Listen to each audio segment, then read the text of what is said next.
Yo, thank you, Tootie. Dang.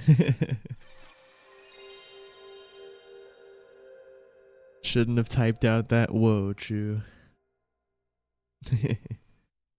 Yo, Steph. Yo, Sayo, let's go, dude.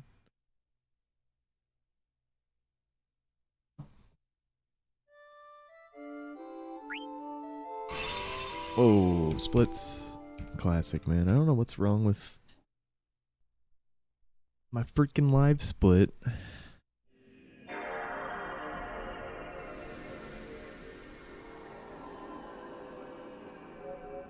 It's not a global hotkeys is turned off issue. It just likes to misbehave.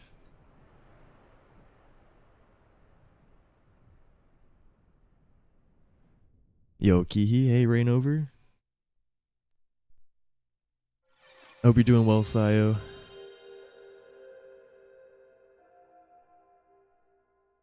I hope all of you are doing well. False start. Pete Swanson, 10-yard penalty. Repeat, first down.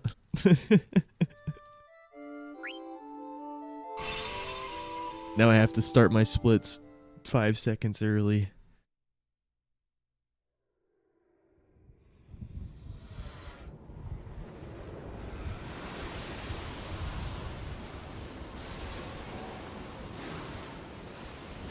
Should you get Doom and Doom 2 on your Switch for $10?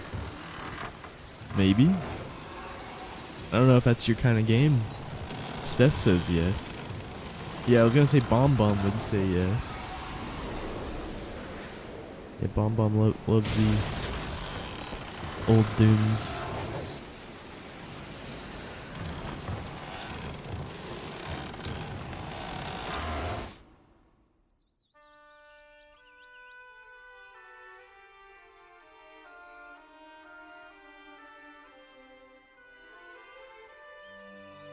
Yeah, it's a good deal, but if you're not gonna enjoy it, then yeah, I mean it's a first-person shooter. It was like the first.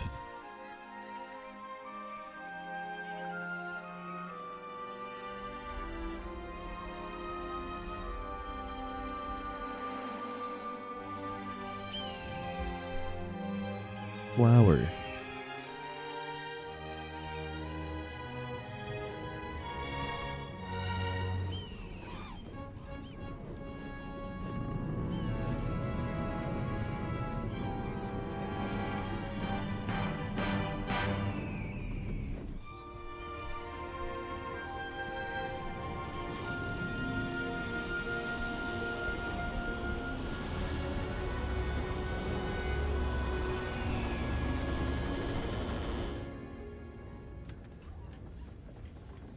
Looks like a cute game.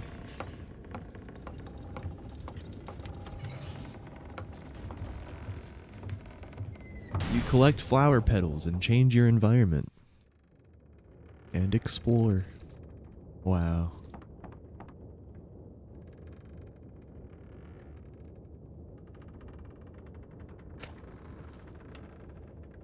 Sounds pretty. Hello? Triangle? What the hell was that? I had to press triangle like 3 times.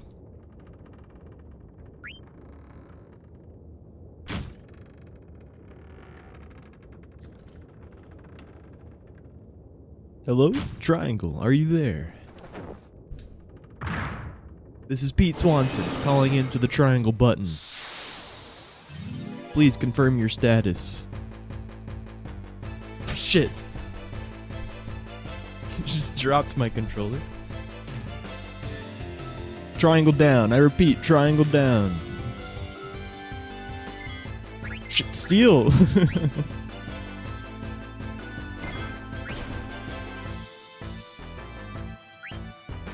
Dude, what am I doing right now? I think I still landed that weight.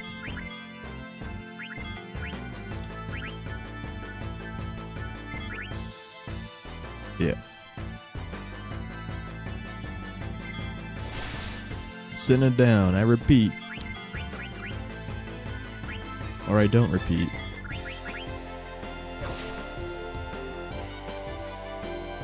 I'm just Pete.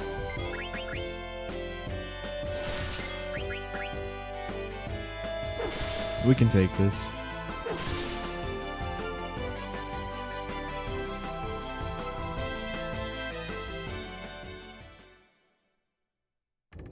Triangle button down. God damn it, triangle, do you read me?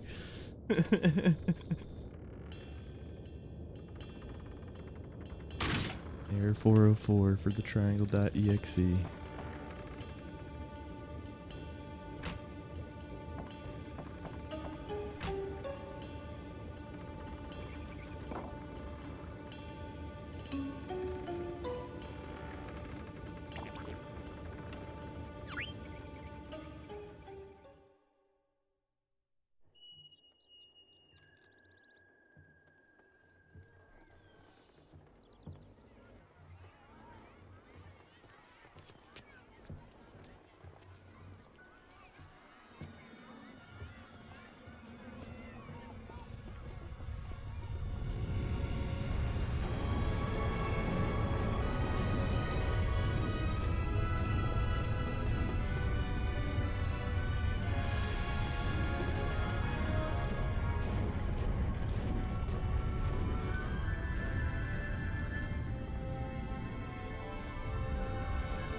Yo, thank you, Intiki.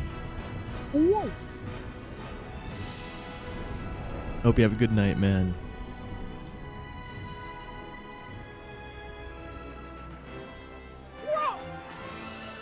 And all the Europeans are gonna have to set their alarm. They're like, oh shit, I gotta get up early if Pete's gonna get the run. But you guys know I'm probably just gonna have to call it after a couple Giza resets. You'll be alright.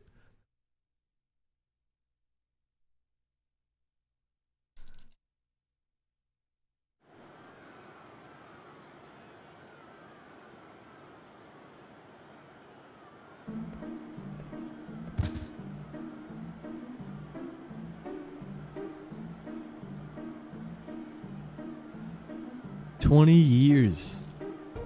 Thank you, Zip.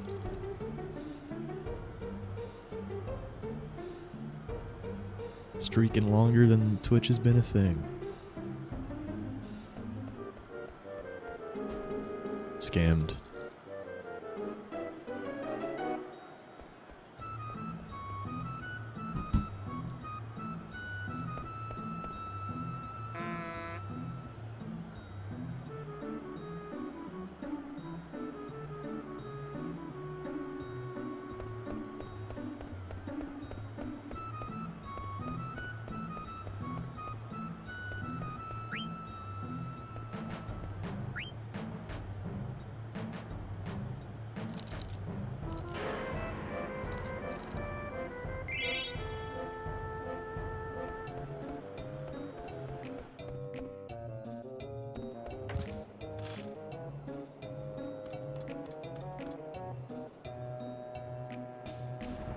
Maybe jump rope will bless the run.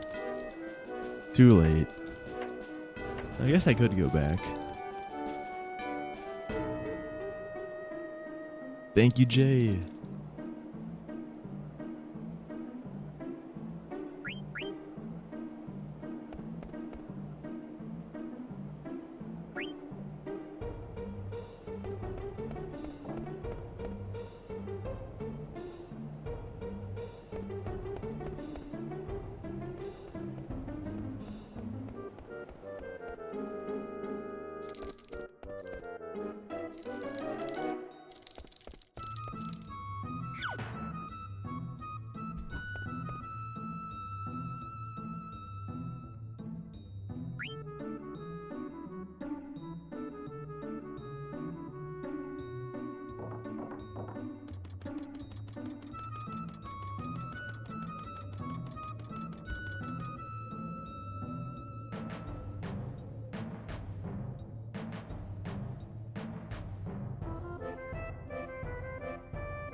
It's crazy how slow like FF9 starts.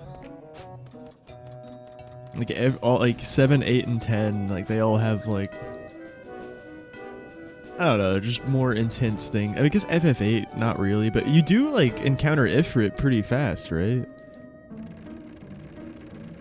I guess this game, you know, you got the whole kidnap going on, and it's just a different vibe. Like, we're just chilling in Alexandria, you know?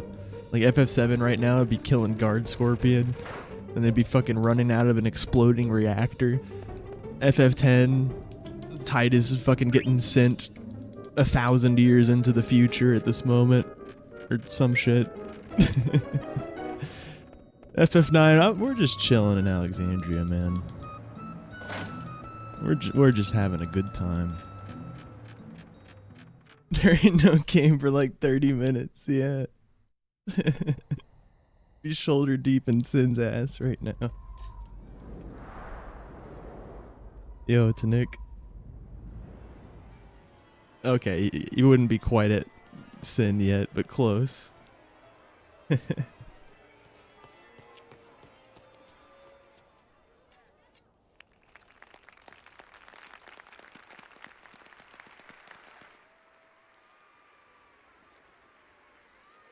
You're like on the way to Ifrit's Cavern. Yeah.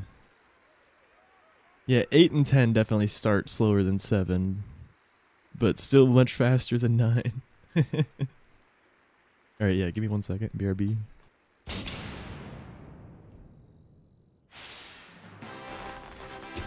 OBS. Yeah, BRB.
Yeah. Well, worse for early resets.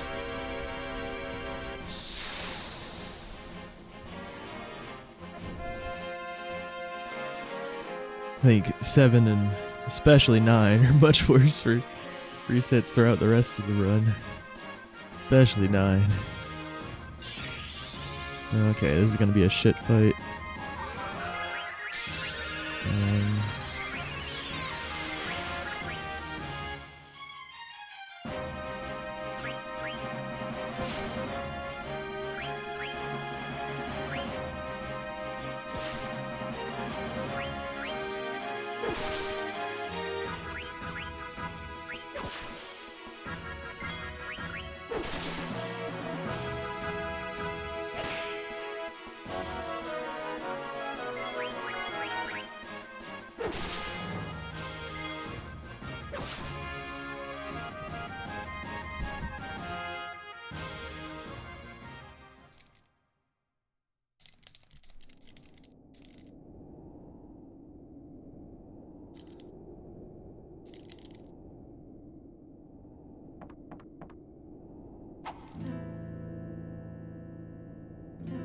At least with 9, not knowing gives you hope. Yeah.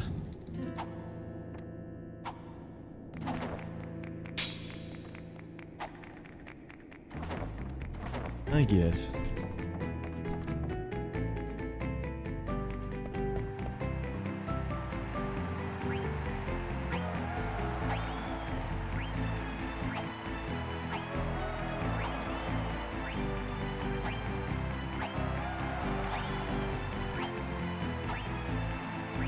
Oh, we fucking jiggling.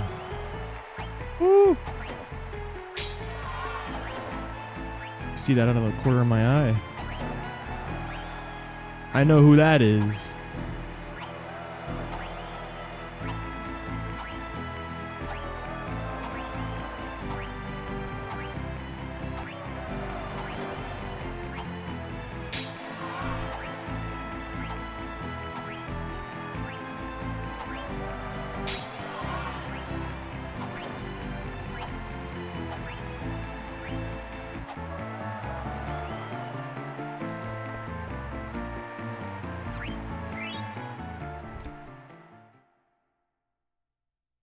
Noise. Welcome in, Vacha.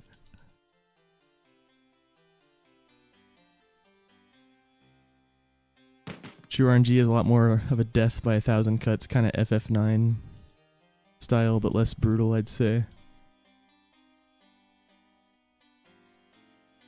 Yeah, because battles just don't take as long, and they're not as... like... there's a limit to how many encounters you can get on like a FF10 screen, right? Like, they only happen in certain intervals or something. Like, they're not like FF9 encounters where you can just actually get fucking pummeled everywhere. If the game feels like it. Like every 2 steps.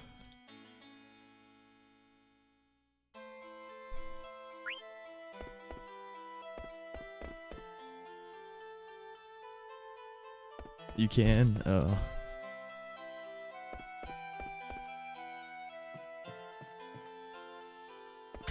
Yeah, FF9 encounters tend to be 40 seconds at least.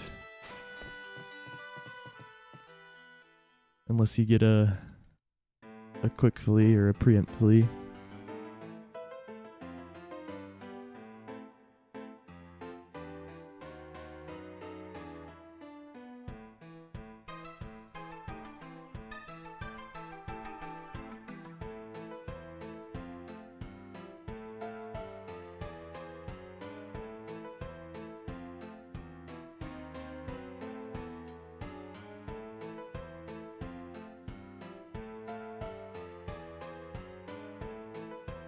Jiggling swords. Yeah.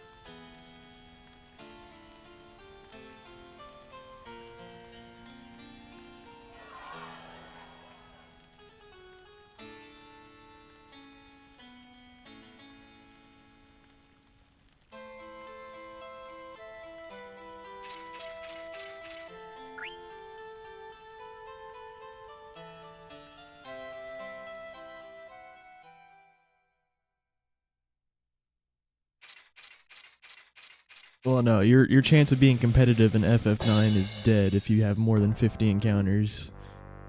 But unfortunately, the average is about 57 or 58. Yeah, for a competitive run, it needs to be somewhere between 40 and 50. Really between 40 and 45. Most sub 840s have been below 45 encounters.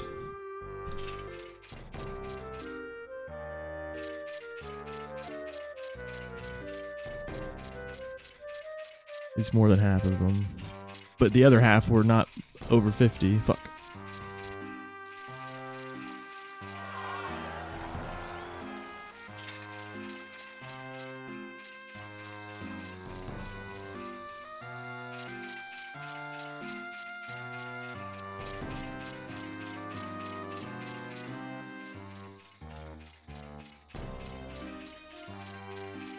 That's it, man. Game over, man. It's game over. What the fuck are we gonna do now? What are we gonna do?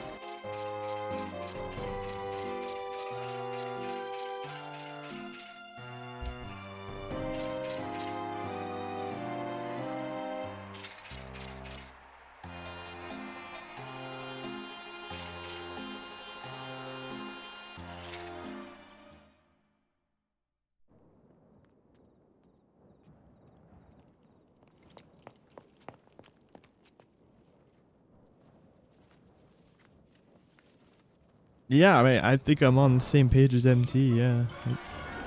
True RNG sounds pretty similar to 9.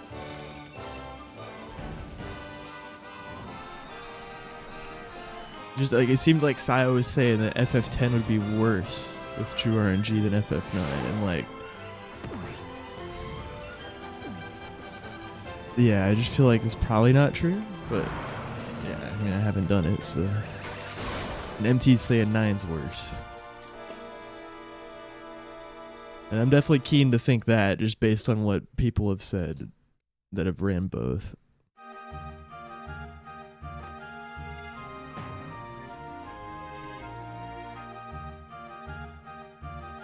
But they do sound pretty similar. At least you guys don't really have to do that unless you want to run true RNG. Yeah, the tracking's nice.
Yeah, so it's like as bad as 9 CSR. Okay.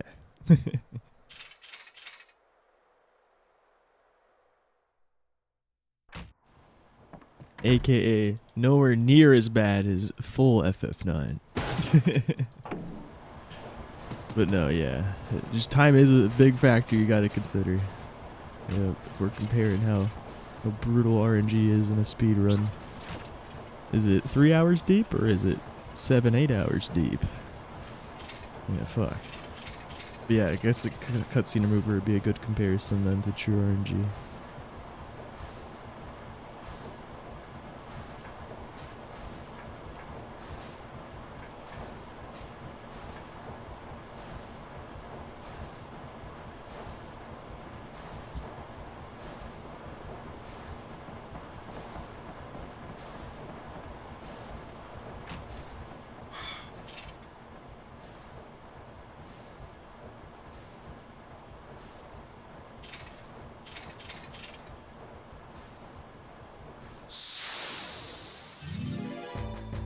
I didn't realize how many things could just kill you in FF10 with true RNG.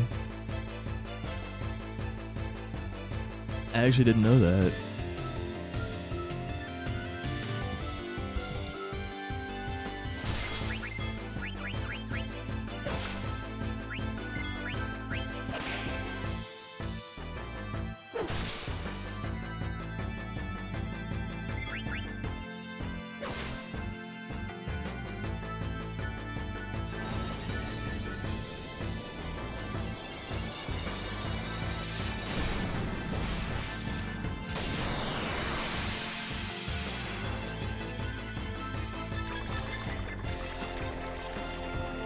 Gotcha. And is it likely to?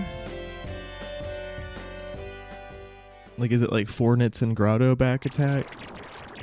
Or is it even worse?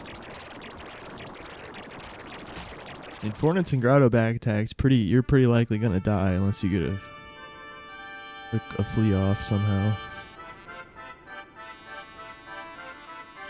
Or even 3 nits back attack.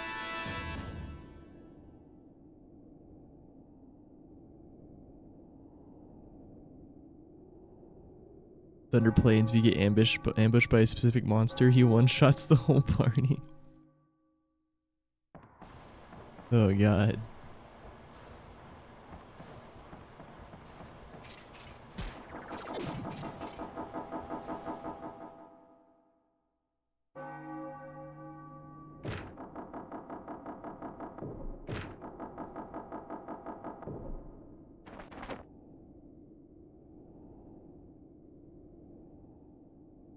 anything in Thunder Plains will just kill you if it's an ambush. That's crazy. Alright, yeah, maybe that is a little worse than FF9 CSR. Well, hold on. How common are ambushes, though?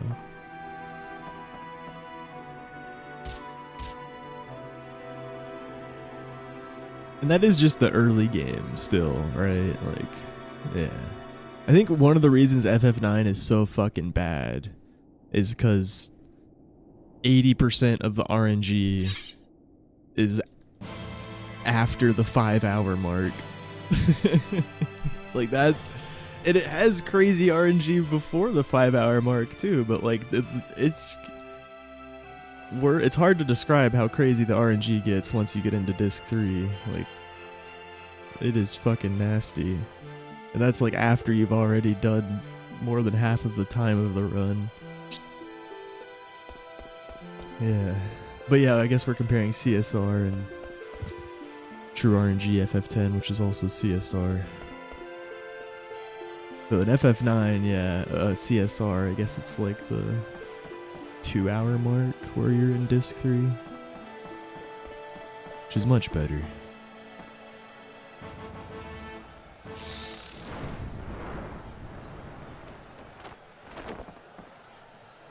%80 of the RNG being in the last 2 discs might be an exaggeration, but it's definitely more than 50.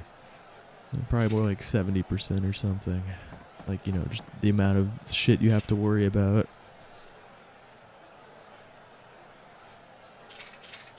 And I feel like in most games, usually the RNG gets better as time goes on.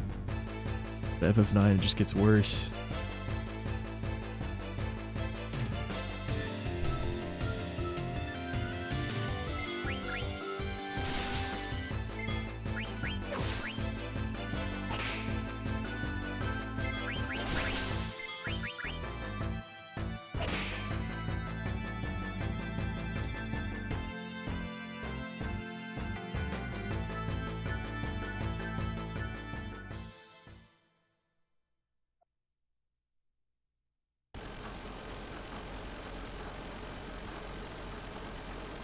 Once you're in the north section, you're alright.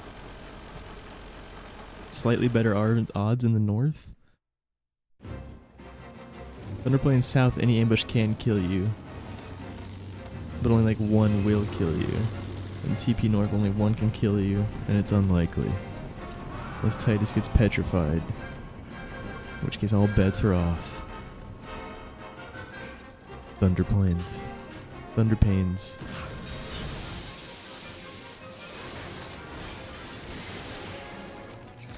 Burmecia, Realm of Eternal Pain.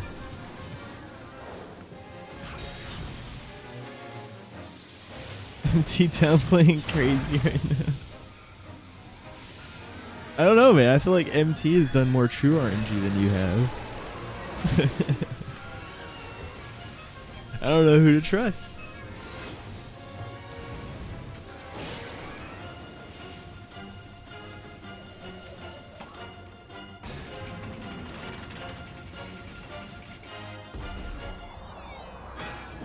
The start of FF10 is so slow, it's not a great speedrun to watch. IMO and FF10 might be your favorite FF game. Well, I mean, 9's really slow too. But yeah, maybe 10's even more slow. Yeah, no, 10 is even more of a movie than 9 is, for sure. 9 is pretty crazy as well. With the full runs, obviously, not CSR. CSR for both games is pretty active, as you can imagine. Why am I holding ATB? That's okay. It's just stupid of me. Oh, it's not okay. No, I actually fucked it. Wow. Just briefly holding ATB, which actually messed it up. I never do that. I honestly didn't even know what would happen. I thought it would still be fine, but that I guess makes sense.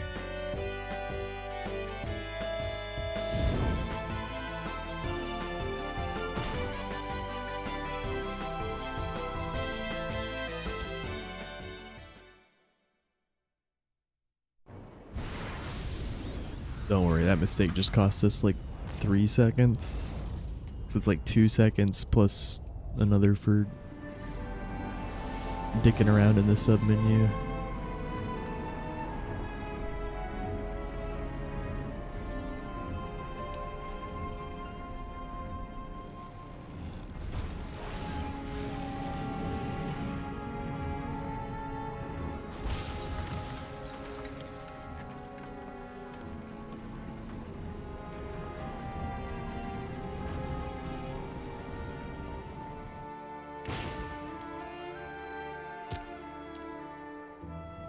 The issue was I didn't get bomb skip there, so I'm supposed to skip the bombs, or sorry, technically you're skipping a Steiner text box, but I just messed up the technique by like just zoning out and holding ATB with dagger when I wasn't supposed to.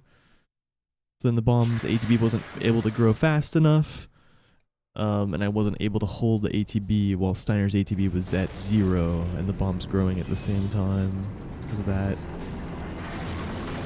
Basically how it works is when Steiner's ATB is like he says something after Marcus and BV's suicide, and then you hold it, and then the bomb will start growing if you did everything properly, and you'll hold ATB while the bomb's growing so Steiner's ATB doesn't grow. Then the bomb finishes its grow turn, and then you let go of ATB and the bomb will outspeed Steiner and do his final grow before Steiner says anything. So that's all I messed up there.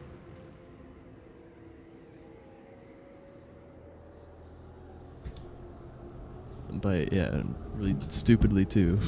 We did it right, and then I just held ATB for some reason when I wasn't supposed to.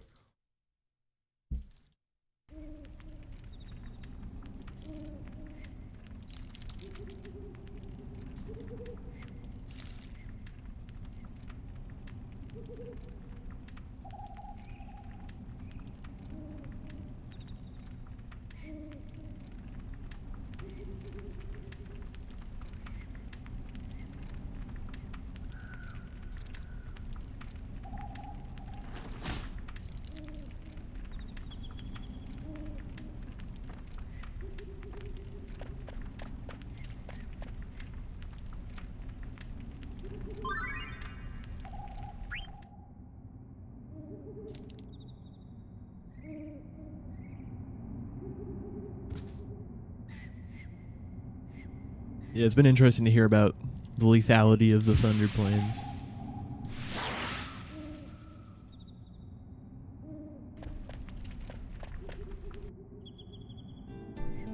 And your guys' differing views on it as well.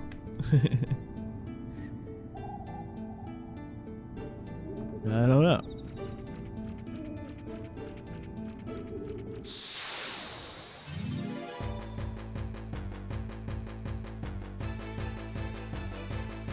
That's my kind of game. And we'll do true RNG FF10. No, if I do FF10, I'm fucking doing... I'm gonna manip everything. I'm gonna manip things people didn't even think manipable. I'm gonna make Waka say "ya" like 5 more times than normal somehow.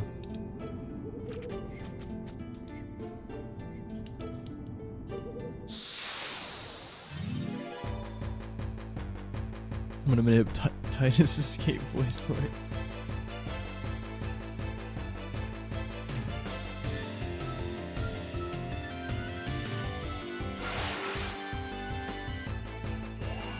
Take revenge on FF9 by commanding FF10, that's right.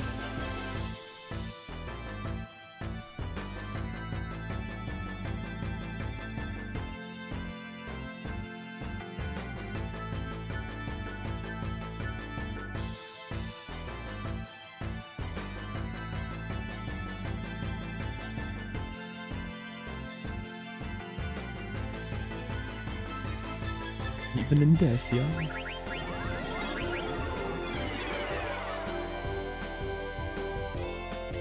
Manipulate the manipulate itself.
ever.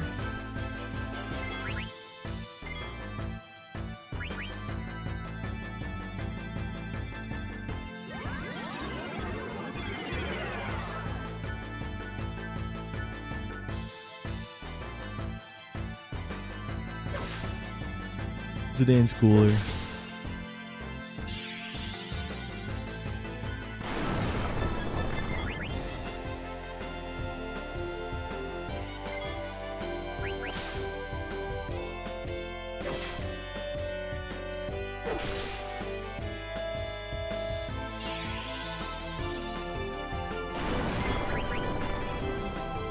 No, Titus needs to shut up.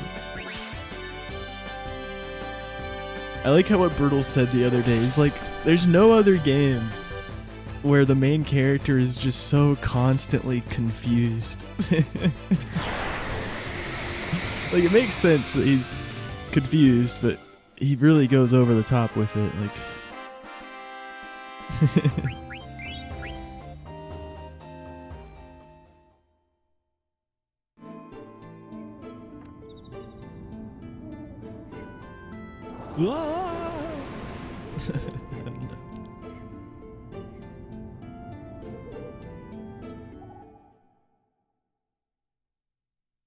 Doom Guy is a better MC than Tidus.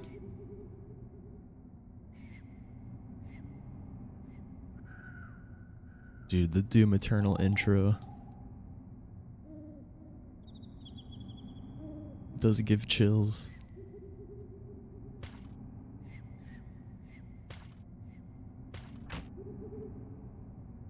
Secret Stones? Demon King? Ah!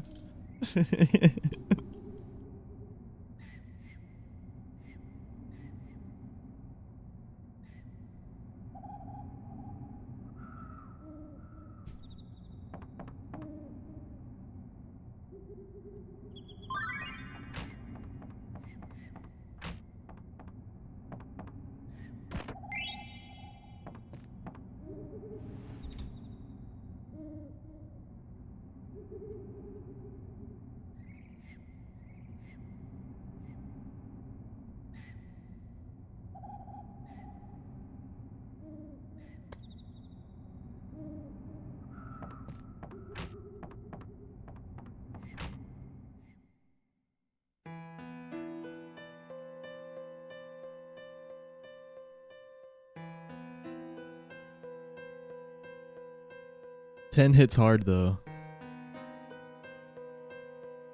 On my second playthrough of 10, or I don't know if I played it more as a kid, but when I played it later in life again, I didn't want to watch the final cutscene. I knew it would bring me sadness. I didn't want to.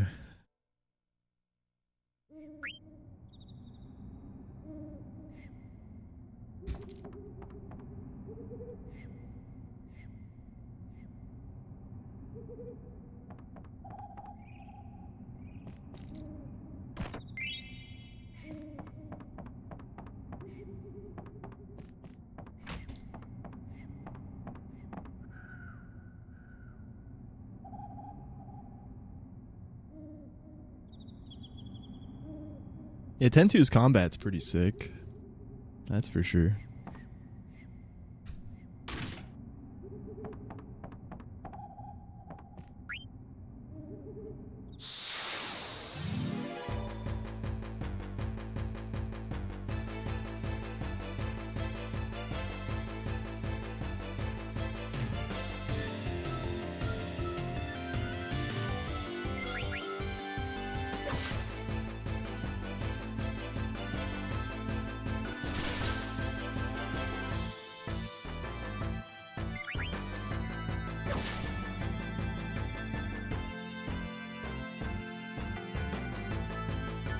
GG.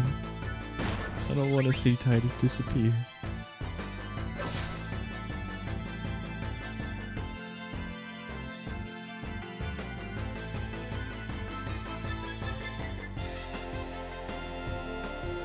Twitch plays FF10 during my subathon was alright.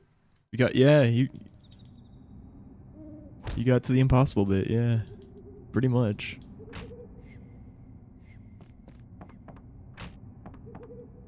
And Ham banned you from the channel. I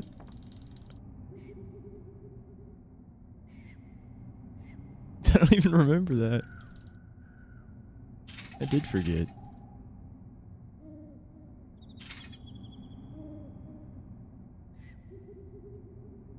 Oh yeah, you were sabotaging at one point. I remember that.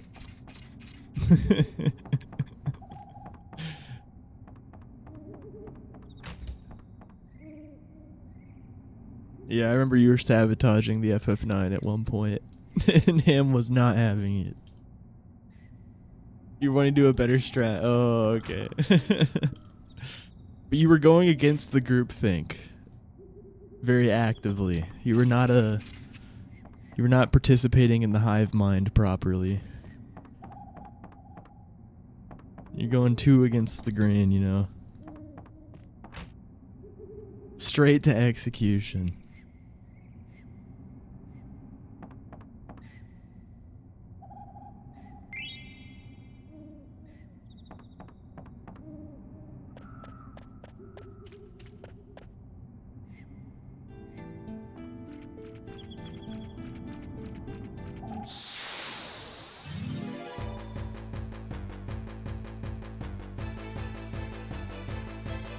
Okay, MT's dead. Who's next? My FF9.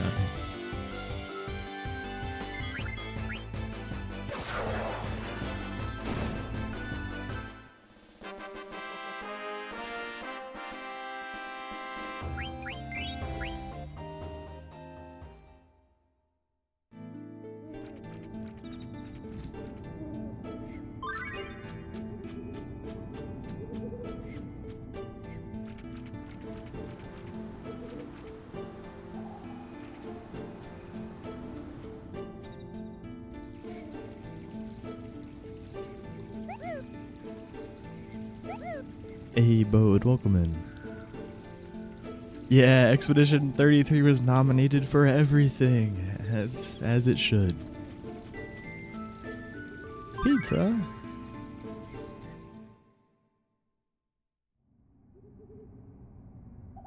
And it will win them all.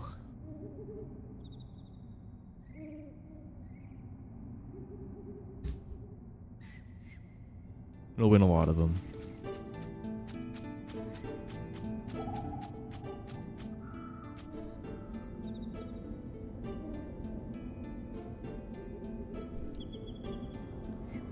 Andy Serkis did a great job.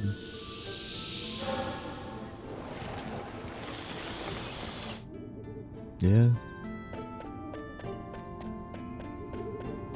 Oh.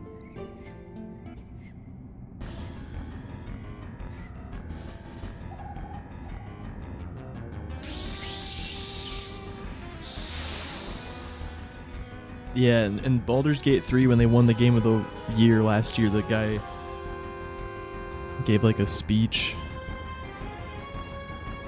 He was like, the era of good games is here.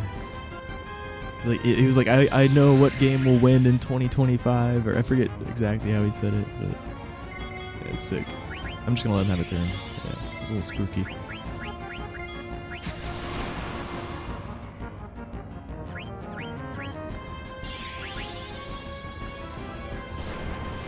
This is on the PS2, just because it runs faster than the PS1. It's the OG game.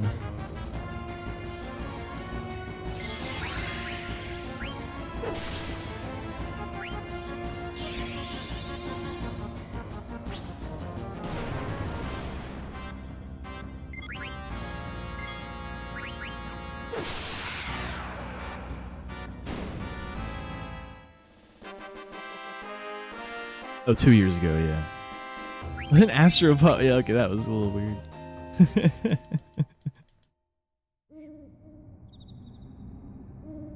Claire's winning this year, though, damn it. I mean, you know, if there's a couple other games that, you know, I couldn't be too mad if they win, but I will be just because it's Claire. Yep.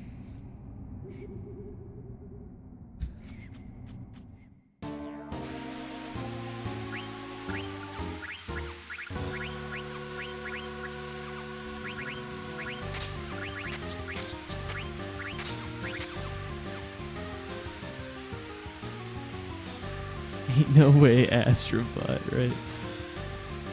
Elden Ring, Baldur's Gate 3, Astrobot, Clair Obscur. It's gonna look weird in the history books.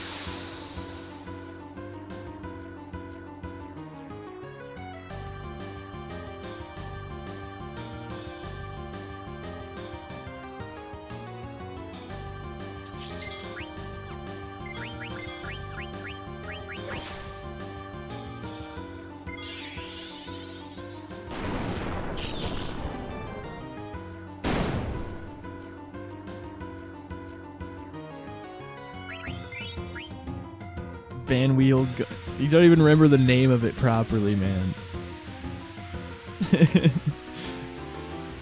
This game's gonna win Game of the Year. I don't even remember what it's called. I'm just kidding. No, it's just Van Wheel gone, right? Yeah. People God.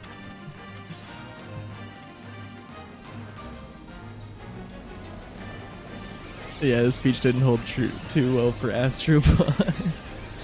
I forgot about fucking Astrobot, man. I just blotted that out of my memory like a bad FF9 run. Rob Blank of his stuff before he gets stoned. Yep. Thanks for the sword, Blank. Oh, you got a map too? Hey, throw that. Yep, thanks. Peace, dude. I'll catch you later. We'll be back. Don't worry, man.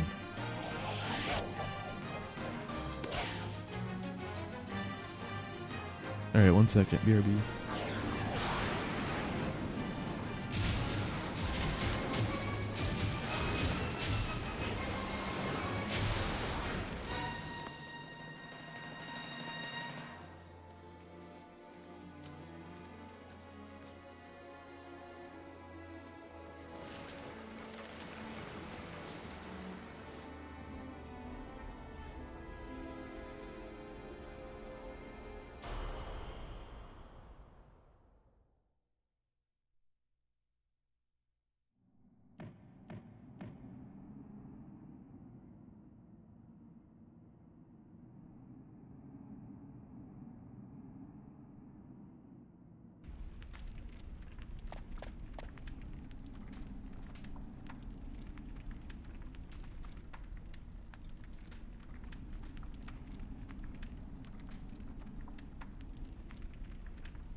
Dougie. He said a future winner, not the next winner. Winner. Well, he said like, I know who will win in 2024. I know who will win in 2025. It's the game that cares. Blah blah blah blah. Yeah, I don't know. It was a good speech. There's this video. You can find it in the Clair Obscur channel in my Discord. Aaron shared it. It gave like a 20-minute history of Clair Obscur's development, and at the end of the video, he like had a pretty hype segment where it was just the Baldur's Gate 3 speech. And then, you know, like cinematics from Clair Obscur. But most of the video was like just a history of the development process. Like they started very small. One of my favorite parts was that the lead writer of the game came in as a voice actor. Like she applied to be considered for the Mael voice role very early on. Game over, man. It's game over. And then shortly after being brought in, they were like, "Oh, you should be lead writer." It was like when it was in its infancy, basically. Makes sense that roles might be more fluid, but yeah, I thought that was cool. And then the lead composer was basically a SoundCloud artist before the game. Or was it Lorien? Is that Lorien Testard or is it the other guy? I don't know exactly.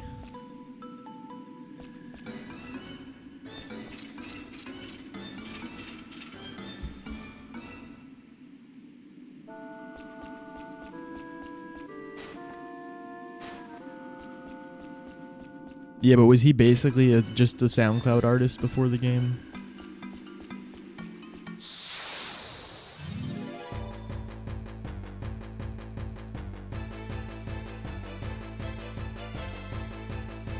Okay.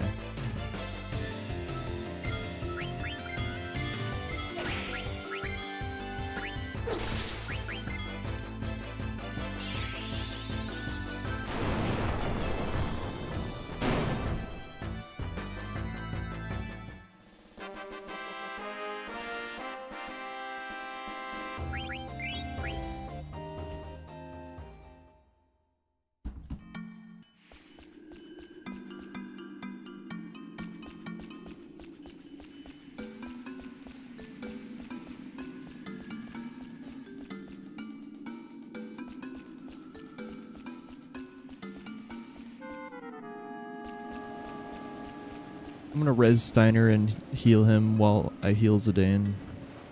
Might as well make the exit a little safer while I'm doing the menu I need to do anyways, because I have to heal Zidane because I got him to level 4.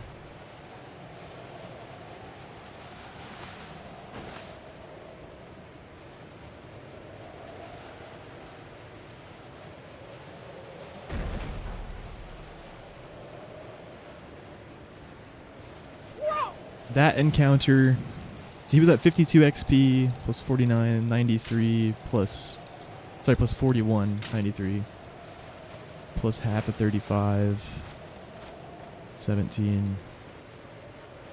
Wow, he actually is exactly at 110. He should be exactly at 110 at least. Yeah.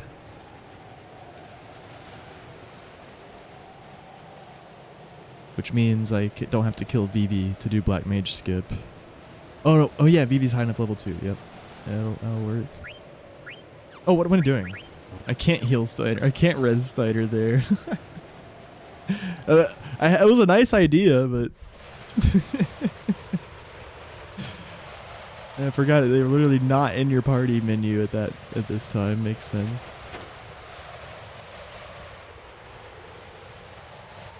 I might skip Resin Steiner on the way out. I don't know. We'll see.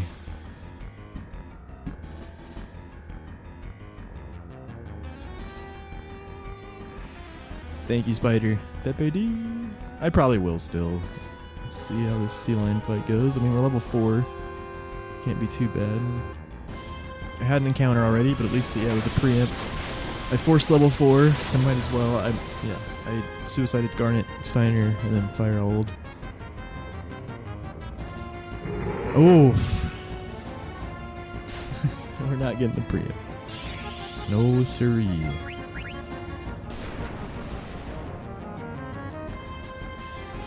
Hey Spider, I appreciate it. Runs are this is the first run of the day, going well so far.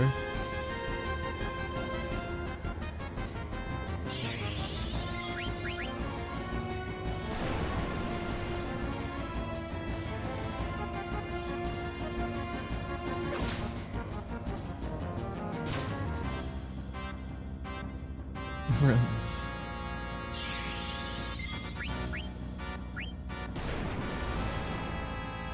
Yeah, it could be more than one run. We'll see.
Yeah, there's some situations where I might risk it.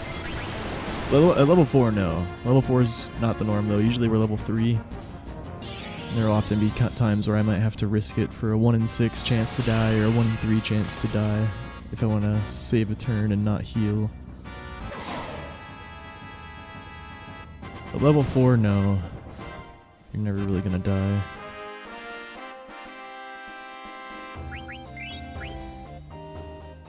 Part of the reason I forced the level 4. That was the main reason, yeah, just so I could guarantee a 2-potion fight. Since we had that preempt at the start of Ice Cavern, might as well. Now I have to decide if I'm gonna play it safe and res and heal Steiner on the way out, or if I just book it. I think I'm just gonna book it. And then if we get a horrible encounter and take a lot of damage and get out of it, then I'll fucking heal.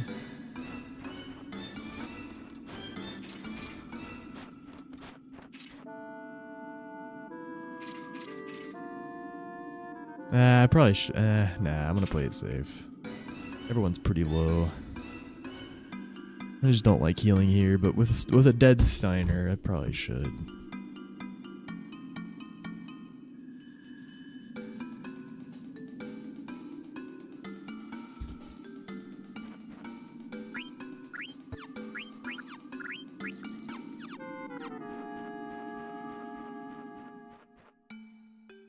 How is it possible? Well, we got an encounter. Encounters are 40 seconds usually, at least.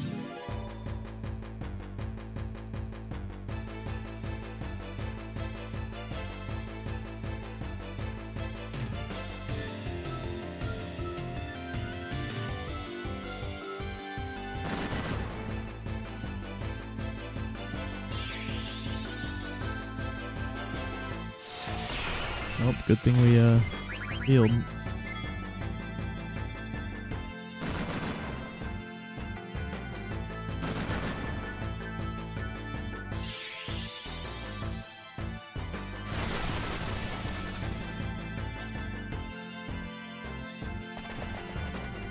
There's no auto splitter.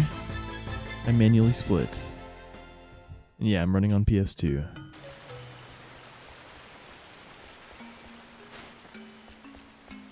And no one uses auto splitter for PS2. FF9 at least.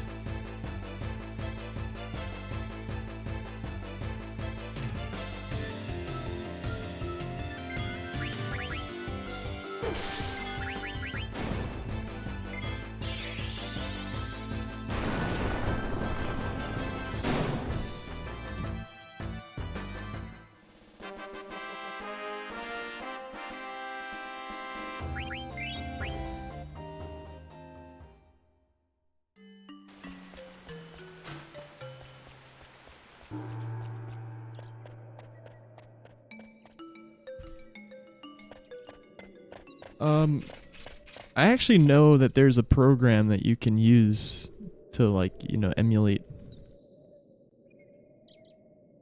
a Windows interface, and it's not too demanding on your, like, there's people that use Linux and use LiveSplit with all the integrations, but they have to run LiveSplit through a separate program. Like, yeah, I guess a Windows emulator of some kind. I forget what it's called. Has memory leak problems, so.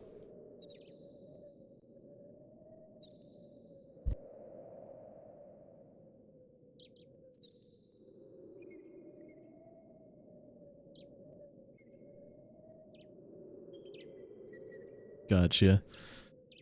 Well, I mean, yeah, the issue is that some games need load remover to be properly timed for the leaderboard.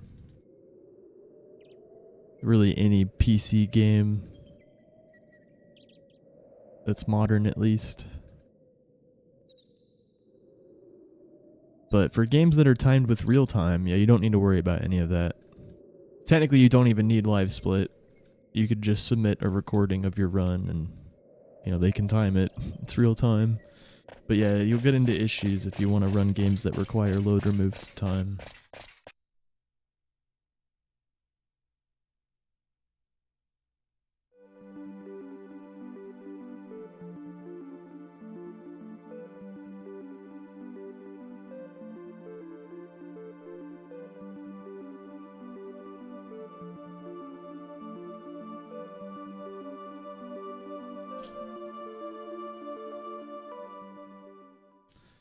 And unfortunately, we had a 3 encounter ice cavern.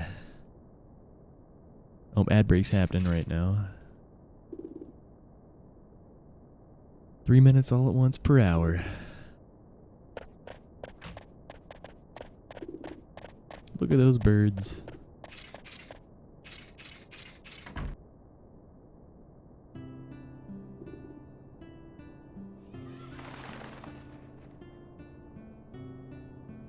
Problem is passing over reading memory from Linux to LiSplit running in a wine container.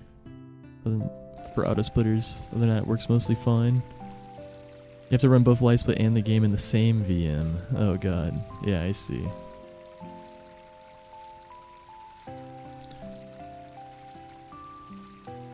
But yeah, if that works, it works. Just imagine there might be some performance issues with running your whole game in a VM. It's kind of technically the mod's job is to remove load times if the game runs LTR. I honestly disagree. Like we built like yeah, like Claire Obscure for instance. I'm a moderator. If someone submitted a run without LiSplit and load remove times, I think we just, I guess we could submit. I don't know what we do. I'm a moderator. I don't know what we do. We definitely wouldn't time it ourselves. We would either reject it or we would submit it with only real time, and it would be much lower on the board because of that. We certainly wouldn't do it ourselves. So we have a program that does it for you when you run the game. And it'd be really complicated to do it on your own with all these little tiny loads everywhere throughout the game. Yeah, we just accept it and just only put it as RTA, and your time would suffer a lot because of it. Yeah.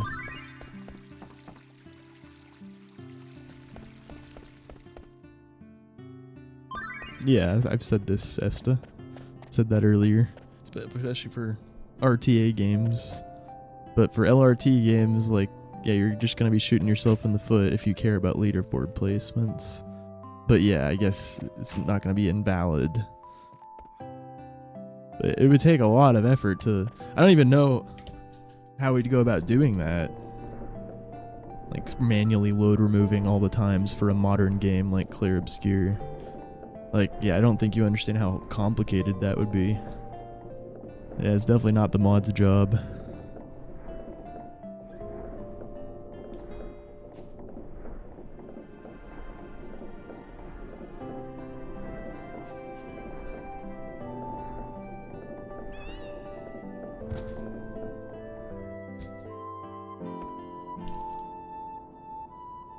Esta, I don't know, I think you're just confusing maybe your experience with retro games with more modern games.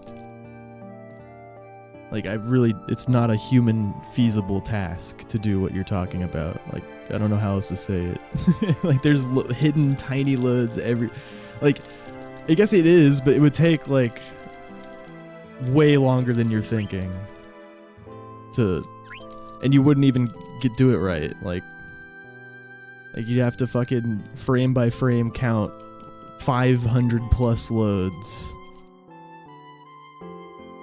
and compare them to other runs. Like, no.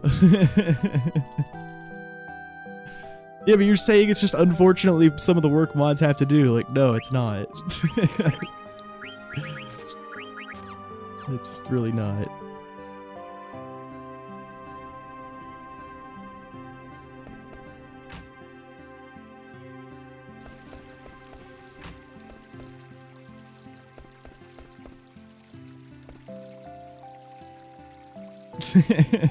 Yeah, name's a fellow mod.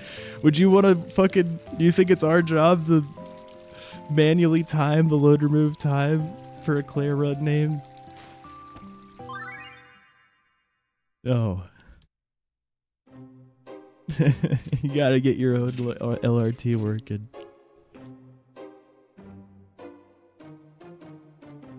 Yeah, maybe we get paid. already work making sure no one cheats and doesn't obscure things that are not supposed to obscure in their run.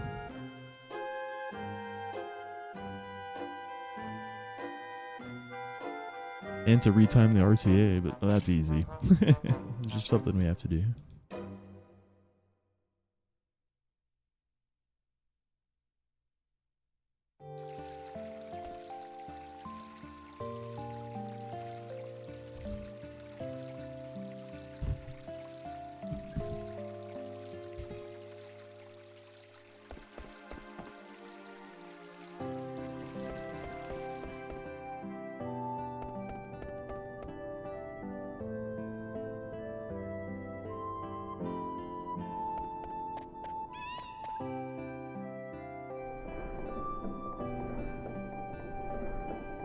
I guess the only, like, you know, maybe an exception could arise if someone was on a very nice run and then their live split just fucking broke.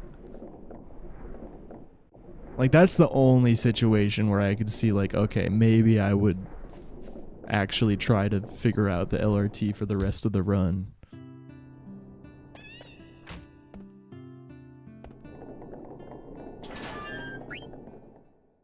Like, if they got a really good run and their live split broke partway through. Koei 33.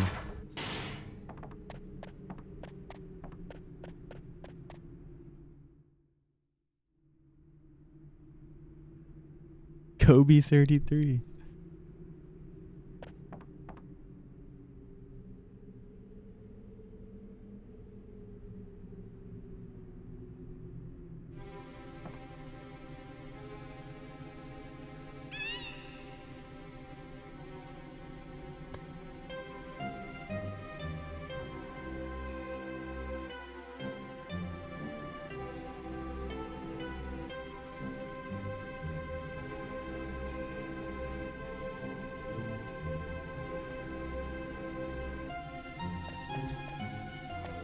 But yeah, I'm a relatively new mod. I'm sure came across a lot of experience in your time moderating. Like, yeah, I do see a situation that could arise where I would have to actually try to figure out someone's LRT a bit. They get a good run. Their live split breaks partway through. But yeah, we're certainly never gonna just do the whole job for someone if it doesn't work from the start.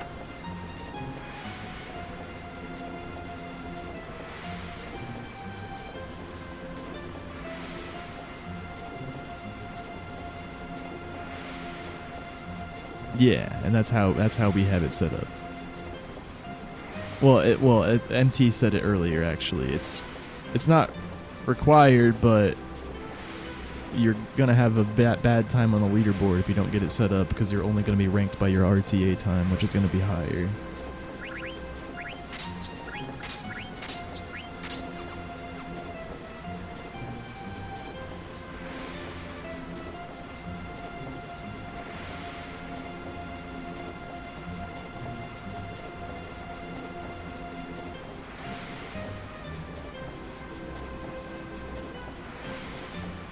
Oh, it is required. Oh, okay.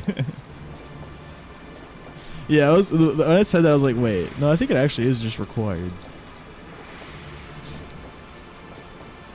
But honestly, I don't think it should be. I think we should accept runs if they don't have it. But then, yeah, you just get the RTA time.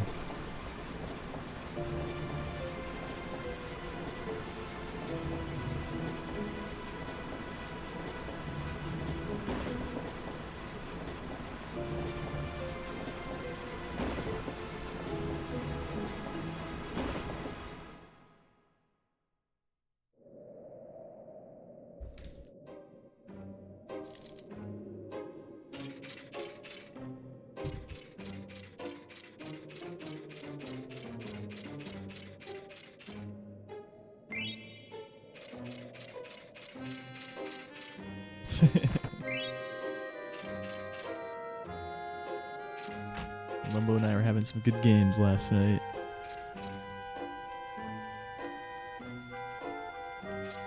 arc raid. And well, we were on a really nice start, and Ice Cavern had other plans. Still a good start, though.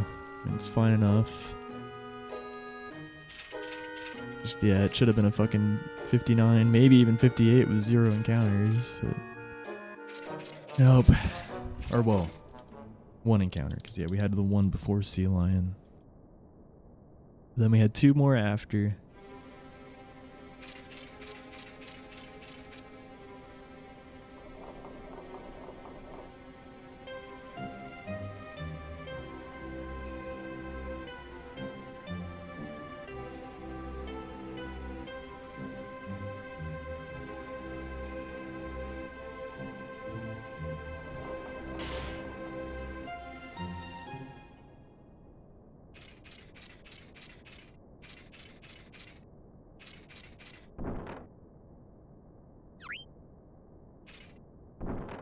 No, I agree with Deathline. I mean, yeah, it can be a headache to get working sometimes, but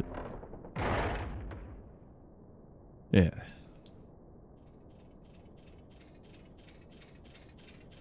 Especially if you're on Linux, though.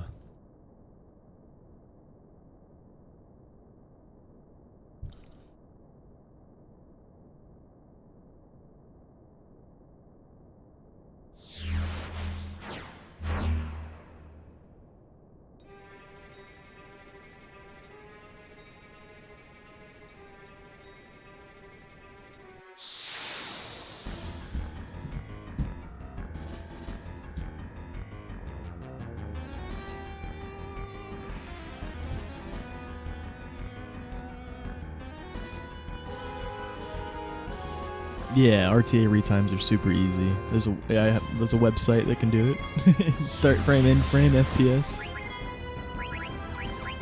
Don't need to heal Zidane here. So in this situation, we would heal Zidane just in case he hits Steiner on turn 2. I might need to potion both, but here we have 111 HP on Zidane still. So he can tank a Fyra if needed. Hopefully he attacks Vivi or Zidane here though. Okay.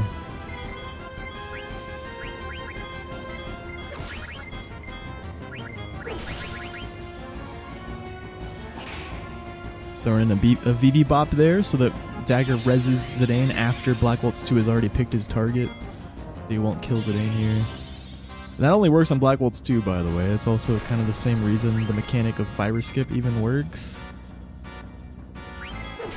Other bosses, we can't get them to not attack someone by rezzing them as their ATB bar fills up. Like for instance, if Antlion gets killed, or if Vivi gets killed by Antlion, we can't res Vivi at the last second. Oh my god. I'm just kidding, that's not the split. To avoid Vivi from getting targeted the next turn. Unfortunately, Antlion will it'll pick its target as it casts, basically. But for some reason, Black Waltz 2 doesn't work like that, and we can make sure that Zidane doesn't get attacked there if we, yeah, I threw in that Vivi bop to buffer a little bit of time and then queued the Phoenix down. We also skipped the Fyra counterattack there. That's why I suicided Zidane in the first place. So Black Waltz 2's previous target on turn 2 was Zidane. And the way the Fyra counter works is as long as the person he's targeting currently is alive, and he gets pushed below half HP, he casts Fyra all. But if the person he's currently targeting is dead, then he doesn't.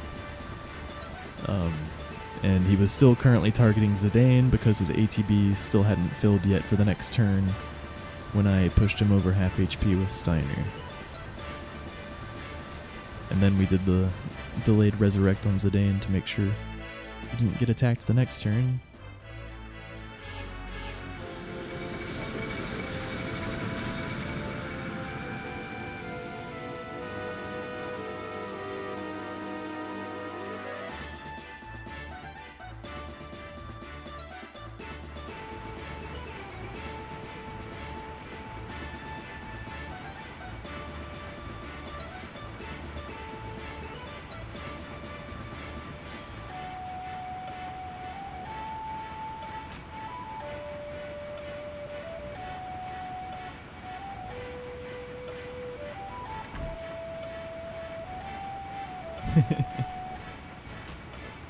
Oh, that's not Black Waltz 3. That was Black Waltz 2. That's a classic joke. I didn't do it this time. I just split briefly. Actually on accident. Unsplit.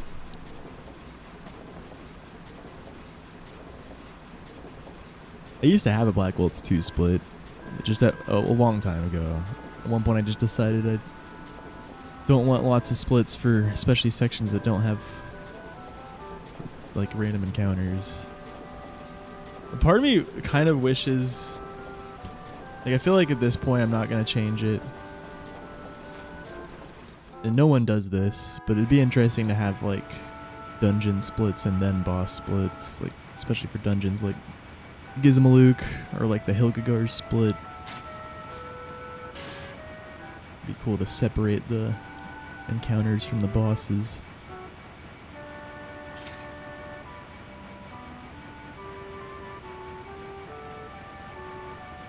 Usually when speedrunning, you kind of just want to have splits that are similar to most other people's, and mine are like that. Except a lot of people split on Sea Lion and on Plant Brain. I like to split on the exits of both Evil Forest and Ice Cavern.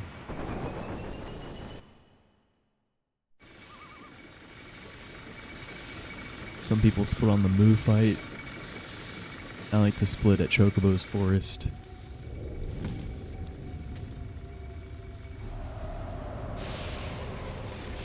I could use sub-splits for that.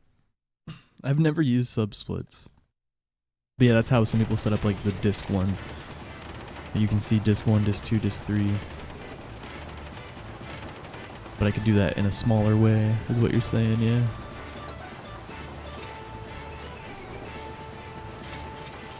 We need splits for every frame. We need Resident Evil 2 style splits. Every screen. Every single loading transition. Like here be a split.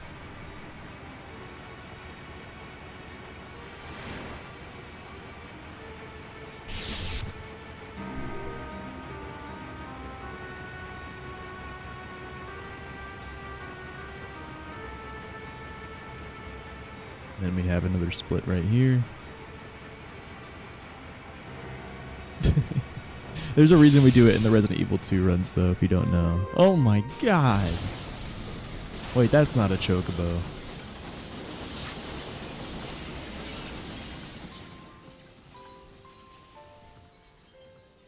Oh 07.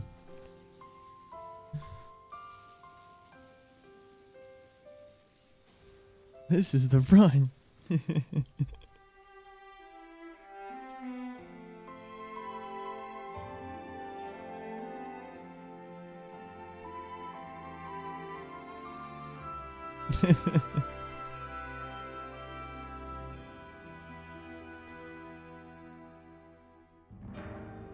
Hey Pablo, welcome in.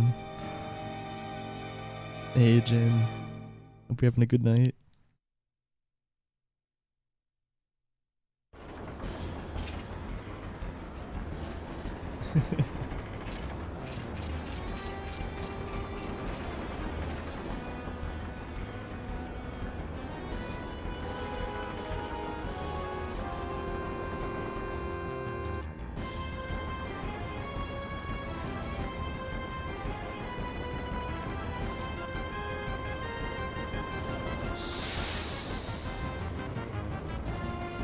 That'd be funny if I had like a fake reset that only shows up on stream.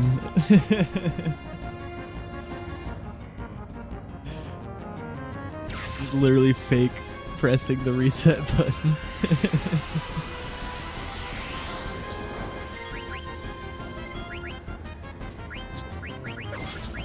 Ah! Actually an amazing idea.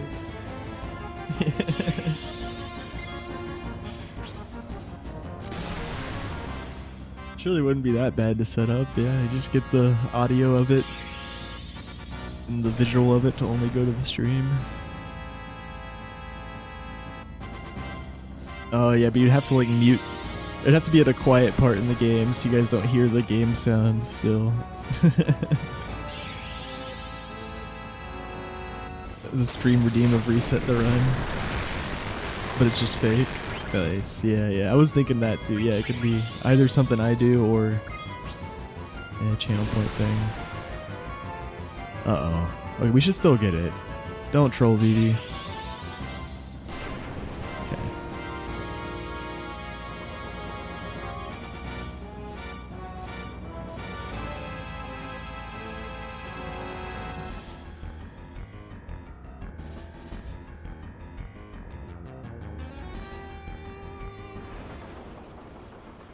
Oh, his was real? Only exceptions you on pace in the last 2 splits? That's fucking awful.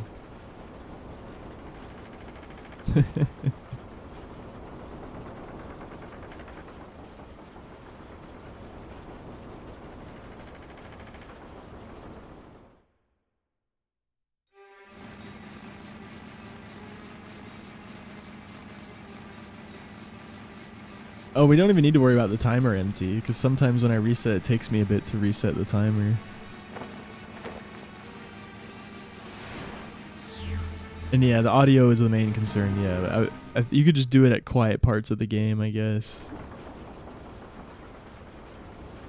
Yeah, there's always some sound, though.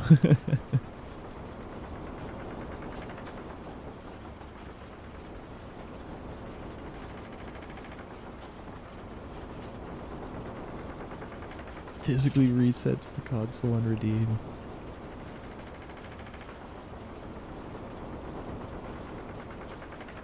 Gotcha.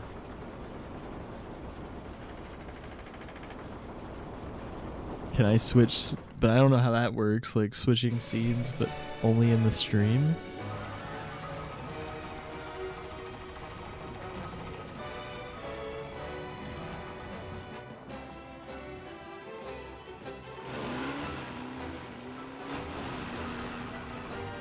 Because I can't fuck up my recording, you know?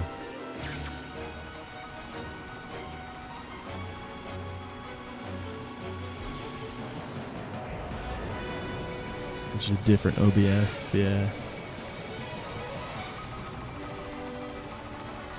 Guess that'd work.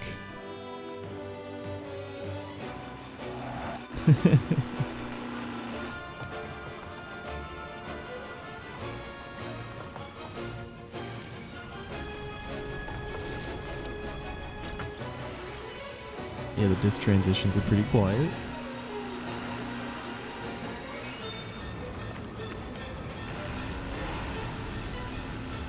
Green screen it?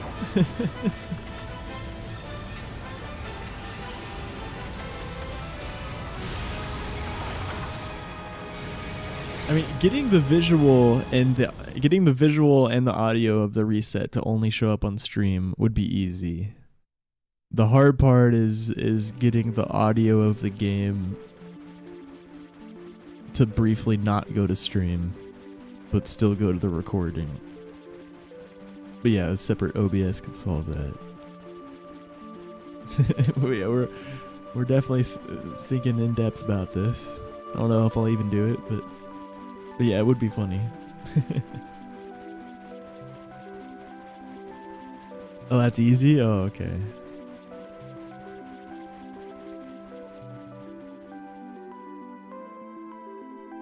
Yeah, but like... Oh yeah, I could just set up a hotkey.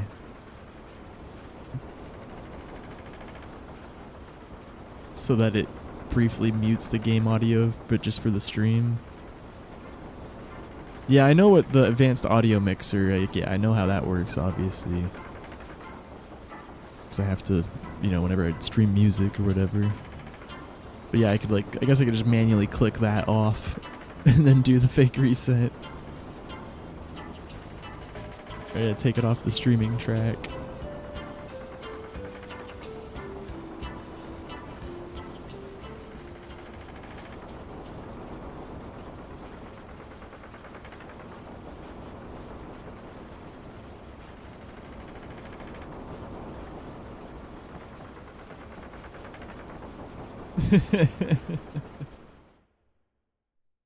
Yeah, it is sounding overly complicated. That's a speedrunner for you. Gotta think about all the ins and outs immediately. Gotta really overthink it before you take any action.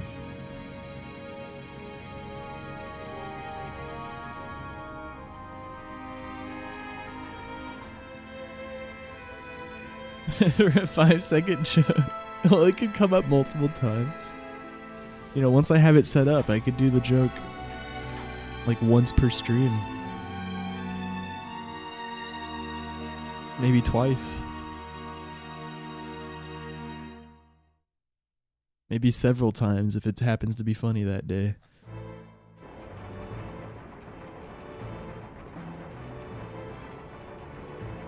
Bamboozle the mods into accepting the run.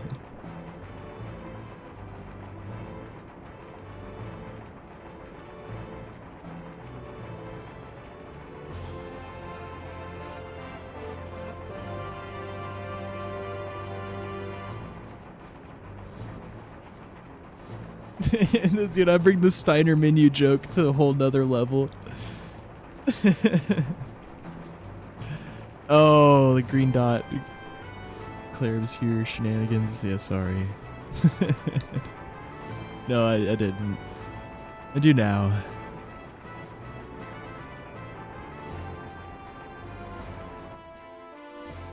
Yeah, the Steiner menu joke, man. You'd be like, oh shit, I forgot the Steiner menu. And then my game fucking resets.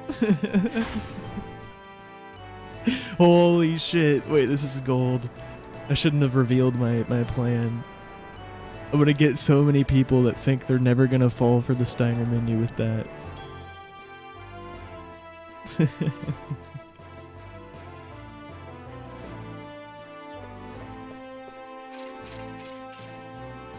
He actually forgot the Steiner menu. He just reset.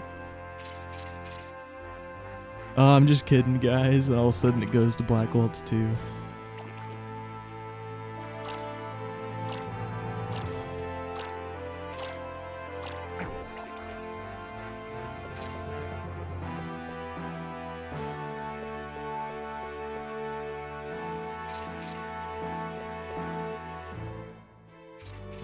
I will consider it Esta. No, I should.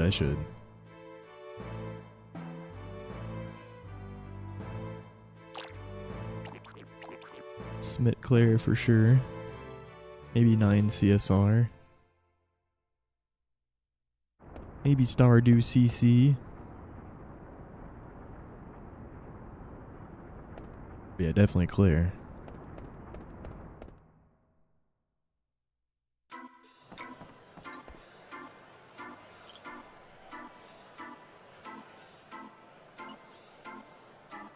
Maybe Pepsi Man.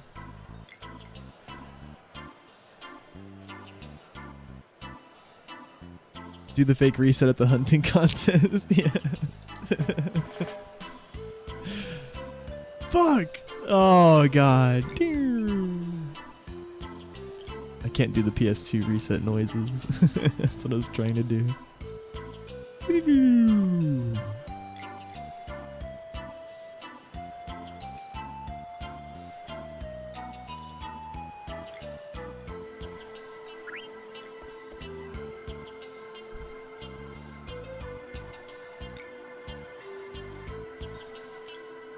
P% marathon run getting less and less viable, by the way. That's the point, man. No point doing it yet. We gotta make it very ridiculous and then do it.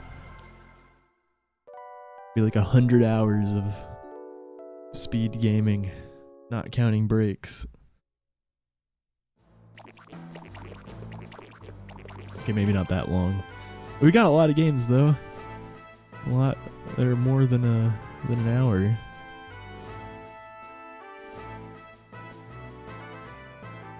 Yeah, FF16, FF9, FF7. When we get to that, Hogwarts. It's at least 4 for me, probably. Actually, we'd probably get sub 4 if I learned it. Yeah, easy, actually. So much shit I never did in that game. Stardew. Honestly, Stardew is likely to be 3 hours on a fucking no reset run. Maybe not that crazy. I don't know. Stardew RNG is pretty wild. What other long games? I guess Claire Glitchless. It's at least an hour and a half. I mean, I would probably just do one category for each game that I have done multiple categories in, though. And for Claire, I would obviously have to include the windmills. We would not leave windmills out of the speedrun marathon. I guess I could do 2 Claire categories, though.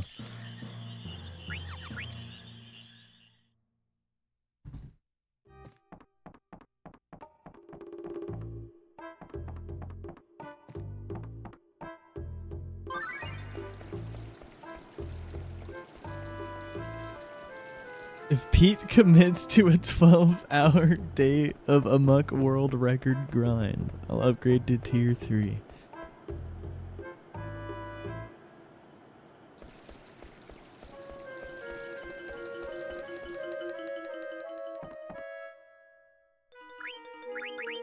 What?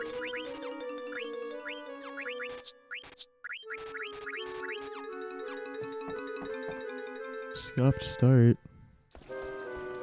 Jeez.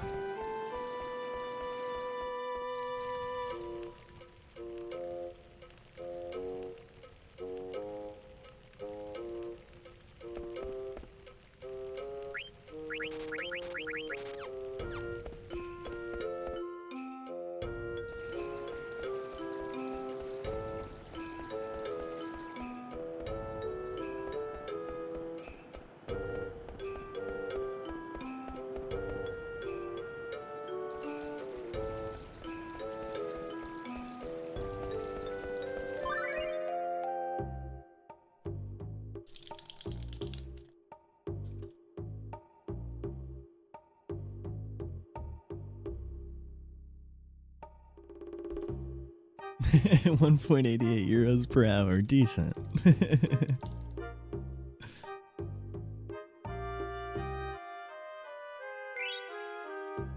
But yeah, I mean, in the long term, that could be important. It's just,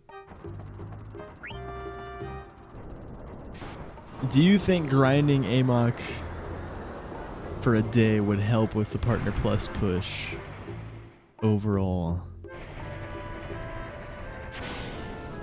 Maybe. I might actually get a lot of people to come in and be like, what the fuck?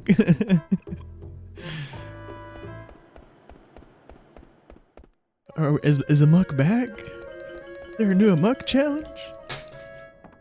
I bet some people would get pretty excited, actually.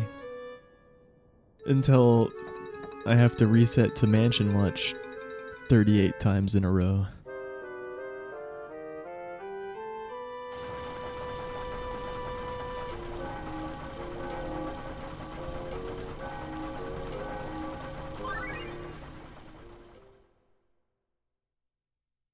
Oh, I thought you were talking about tier 3 because of Partner Plus. Because tier 3 subs are 6 points.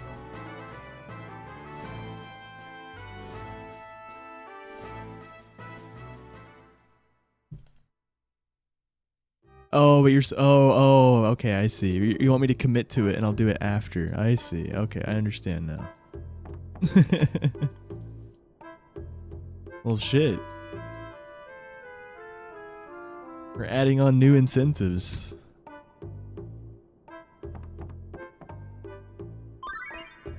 Will anyone else upgrade to a tier 3 sub if I commit to a day of Amok runner speedruns?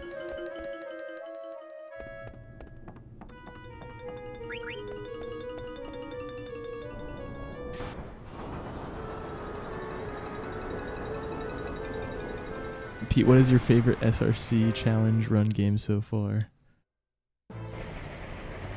I mean, Amok was iconic. but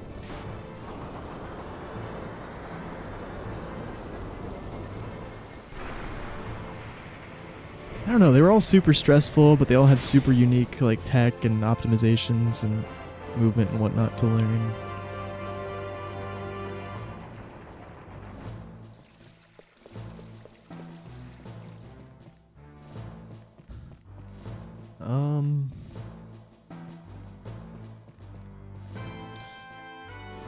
I don't know.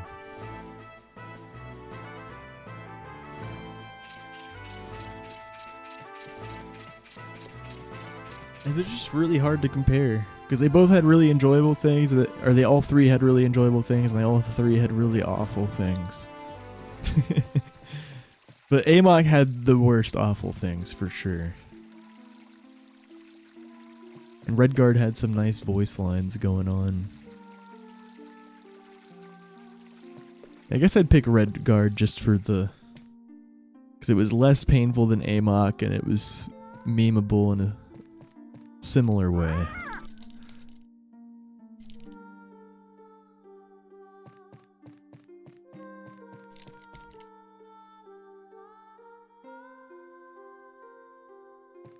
Yeah. Yeah, I got $200 from Van Wheel Gone. Yeah, it was hard just to pick between that or Redguard, I guess. But I think I'd have to pick Redguard just because a 5 minute, or yeah, no, it was about a 4 minute speed run. That's just, ugh. I definitely prefer speed runs to be at least longer than 5 minutes. Redguard was like 12.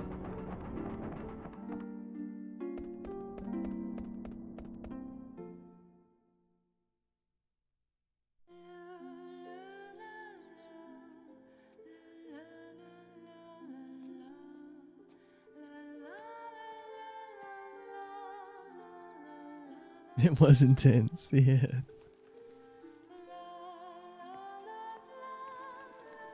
Sweaty.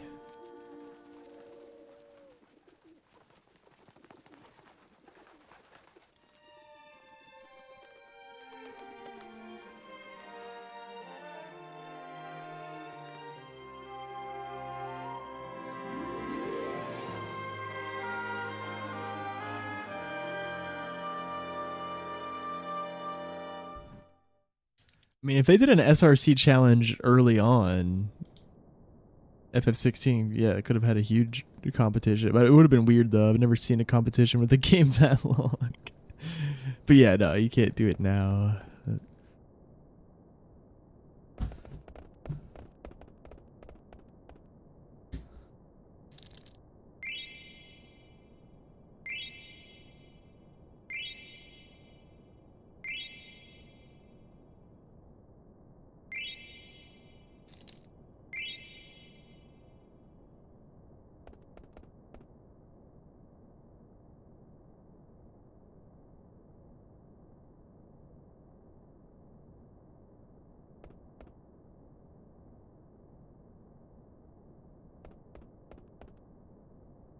Dude, imagine.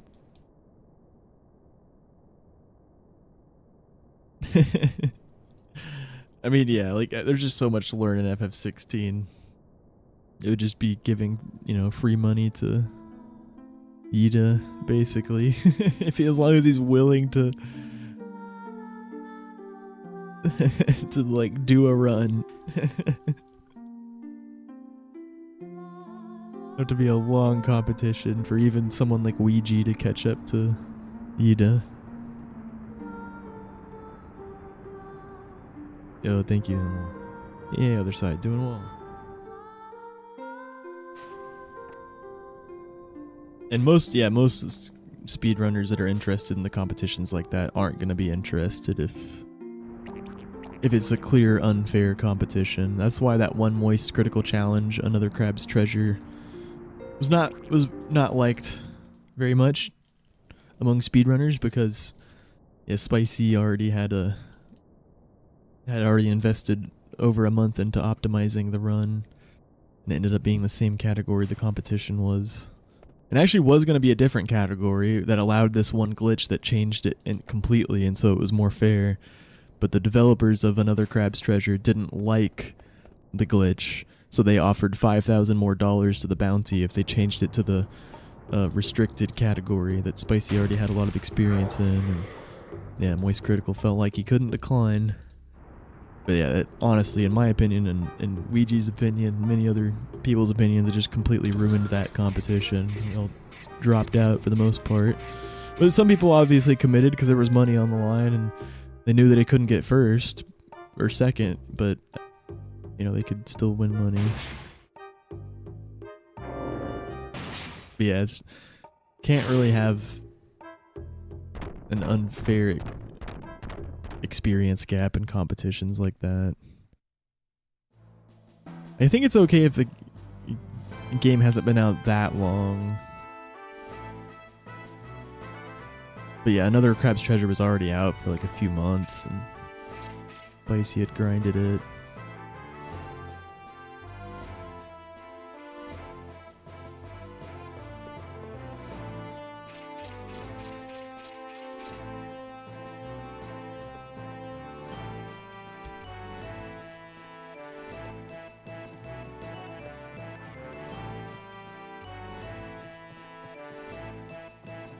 Spicy felt bad about it too, but I mean, he was also happy for the free 5K or whatever.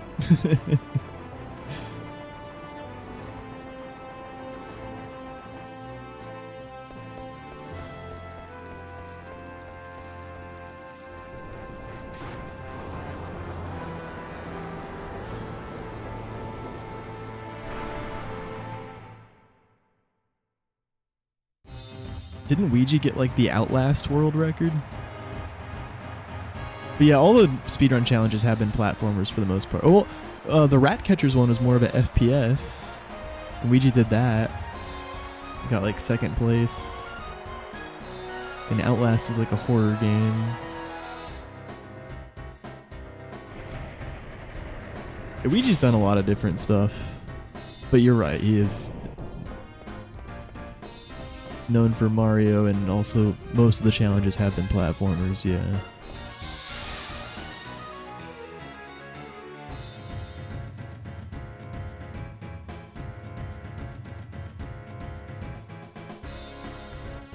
Amnesia game? Well, he definitely speedran Outlast at a high level. I don't know if he got the record, but I know he was close to that at least. But Amnesia too, okay.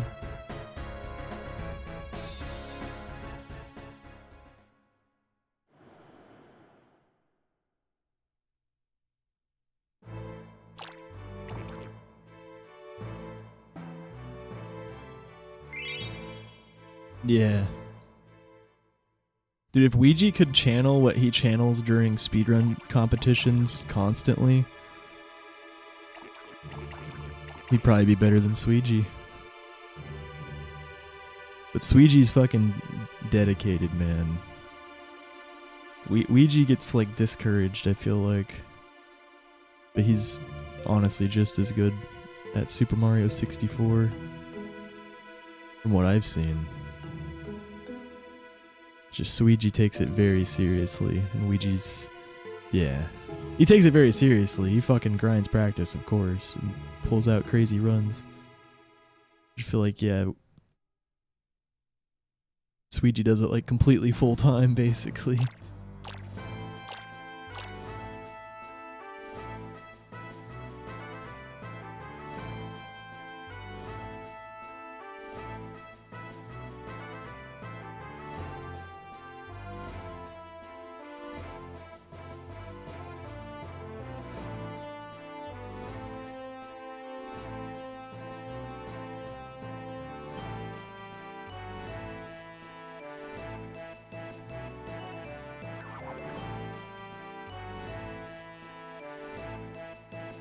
Oh yeah, he did Sunshine first, yeah.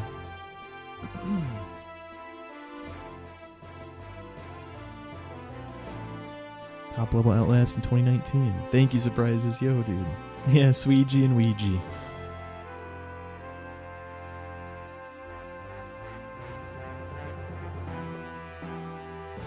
Both guys in their young 20s that are gods at Mario 64.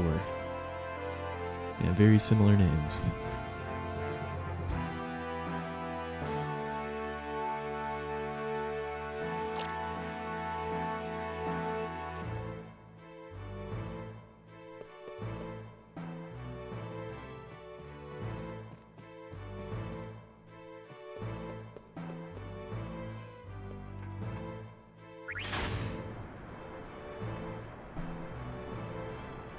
Just like Mario and Wario.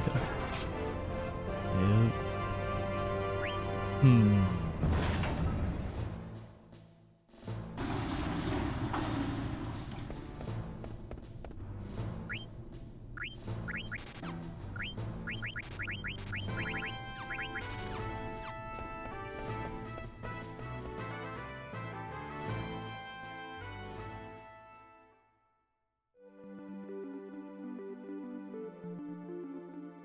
Ah, whoa, dude, my fucking Kiwami shoulder buttons getting stuck. All good, no big deal. It's just weird.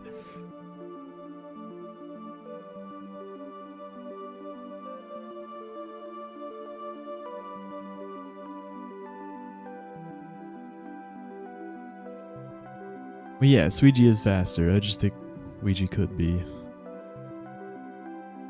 faster.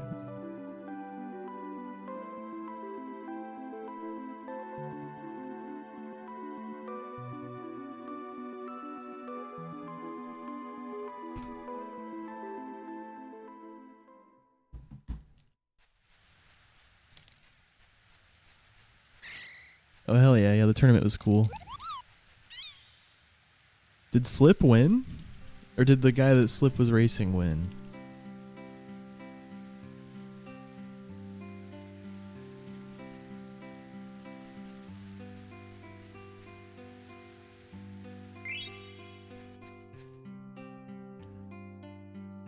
Yeah, it's a ton of fun.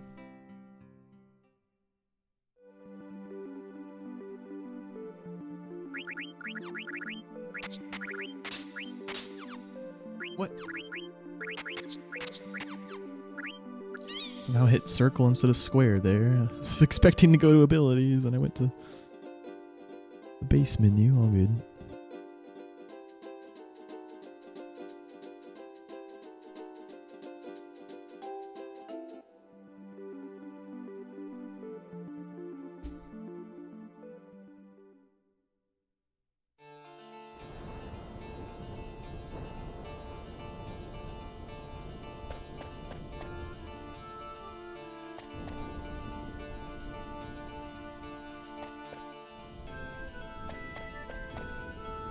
Thanks for the follows today.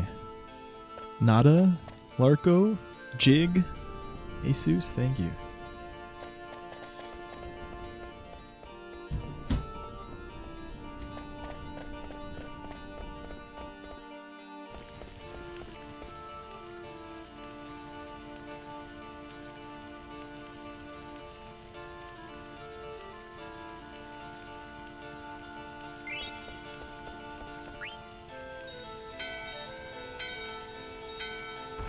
Bonova.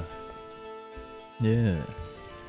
Yeah, that's who Slip was facing in the grand finals.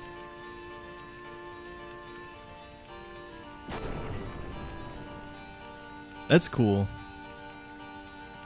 'Cause there's so many like really amazing runners in Mario 64. Like I'm glad that the grand finals was like a really well-known runner versus like a not so well-known runner. Like just so that it had some name recognition in the finals, but also like shows you like, yeah, there's a lot of people that are really fucking good.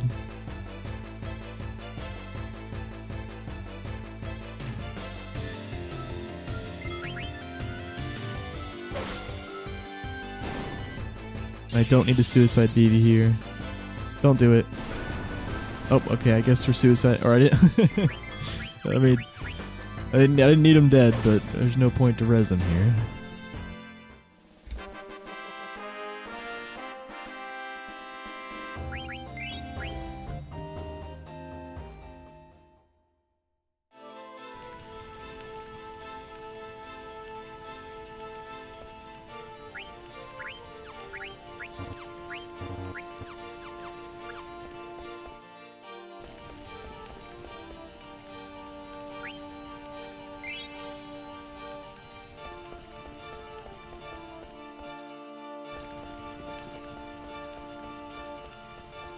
Holy shit, he likes to get close to the stairs sometimes. And that's unlucky. That sucks. Okay, at least it's a skilly.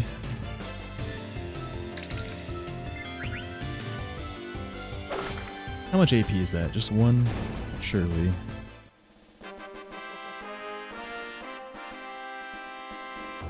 Yep.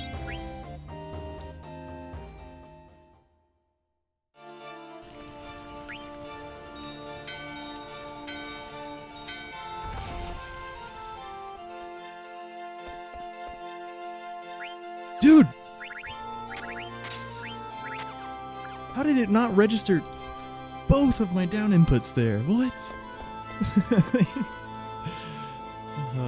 I don't know, man. Every now and then, the start of the menus are so weird. That hasn't happened yet this run, I don't think. And that was fucking cursed. Like, I pressed down twice, and it went to items, man. What the fuck? And then it worked out completely normally after that. It was just, I don't know. It's weird sometimes, this game.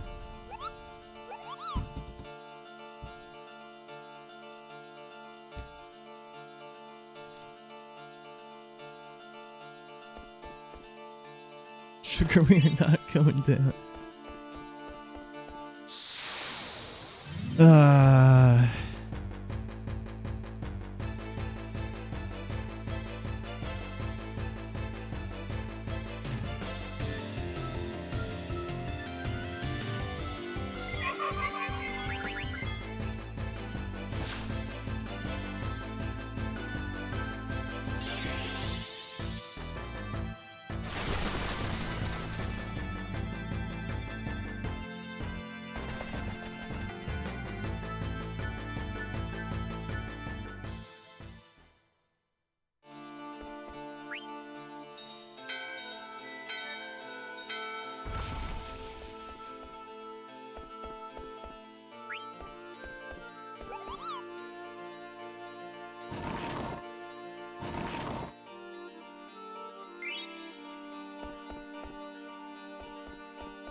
Well, 2 encounters. At least they weren't that slow.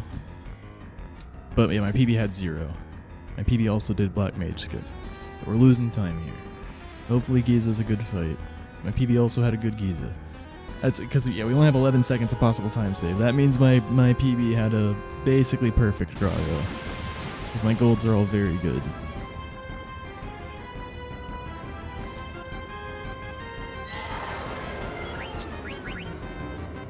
Oh, I could just go for trance strat. Let's see if this tent lands. Okay, it does. Probably for the best.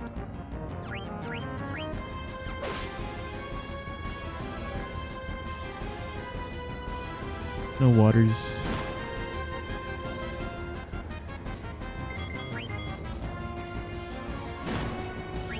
Should have checked for a trance. You didn't though.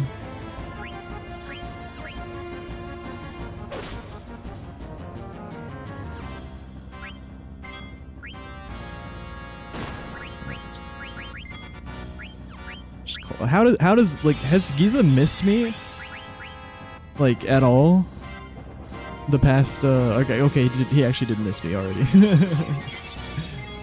I'm just traumatized still from all the fucking recent runs where he just literally never misses. He missed once. There's a second one. Okay, we're actually getting a normal Giza for once. He is countering everything though. Classic.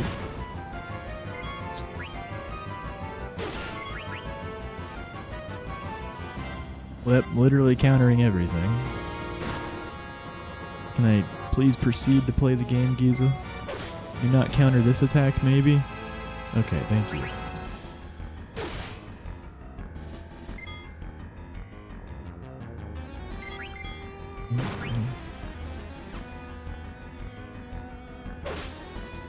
There we go. Not bad.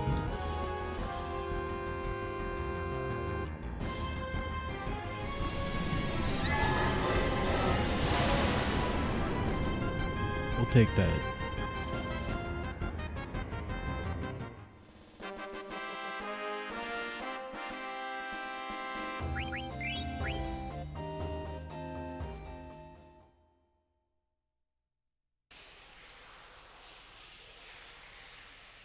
Yeah, and back to back too. Like the only reason I didn't heal before the Zidane's attack there was because I wanted to ATB wait. It's very tight, and you would preferably potion while his ATB's filling up in between the two attacks, right?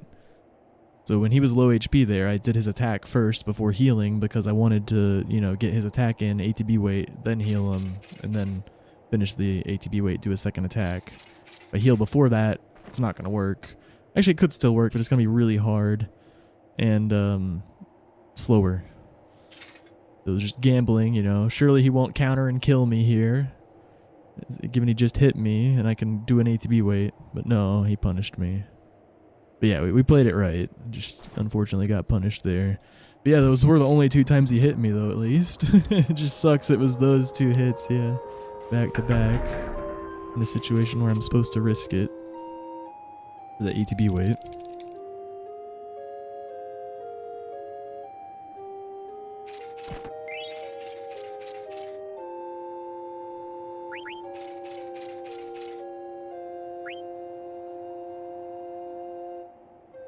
We have the best glods. Beautiful glods. They say that our glods are so beautiful. Perfect glods.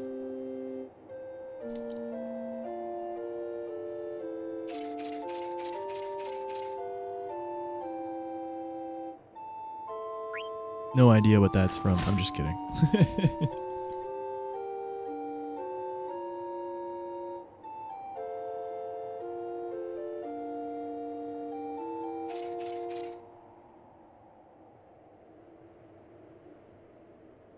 I need to watch the new South Park season. Yeah, I know. I haven't watched any of it.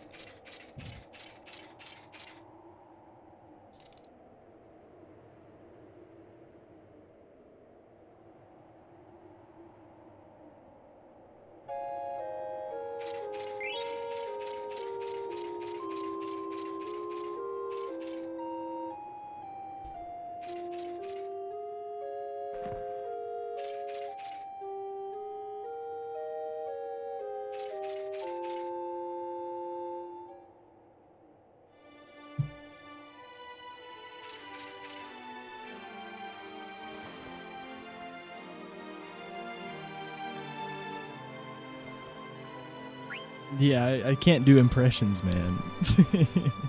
That's why I thought it would be funny if it was like, I don't know what that's from.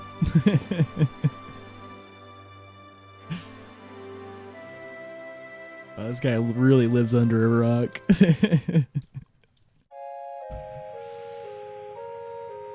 No, I just can't do impressions in general, really. I'm not good at that. Oh, thank you, Steph.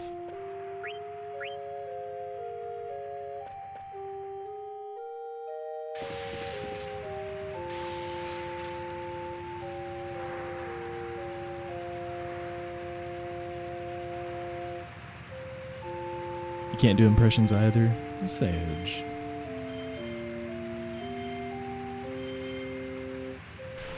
I'm too honest. The impressions are a form of lying. I'm too pure.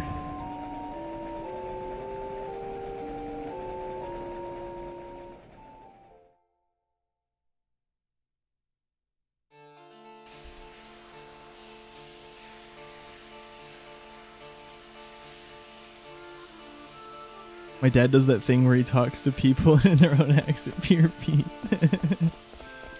There's the YouTube name. So pure.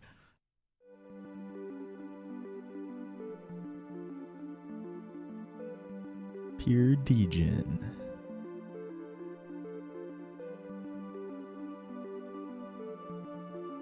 You like the new season a lot, Cord?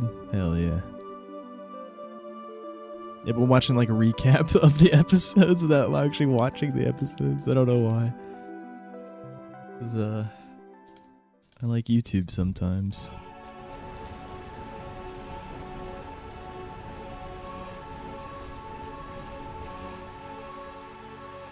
You gotta listen really closely and then exaggerate the few big things. Oh, you've been doing that too? Johnny Two Cellos? Oh, you watched the recaps before? Okay. But now you're watching the season. Fuck yeah.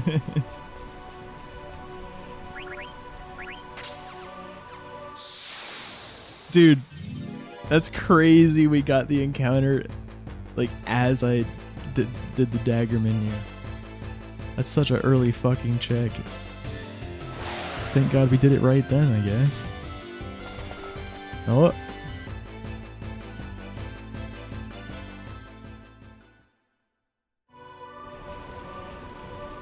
Okay, I did do the menu pretty late, to be fair. It was a little risky.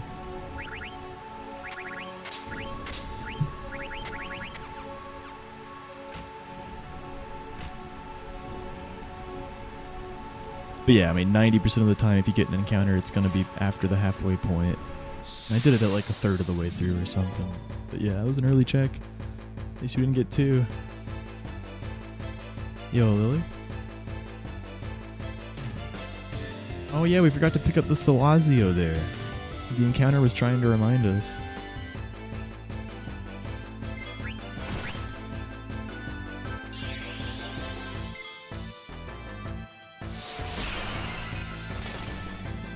Just letting ATB flow.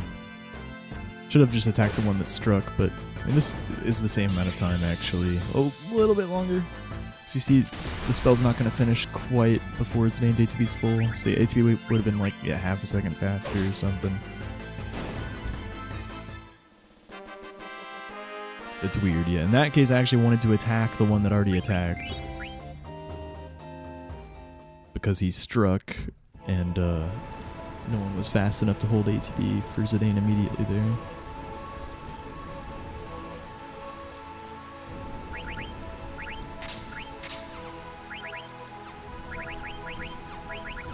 Help.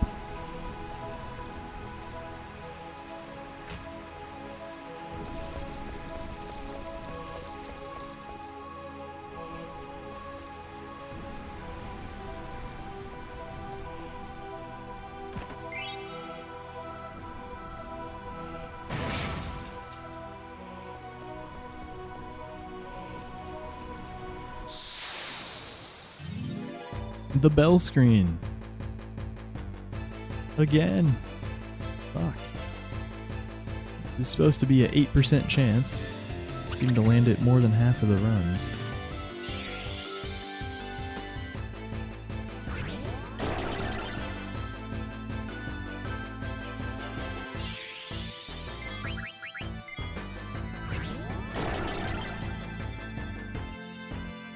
On the second screen in Bermesia, by the way, where the Black Mage fight was, we triggered that fight from a specific spot to skip the last encounter check at the edge of the screen. That's why I went like up left and then up instead of just straight up into the fight.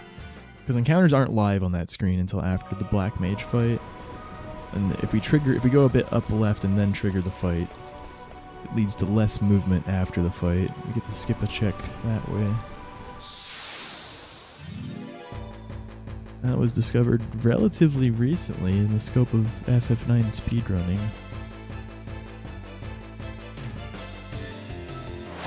By Luzbel.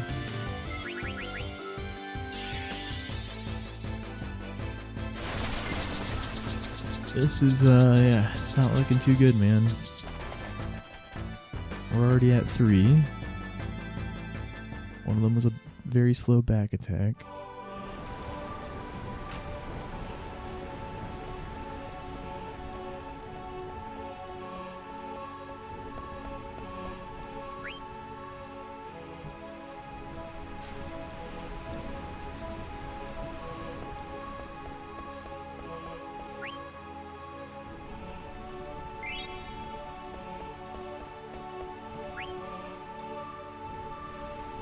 %of the time it happens, 50% of the time.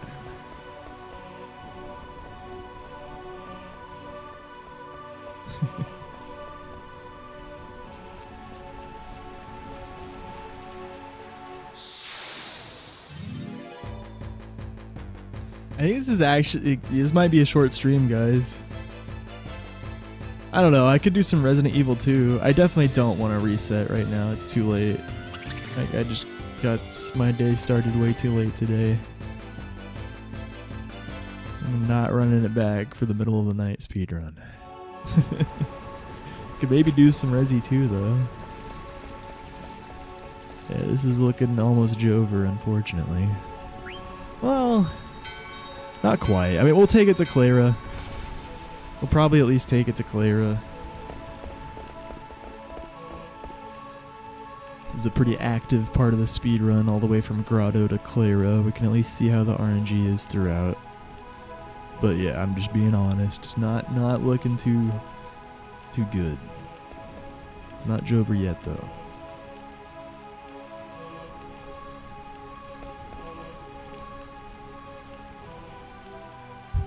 Lumpo's still listening. It is time.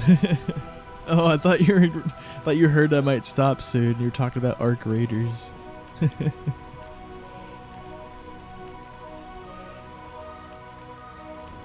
Matrix 1. Yep. Chad 3 a.m. RA2 run versus Sad 5 p.m. FF9 run.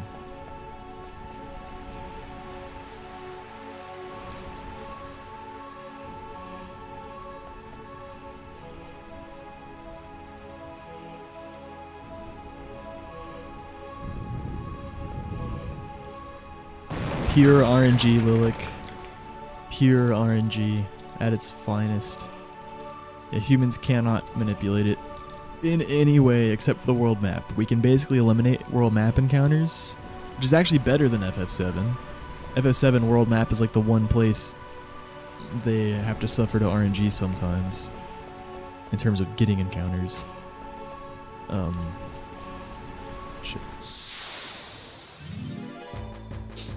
Yeah, it's Jover.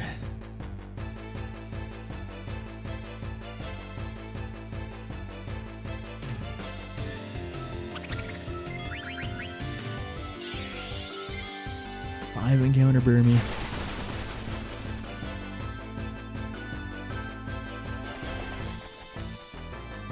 I started that screen with D-pad. I meant to start with analog. That wasn't great movement, but this was not the skippable check anyways. That was before the skippable check.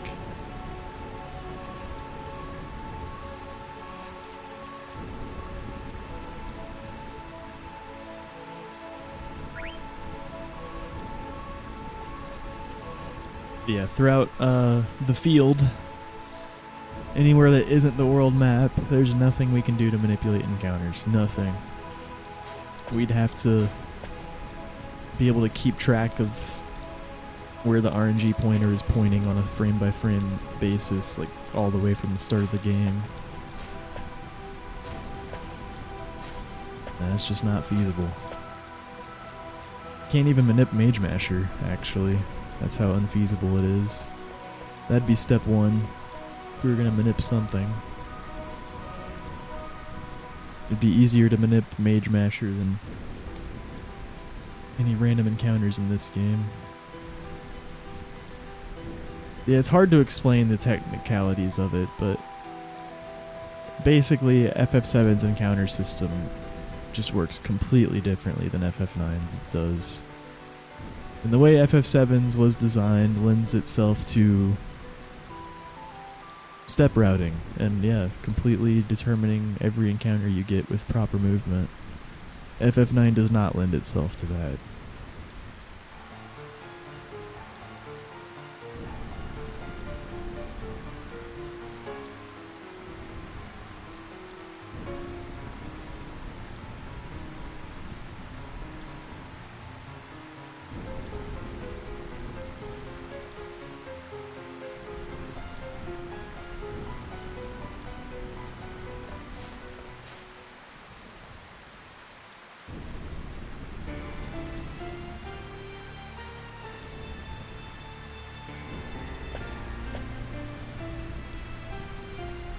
Yeah, Task can manip it.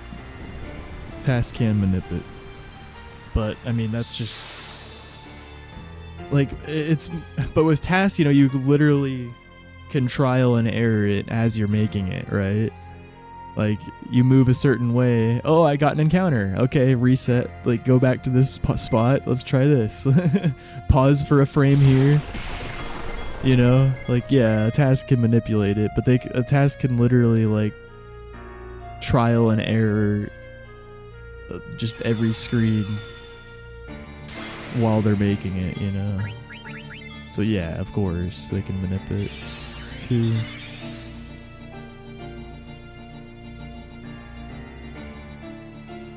Three.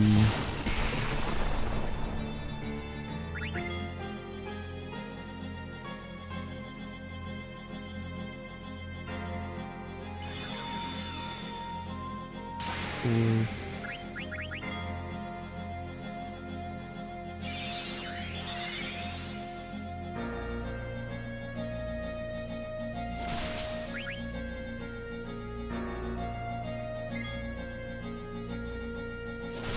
6. Oh, we're surging.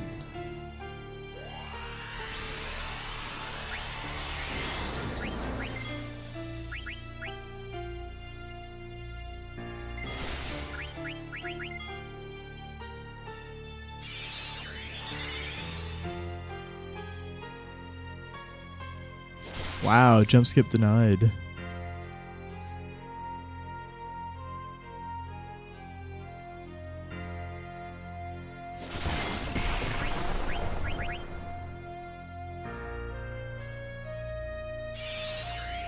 Vivi was too slow to suicide on turn 8, so I couldn't do jump skip. If I jumped with Freya and Vivi was still there, jump skip wouldn't work. I would actually die. So yeah, I just have to wait out the 10 turns.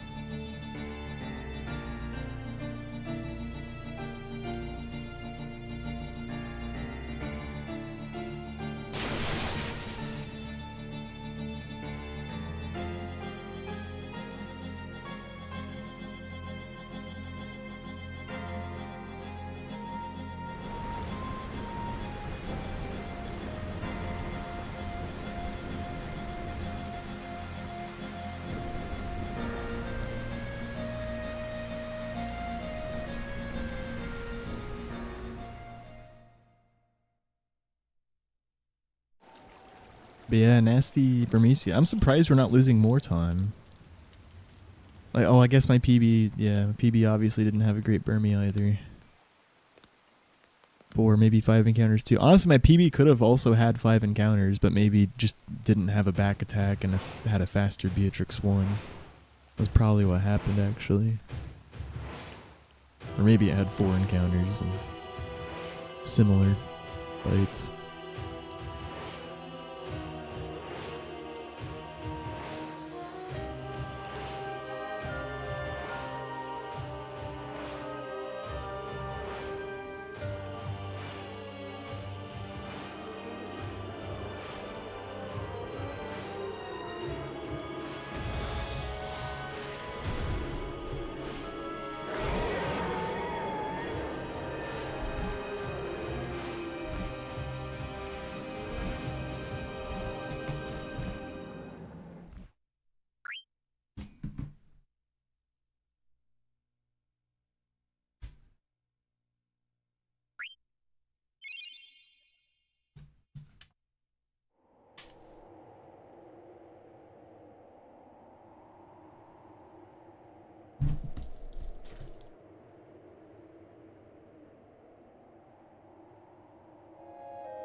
Yeah, it's actually not over yet. I didn't.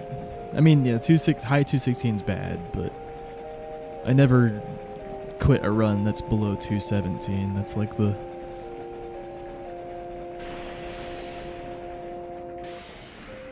217's like the 217 flat is like the maximum time I'll never reset. If it's over 217, sometimes I won't reset it, but sometimes I will. If it's 216 or lower, I always take it.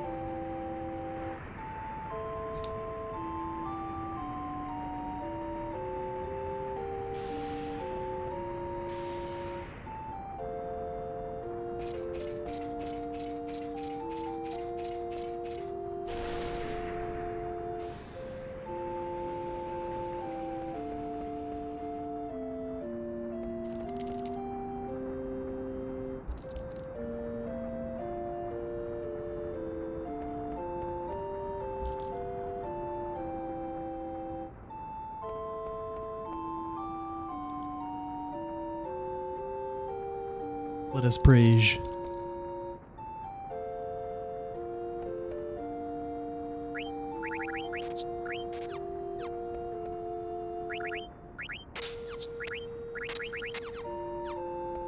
Oh my god, Dagger, where are you going? We're gonna go talk to the chef.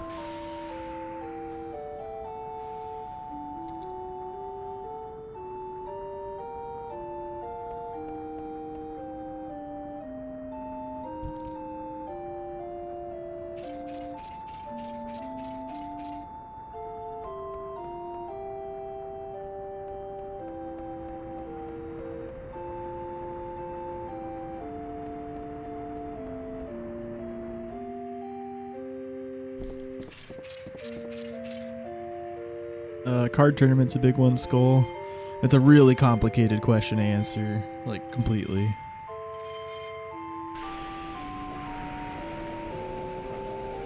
I just don't feel like going over every split in my head right now. But yeah, card tournament's a big one.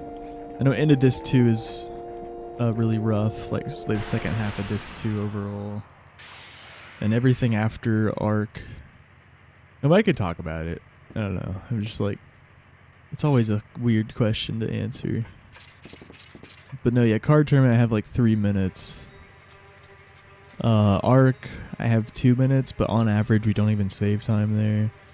The rest of Disc 3 is pretty awful. Disc 4 I have a lot of time save actually, especially after Kraken. There's a shit ton of time save. I have time save in Clara. I think oh, I have a lot of time save in Ralph. Wait, 1 second.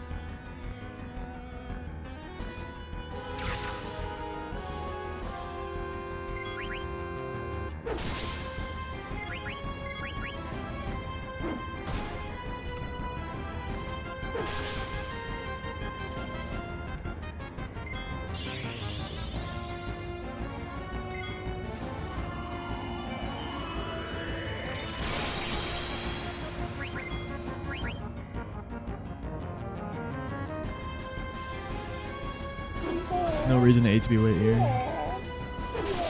At least we had the triple preempt. Freeze fucking sucks.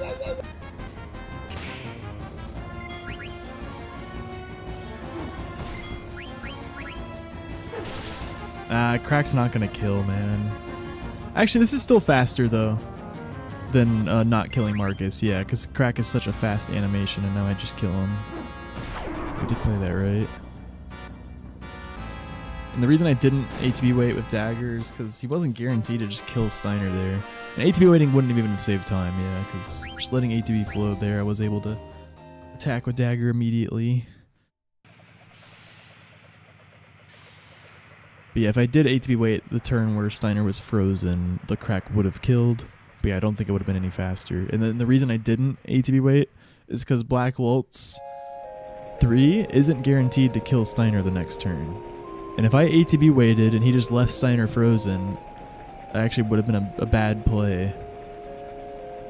Because as time passes, there's a chance Steiner will thaw. And you don't want to hold the ATB because of that. In that situation, at least. Since, you know, he did kill Steiner and it didn't even lose his time that we didn't ATB wait because the turns were flowing fast.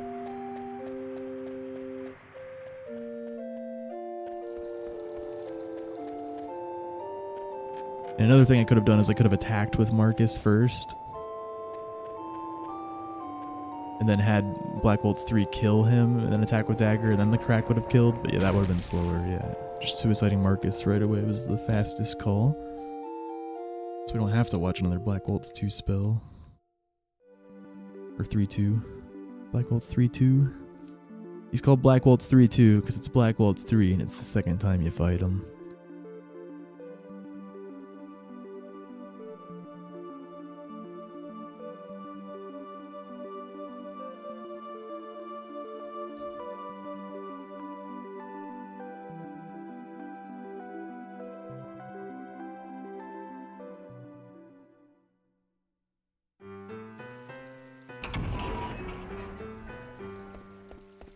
But no, you're really fine, Skull. No. I'm absolutely fine talking about the PB, and now I'm more familiar with it. Like, yeah. I came back, I didn't really know, but now I do know. Been reacquainted with the splits. And yeah. Like, the start of Disc 2 is pretty kind. We actually could, you know, as long as we get relatively decent RNG, we could easily be in the green by, like, Ralph. But then once we get around Aoife tree, the splits get pretty nasty. Now then there's some time save at cards, big time save. And some at Oliver. But then the splits get really nasty again. All the way until like disc 4.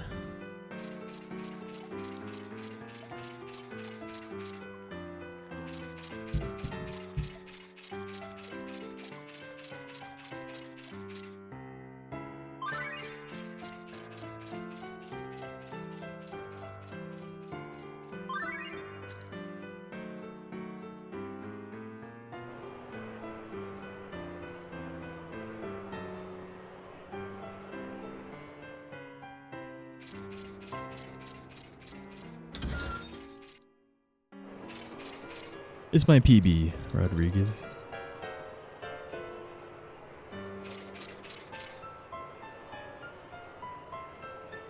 Probably every split is an opportunity to get back. Yeah, a lot of them for sure.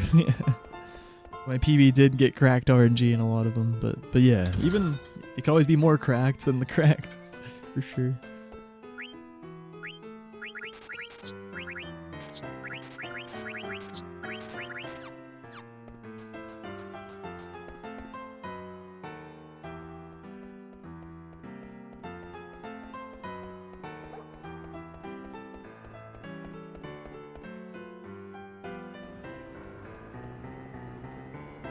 Shaggy, why?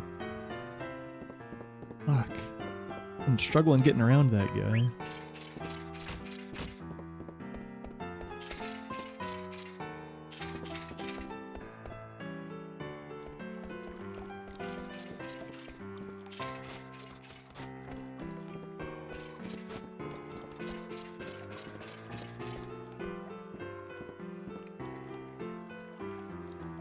But yeah, that's basically the rundown.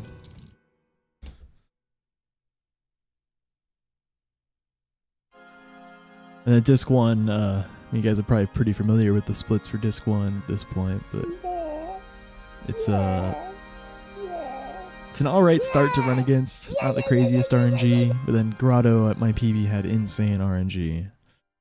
And then Bermesia, we have time save. But yeah, I think my PB got 4 encounters and we got 5, so that's why we lost time there too. Yeah, that's actually me. Oh. Oh. Whoa. Oh god.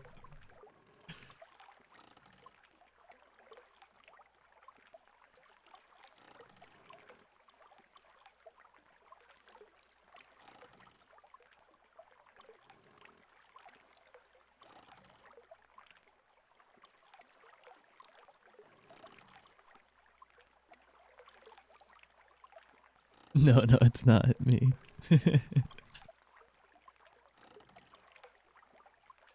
Chums is Joshin.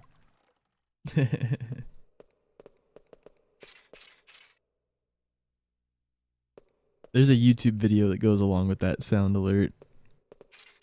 Very short YouTube video. I think it has a lot of views. It was like, yeah, one of those old gems. Yeah, I just completely lost it. Can't do the big whoa freak out. Yeah, I've got the start down. Aww. Aww.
So if you notice right there, before I interacted with this feed lever, I exited the screen and then re-entered it.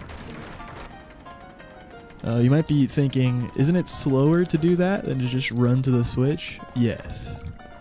But the risk of a random encounter is much, much, much higher if we do that. And the screen loads don't take that long, especially when you compare them to the length of a random encounter. Even the load for a random encounter is so much longer than the load for a screen transition.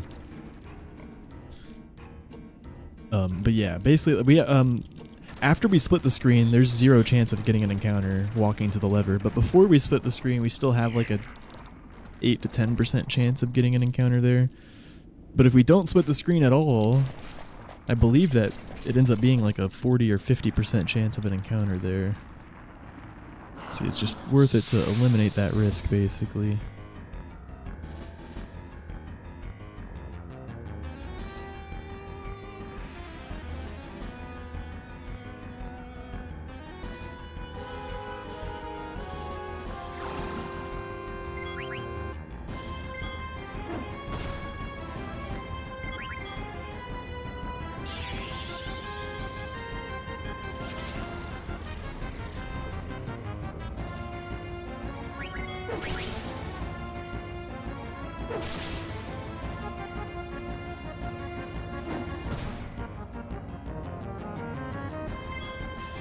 Didn't take that potential Marcus preempt, because if he killed Dagger, it would have been real bad.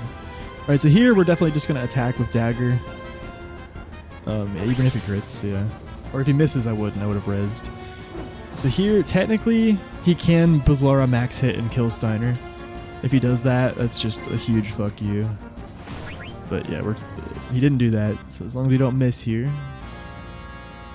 Yeah, most things will not kill Steiner here. It has to be a Bazlara, and it has to be his max roll.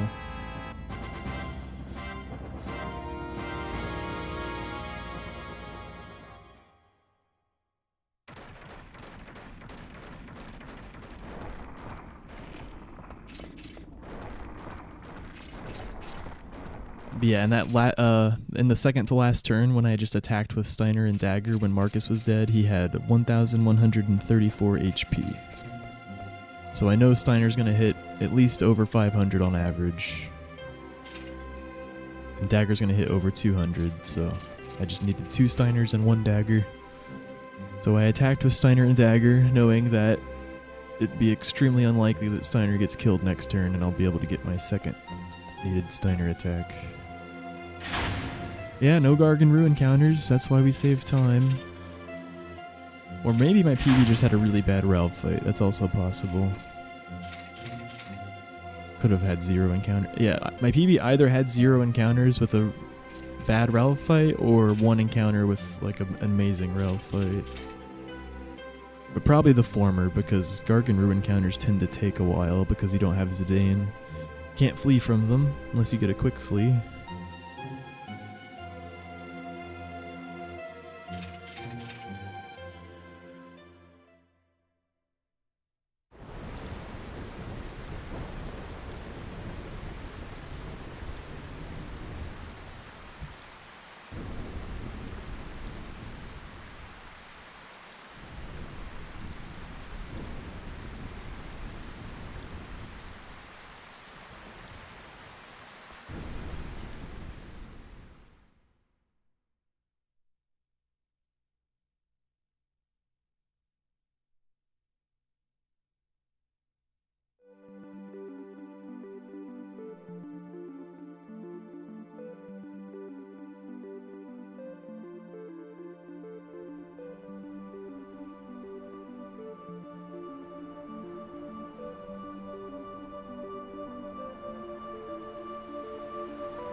Woo! Yeehaw!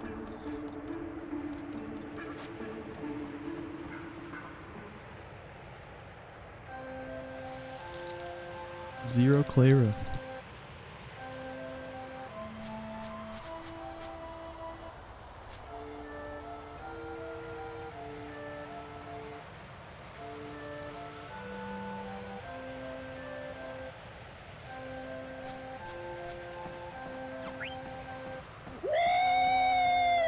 Yeah, baby! That's what I've been waiting for. That's what it's all about. Woo! Hell yeah.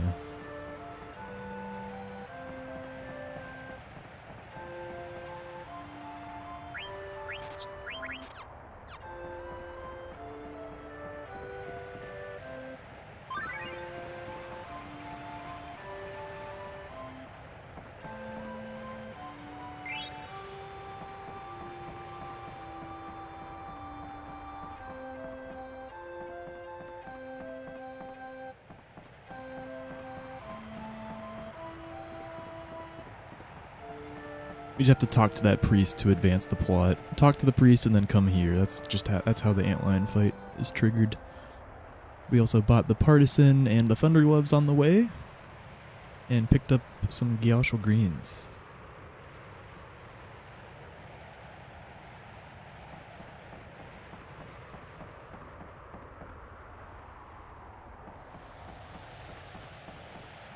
No, no, no, no, no! I can't believe I did that.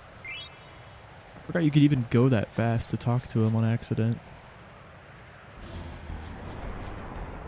Actually, though, like you have to move pretty well. I just had to not mash so soon. Unfortunate.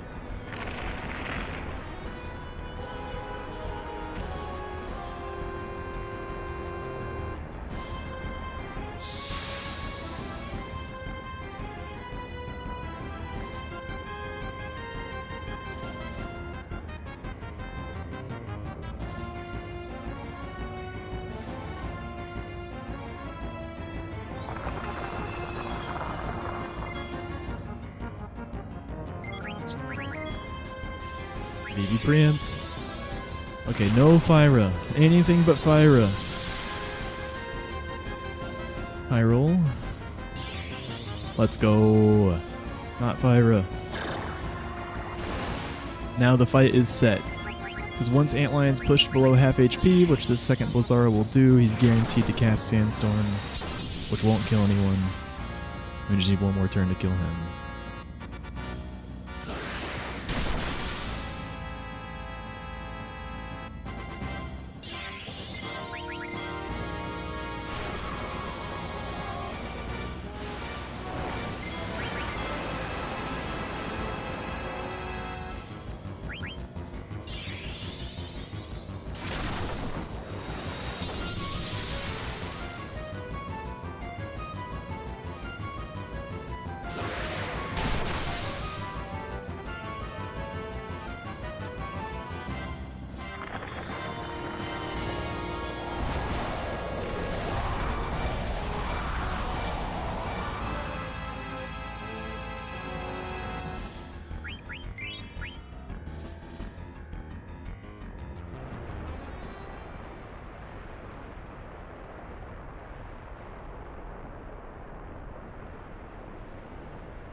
Yeah, it run's very much alive now.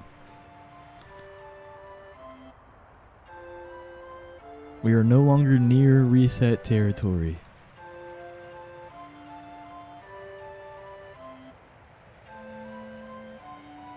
Alright, be right back. Well, today it wouldn't be reset territory. Today it would be GG territory. Yeah, BRB.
Bringing the dream back. Yo, thank you, Runel. How was Chrono Trigger learning, dude?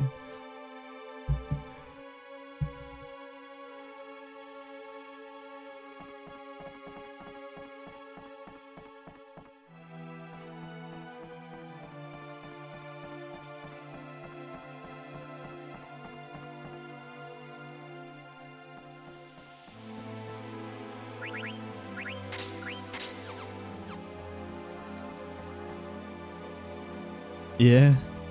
Yeah, it seems like a fun speedrun. Nice. Excited for your new arc.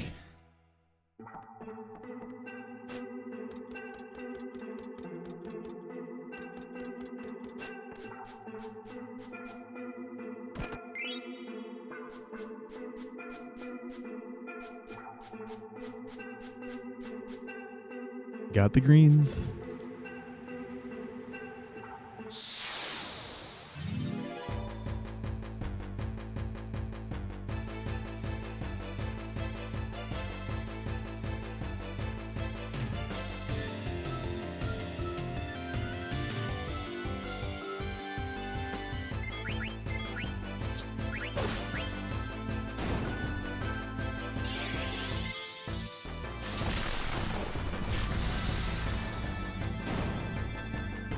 Oh, nice. Cool.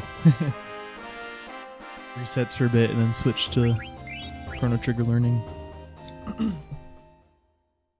Yeah, it sounds like a good plan.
Really nice first 3 fights.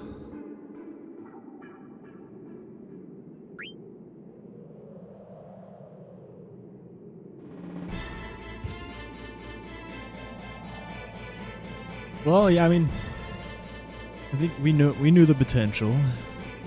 Like Zero Encounter Clara is really good. It doesn't happen too often. Yeah, that's why we save so much time. And we haven't had an encounter yet in Disc 2. Didn't have a Gargano encounter either. But even if, like, this 241 is very runnable. Like, even a 243 Antlion would be runnable in my eyes for record attempts. So even if we broke even at Clara, it still would have been fine. Yeah, now it's good. Definitely a decent pace right now. Like 241's pretty good. Like the best Antlion paces you ever see is 239. Pretty sure I've never seen anyone get lower than that. So 241's only 2 minutes off of that. Yeah, it's very good.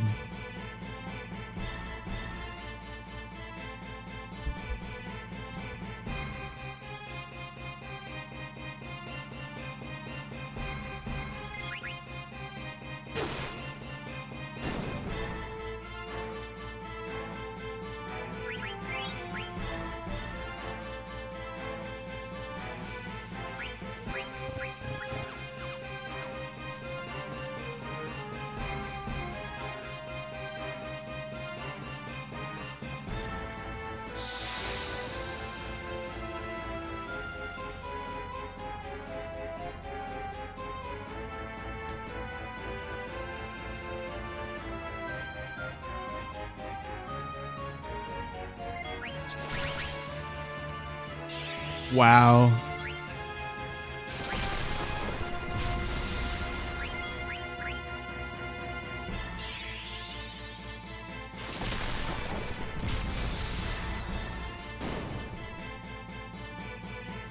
Okay, at least that one's slashed. So we could have avoided that slash if I had Vivi's Bizarra hit that one instead of the first one, but I thought Vivi was gonna beat both. Okay, at least that was just a slash.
I was considering ethering Vivi early, like before this fight, but I don't even know if I have an ether yet, so didn't want to fucking have an awkward moment.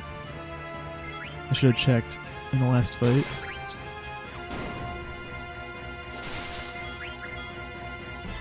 Okay, slashes.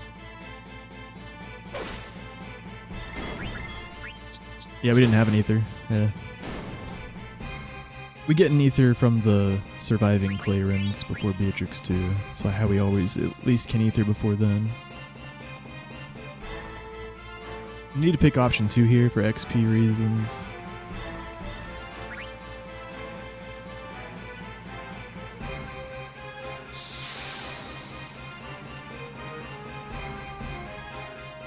I need to do the typical Freya backup for Bird Killer and level up this run.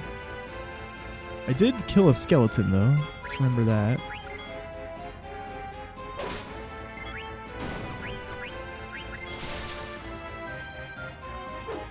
Oh my god, are you fucking kidding me?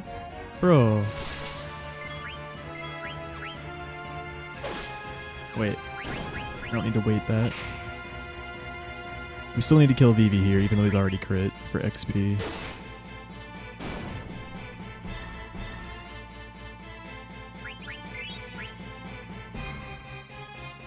Because I don't, yeah, I'm pretty short on XP since we did Black Mage skip and didn't get anything in Clara. Actually, maybe I could have left Vivi alive, but better safe than sorry. Better safe than sorry. I mean, he was dead for that one Black Mage fight. You know, Vivi's fine. I just need to make sure that Vivi doesn't die for any of the escape fights. Can sometimes be at Monka HP on Hilgagars. He got XP from that skeleton in Grotto. And then, yeah, all of these fights except the last one. Yeah, he's fine. He's fine.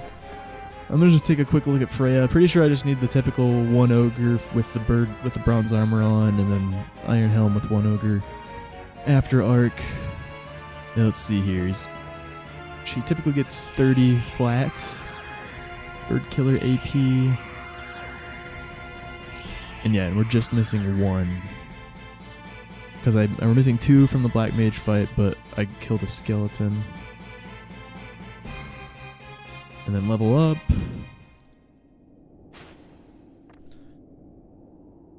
Same deal. Oh, level up we might have learned.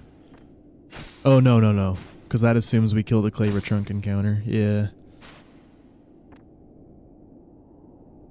Yeah, we should be at 38 level up AP by HG1, so yeah, we'll just need the typical backups. Well, we could also kill 2 things before the split menu in Oliver. But yeah, usually that's not gonna happen. Just throw the Iron Helm on after Arc. How's Protect Girls on Zidane doing? I think that's the typical scenario as well. Yep. We got 2 AP in Evil Forest. AP chart expects we get 3. That's -1, and then -2 for Black Mage Skip.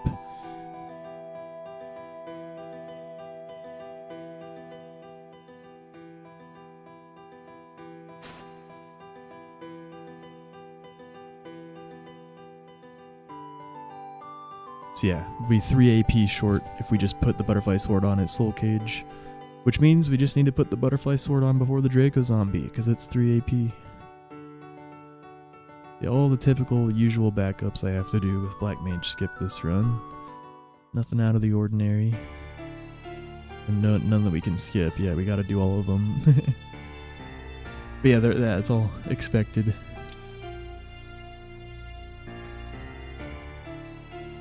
Yo, thank you, B-Dud. Appreciate it. Yo, yo, yo. Hope you're doing well, man.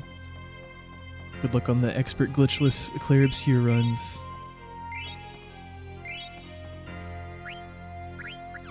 Careful. Okay. Careful. Okay. Fucking ethered Zidane run recently. PTSD from that. 4736.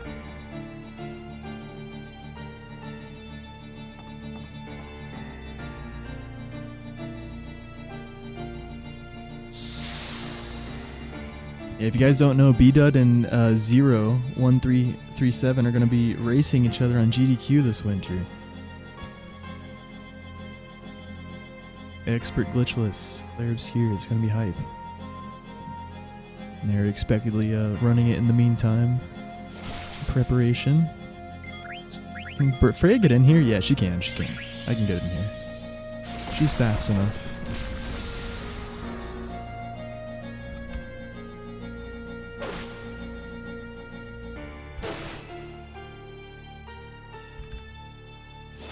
Ah.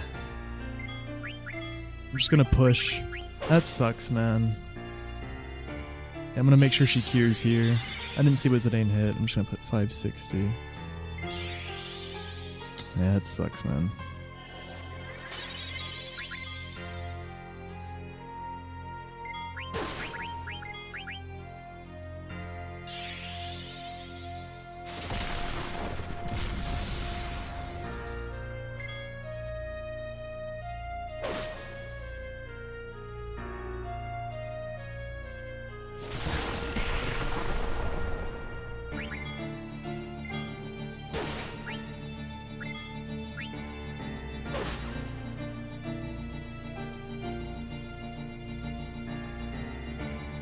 Oh, still sub 20. Yeah, it was a good invasion. Not the best Beatrix fight, having to not do Kira skip. But yeah, that was the safe play. I did not want to do Kira. Like, if I did Kira skip with Freya dead there, I mean, it's just asking to die. Like, yeah. If she hit Vivi with anything, we'd be fucked. And if she shocks Zidane, we'd be fucked. So yeah, I just had to go ahead and make her cure right away and res Freya. It's the safe, consistent way to play that.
Yo, Ryan.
Yeah, we're not getting the perfect swing.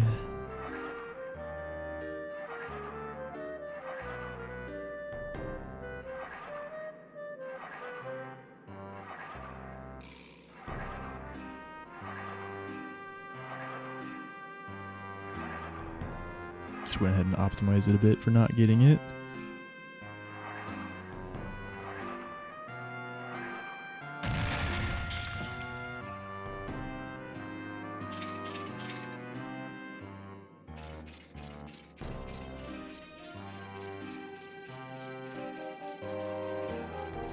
Oh my fucking god, let's go. Woo! You don't see that hard pattern too often. Usually when it's a hard pattern, it's you have to do a loop-de-loop. That was like the opposite. They were fucking spread out as fuck. That was spooky. I really had to thread the needle there to not wait too long to get caught by the first guard, but also wait long enough so I could slip past the second guard. Yeah, it was tight. I'm glad it was possible. Sometimes if you get really unlucky, then they're just too far apart. But they were just, yeah, barely workable. But you know, part of it, I had to skip the first guard very well. Like, I looped around her pretty tight, so she was confused and did like a big loop around before she started chasing me. That was very important.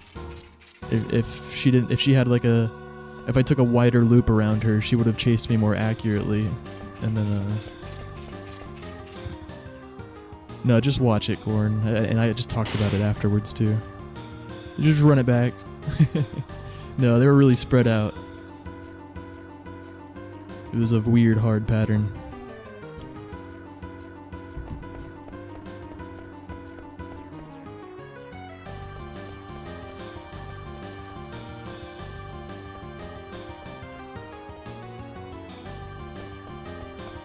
Yeah, I was saying usually when it's a hard pattern, it's a double loop. But no, that was quite different. Super spread out, but I had to loop around the first guard so she got confused long enough so that I had enough time to wait for the second guard. Whoa, a little spooky. She went wide. She moved instantly, but she went really wide. Oh, I forgot Tant. Shit.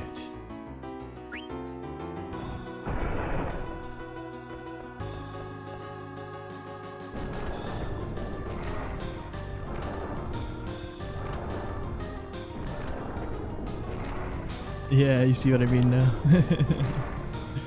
Spread out as fuck. That second guard is just asleep, dude.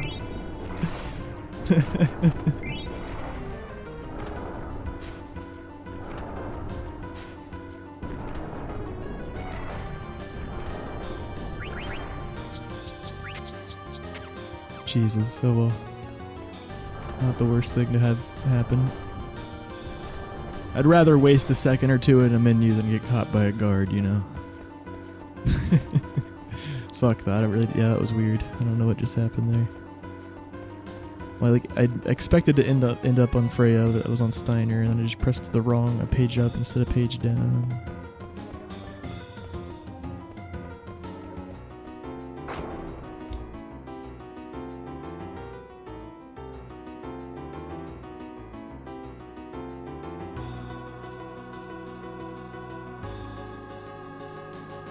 Officer Doofy from Scary Movie. Yeah, yeah. Yeah, that's one of the reasons it's often important to like take a pretty tight loop around the first guard. I mean, it's also important to take a tight loop around the first guard if you have to loop-de-loop, yeah. But if they're spread out, it's also important so she gives you time to wait.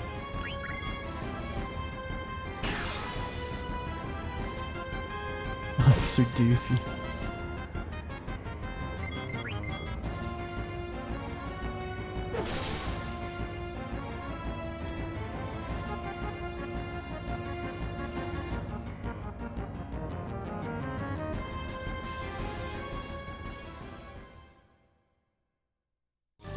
But not like, you know, it doesn't have to be crazy tight. Like the first guard, you just want to kind of go up and then left. I think issues arrive if you kind of like curve around her, like go up, left, and then left. Like then she's gonna kind of chase you more accurately. Like really the important thing is that you just go up and then left immediately. And then if you do that relatively quickly, she'll tend to get pretty confused and do a little loop before she chases you properly.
The resident, yeah, the zombie dodging, it's paying off. All that YOLO horde practice.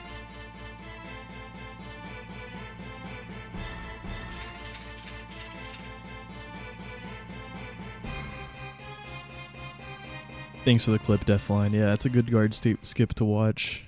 It's a pretty unique pattern to see. Yeah, they're usually not that far spread out. And it can be an issue if they're that far spread out. You saw we barely got past both of them.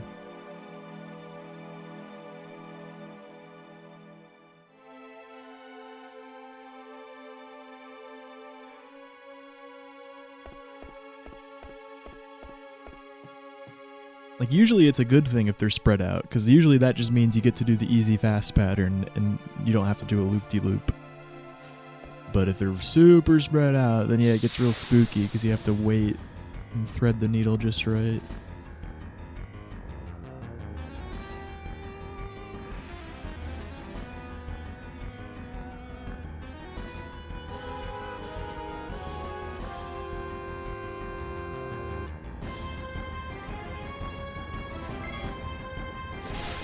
I knew it. I knew it. She's just getting it out of the way. She's like, yep, I'm doing this. Okay. Alright, Beatrix. I see how it is. That's it, man. Game over, man. Game over. What the fuck are we gonna do now? What are we gonna do?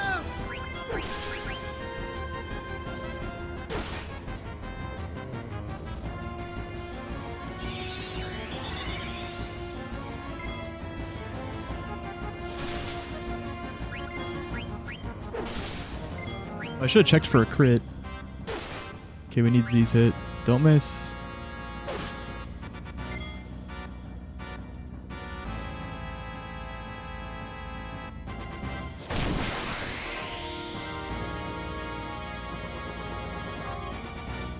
Yeah, I mean, for Steiner getting killed, it's a nice fight. But yeah, if she somehow didn't kill Steiner, then we could have had a 3:15. We'll take it. Yeah, actually, it was a kind of a shit fight. Yeah, we had like a minute possible time save. We did get guard skip. We didn't get perfect cage swing though.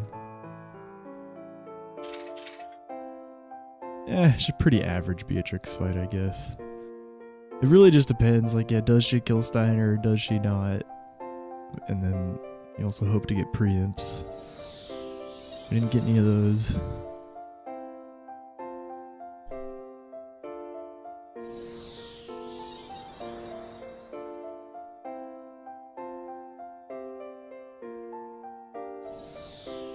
I nearly golded a few days ago. I crit Beatrix. I think I got a counter too. No, it was fucking crazy. Or it might have just been the crit. But oh, it was a preempt. That's what it was. Yeah. We had a preempt and then the next turn Steiner crit. Like Steiner preempt into Steiner crit.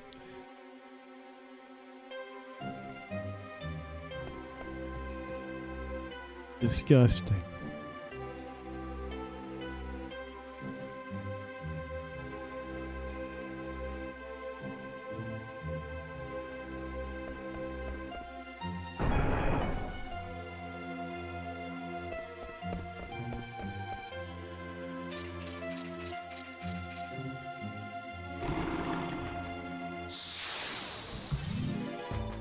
Always double stacked at the ladder at the center. Yeah, that's spooky.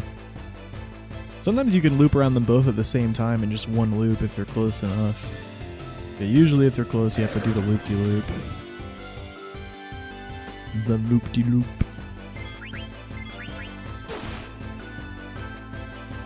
Damn, I was not expecting preempts there. That was a slow puppy.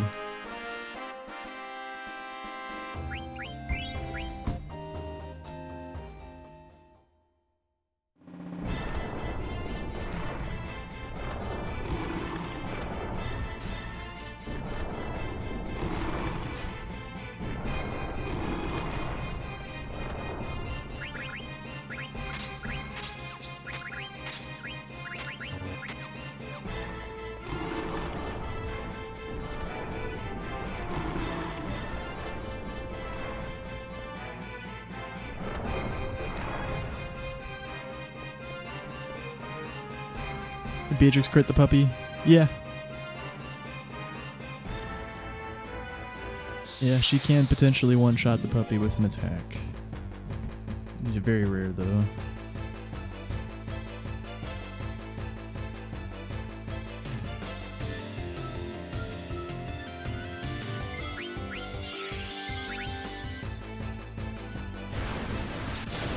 Go ahead and hold ATB here.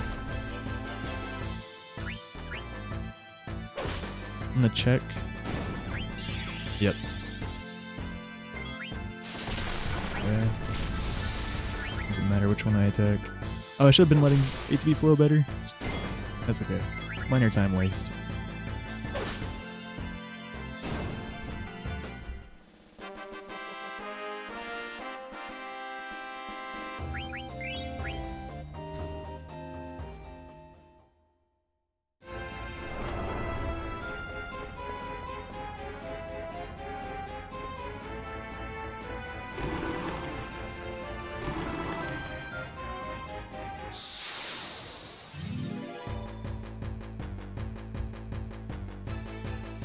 Oh, thanks. Yeah, you just want to check before you cast a Bizarra. Yeah.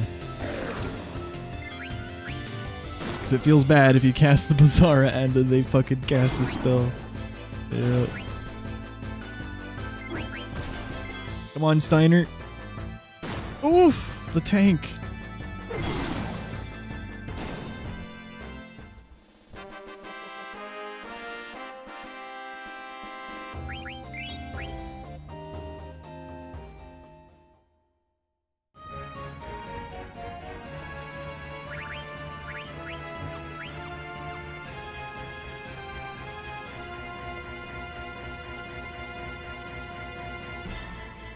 Yeah, that would have been funny.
Oh yeah, let's go. I always get nervous before this fight. It's such a relief when you see a fucking full Beatrix ATV bar. Ah yes.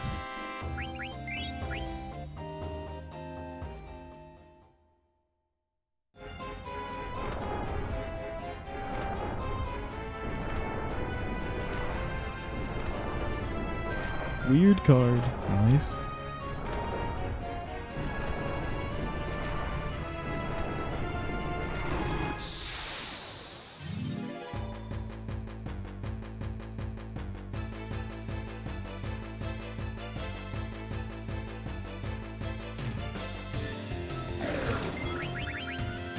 Oh my god, she's popping off. This is a pretty nice split.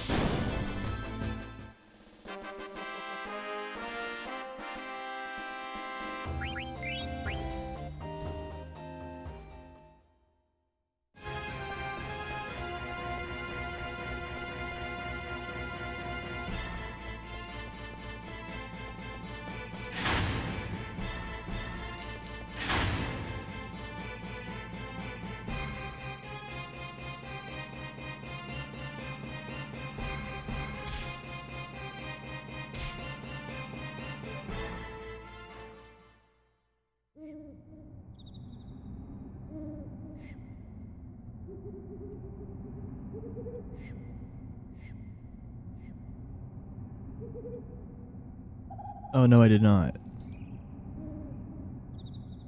I'll do it sometime. I promise.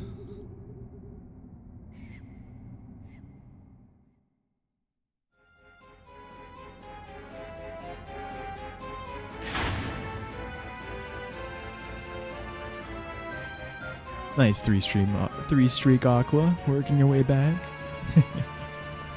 The mind of a millennial, okay?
Wow. Oh! Please high roll. Bro.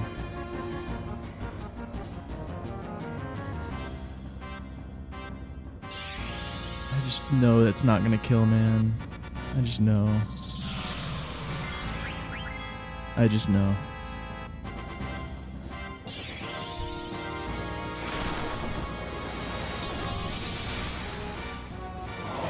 I wasn't calculating though, I kinda wish I was, but I'm pretty fucking sure.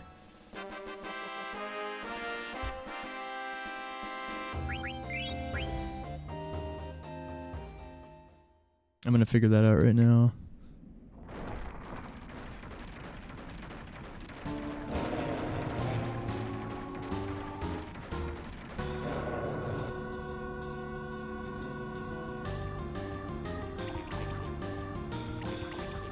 I guess I should have just gone for the attack anyways, because it wouldn't have been that much time lost if it didn't kill versus when the Bazaar would have finished. I think it, you know, it would have been time lost though, and I'm pretty sure he couldn't have, Or you most likely wouldn't have killed there. I just can't find fucking Rouse 8. My notes aren't loading. I'll just fucking Google it, I guess. I don't know what's going on with Google Docs.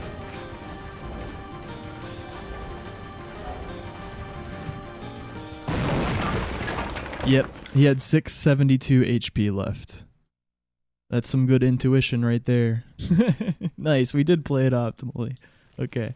Yeah, ain't no way Zidane was killing that. He doesn't hit that high. We made the right call, just fucking waiting and doing another Blizzara.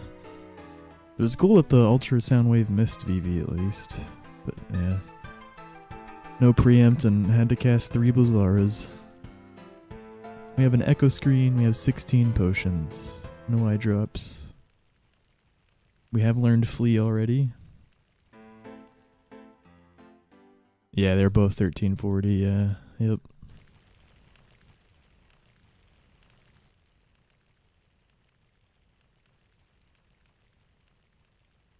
Yeah, that's right. 2 minerals. Don't Zidane attack. Thank you, Sage.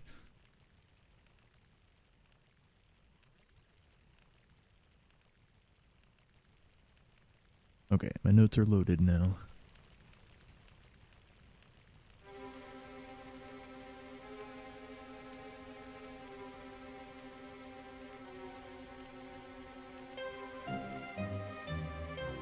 Yeah, but we don't have eye drops, so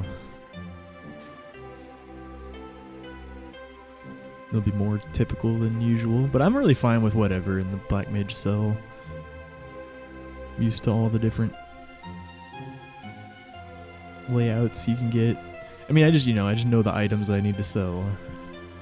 Iron Sword, Mithril Sword, Javelin, the Ogre. Oh yeah, the Ogre, Iron Sword, Mithril Sword, Javelin. It's always in that order.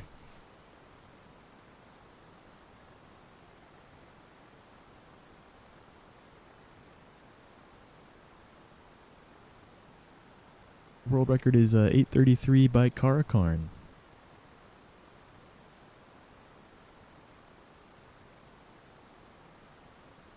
Etherscape? Yeah, I haven't really been picking up the Ether in Black Mage Village at all since I've been back.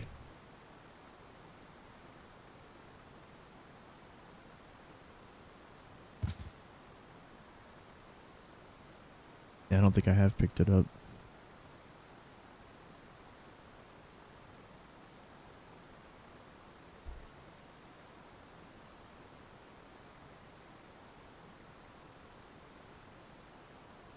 A little risky to do that, but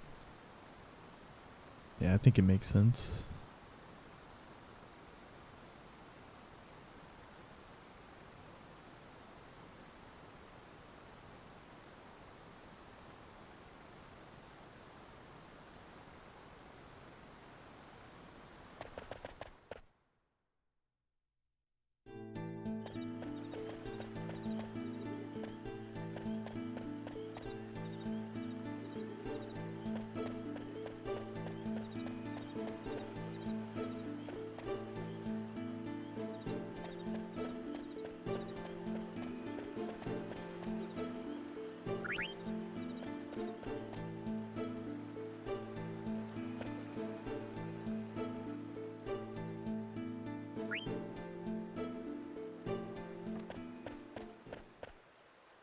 I wonder where our first encounter of Disc 2 will be.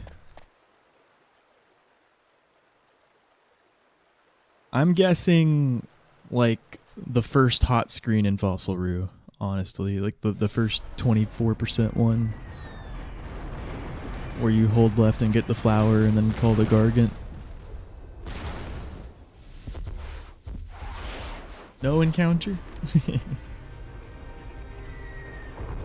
Yeah, I am on Disc 2, and I haven't gotten an encounter in Disc 2 yet. That's why I'm wondering where the first one will be.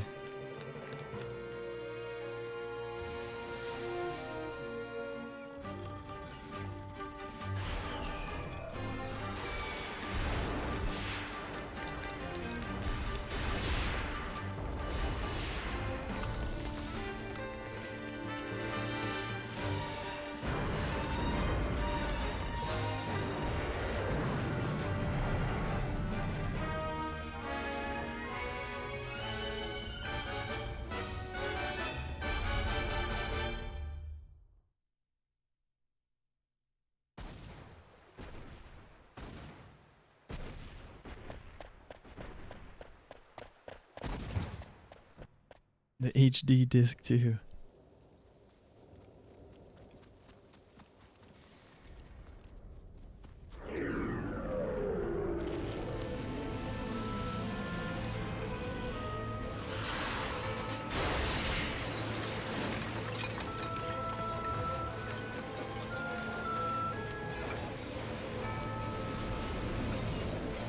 We had plenty of disc 1 encounters. Yeah, how many did we have? We had 2 plus 3 plus 2 in Grotto? Was it 2 or 3 in Grotto? It was 2, yeah. And then 5 in Burmecia.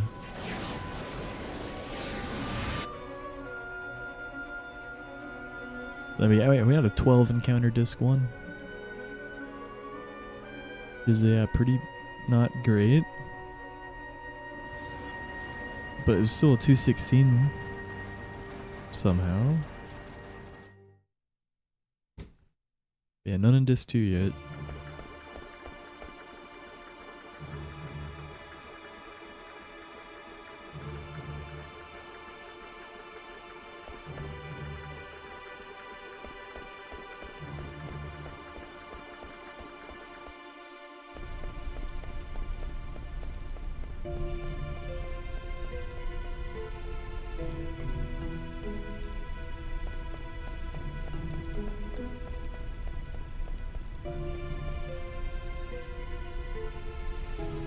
Yeah, they're very green, but this is probably a point where like my PB's worse than my averages. Or maybe not.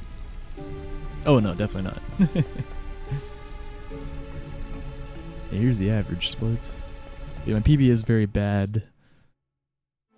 After Clara until like Hilgi. I think Hilgi split was good. Or Fossil Roo split was good actually, yeah. Yeah, until Fossil Roo.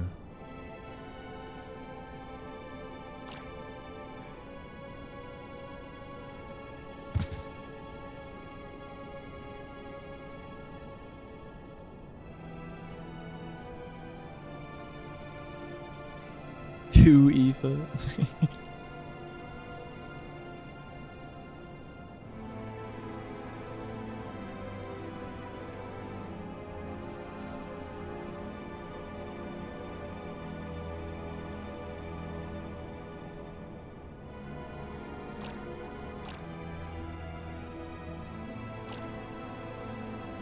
That'd be wild.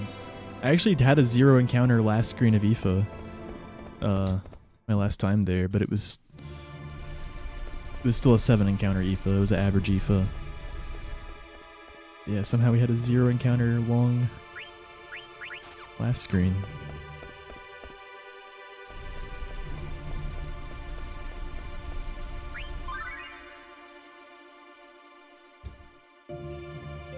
That's super rare. That's like 1 or 2% chance to get 0 on that screen.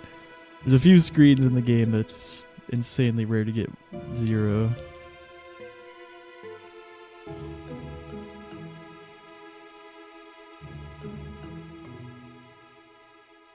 The Hildegard screens. The 5th screen of ETHA Tree. Second to last before the elevator. The one where you just hold up. The last screen of ETHA before the fights on the zombie elevator. What's another one? Oh, Black Mage Village. Insanely rare to get 0 in that forest screen. Then the last screen before Malorus, and the long screen before Kraken.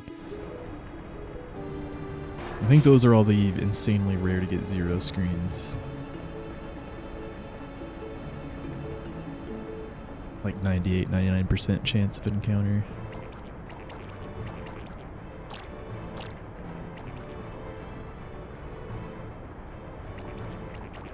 Yeah, the 5th screen of ETHA is the worst of ETHA by a little bit, but the last screen's almost as bad.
So in this fight, coming up with Lonnie, I'm likely going to attempt lucky 7s. And it'll be a 1/4 chance to instantly kill her. But if we don't land lucky 7s, I'll be able to do this back up and get 2 Zidane attacks in 1 turn by manipulating the damage done to her in a certain way. So once she's pushed over half HP, her ATB briefly resets. And so if I deal like 777 damage with Zidane, then the next turn I can attack with Zidane, change with Quina, and then push her over half HP with Bizarra, and then cue a Zidane attack just before the Bizarra damage goes through, and Zidane will get a second attack in that turn. If you roll 7 or 7-7, I do the same process, except I also Bizarra with Vivi on turn 1 as well. But there are situations where it's not worth it to go for lucky 7s if the backup's not going to work, like if Vivi's too slow or something.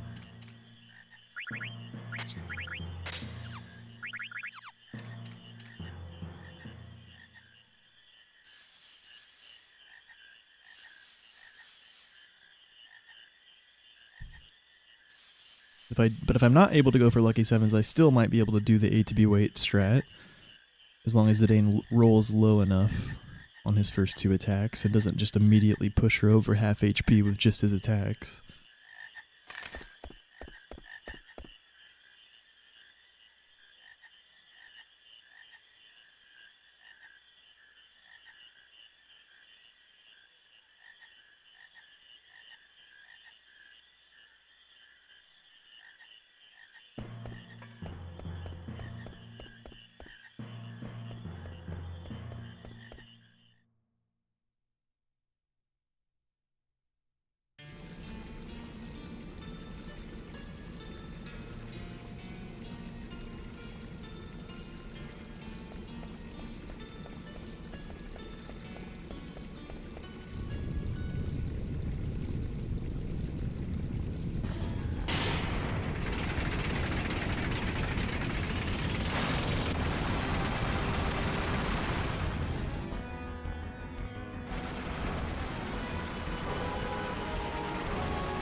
You absolutely could if you invested the time into it. Yeah, it is a long run though. Very long run. Hard to make time for it, but there is a cutscene remover mod. Still a long run even with that though. Oh, nah. Vivi's too slow. Unfort. That's a low roll. That's good. Oh, wow. I can't do it because,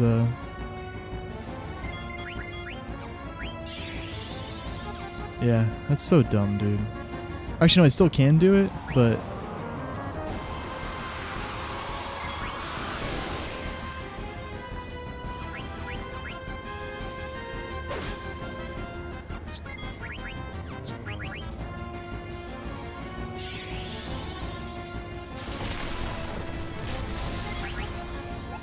I might die here, man.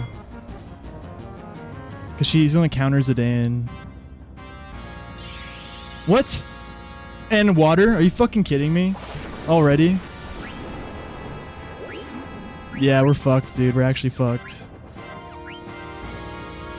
How did that not work, though? I guess it doesn't work if,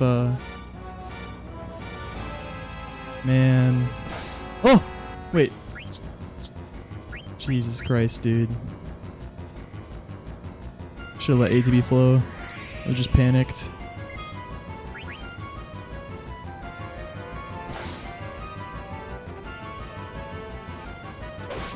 I just was sure she was gonna kill him. Okay, at least she's attacked that last turn, so I didn't cost myself that much time. Like, I could have gotten Zidane's attack in before that slash if I had let ATB flow. I just was fucking terrified. I think, right? Or no, maybe I don't know. Fucking... Jesus, that was scary.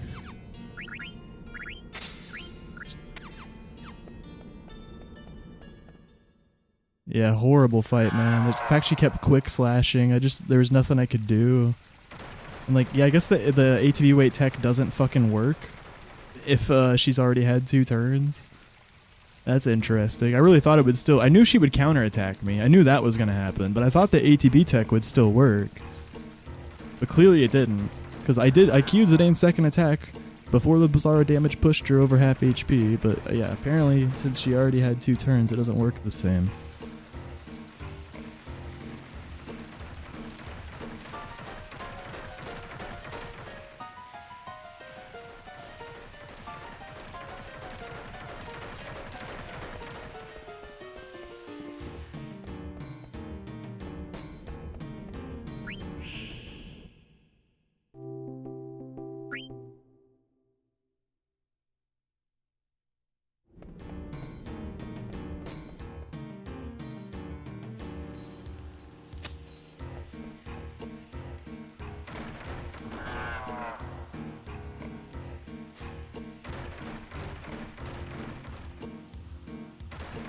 Yeah, that was a lethal Lonnie right there. Heavy hitter indeed. Not dead.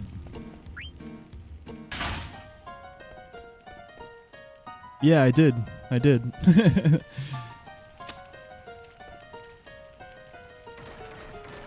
I didn't Bizarro super fast, but I mean, it still got in though. Yeah, I guess it could have been. I think it's more likely the fact she already took 2 turns though. Because like Vivi got in, and I queued Zidane's attack before the damage went through. Like I think you could be right, but I feel like it's more likely it's the 2 turns she already took. But, yeah, I don't know for sure. Because I mean, yeah, all the actions are still the same. Yeah.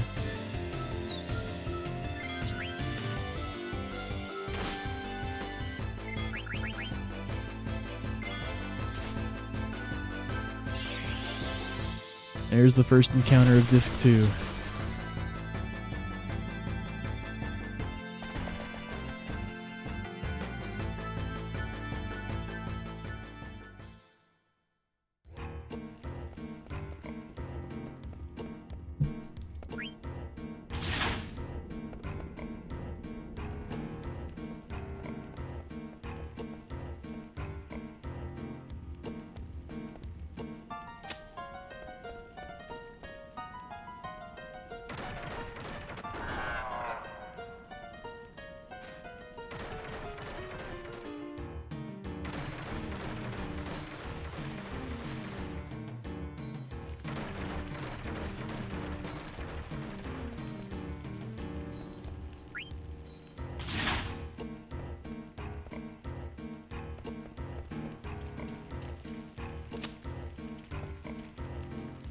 Okay.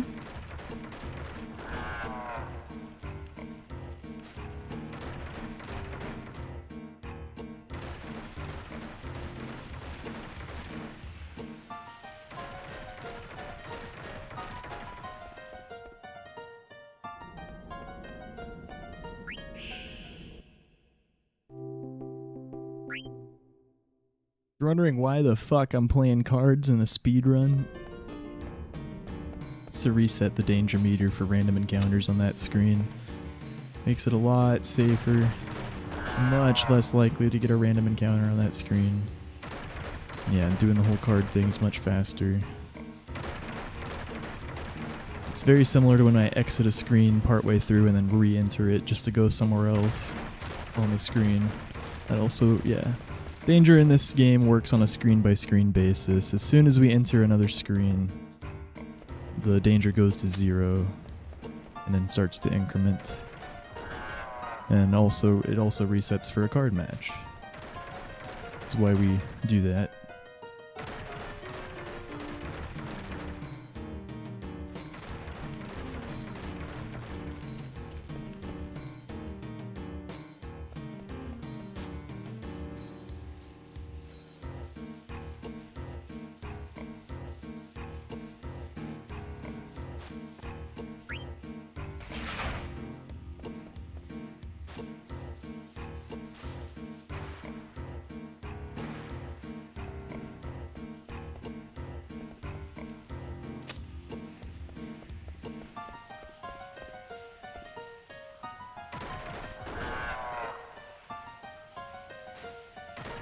Yeah.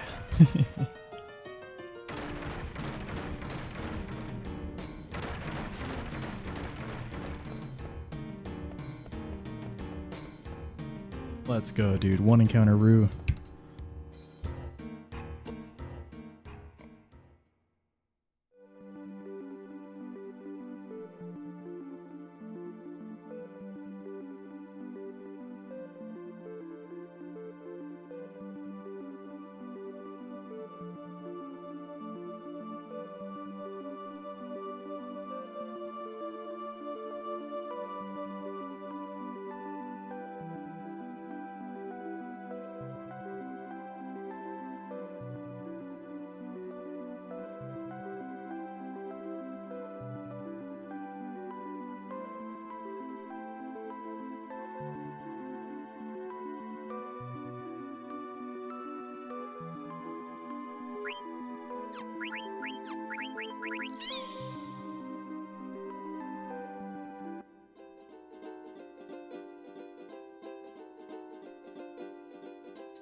Rally ho.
What?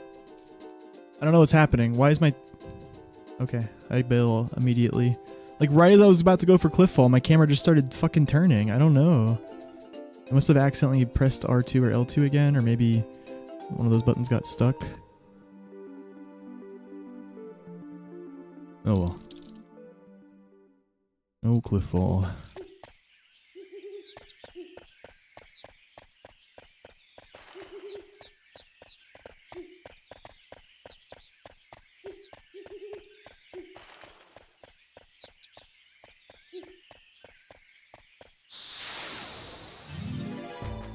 Okay, nice run.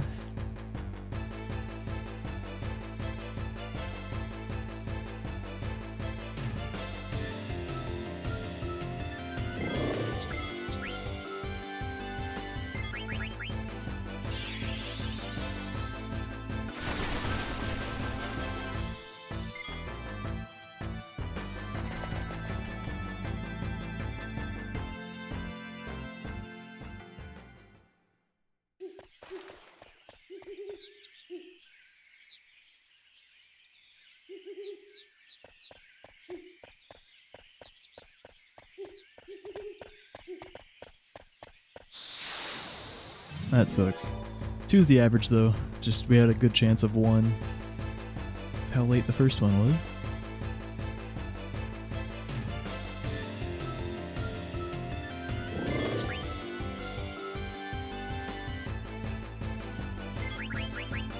Wow, another fleamped.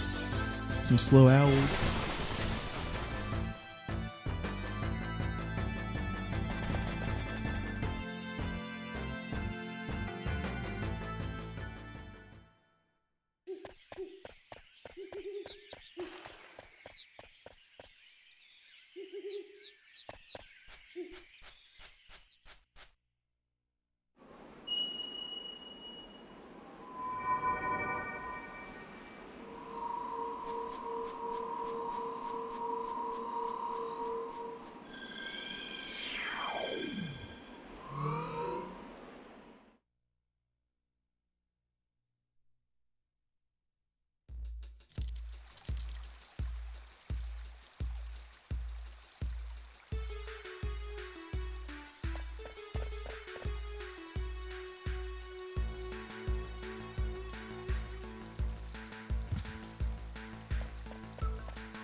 No! Sell it! Fuck.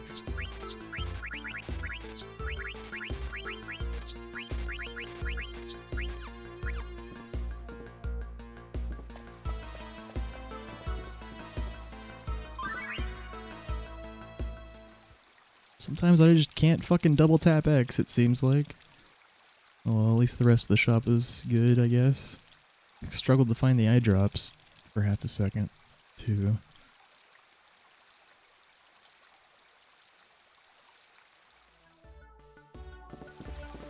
Sometimes the game just drops inputs when you're double tapping X. You have to like rhythmically press it in a certain way.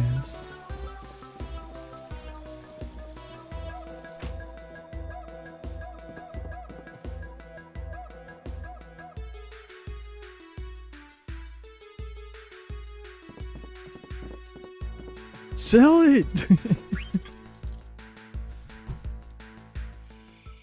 It's really just like double tapping X too fast, really, I think. When that happens, usually. Like you have to delay the second X tap press enough. You can do it pretty fast, but yeah, not too fast. Like selling any items or buying any items. The double X press.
Hell yeah, Chaos. Yeah, I'm glad to see it.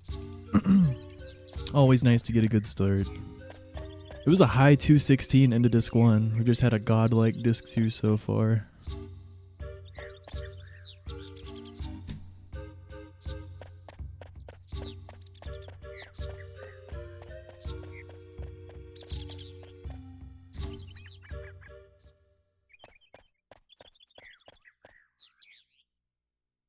Hope your day's been good too. Welcome, welcome.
Okay. Horrible Helgi split, unfortunately. Hopefully... Oh my god. Please just let me out, man. Oh, we could be dead. Okay.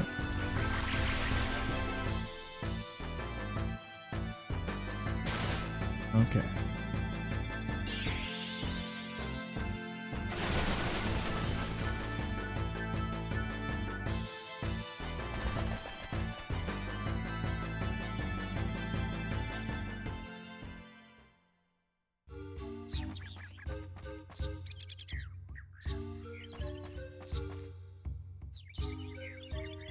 I even did super tight movement on that screen. I was gonna skip the last check.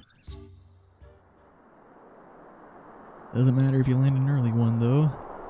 Yeah, 4 encounter Hilgi. Hopefully the fight is okay.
So in turn 2, we make sure to lead with a VD Bazaar and not as a Dan attack, so that we don't push him below, so that he queues his next turn before we push him below the Kiraga threshold.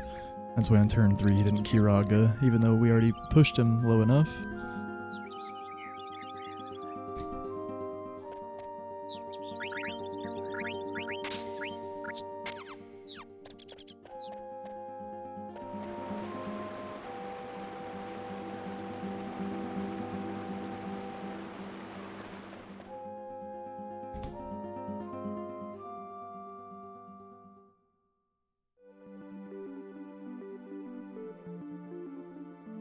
Alright, no post-Hilgi encounters on the Soul Cage split.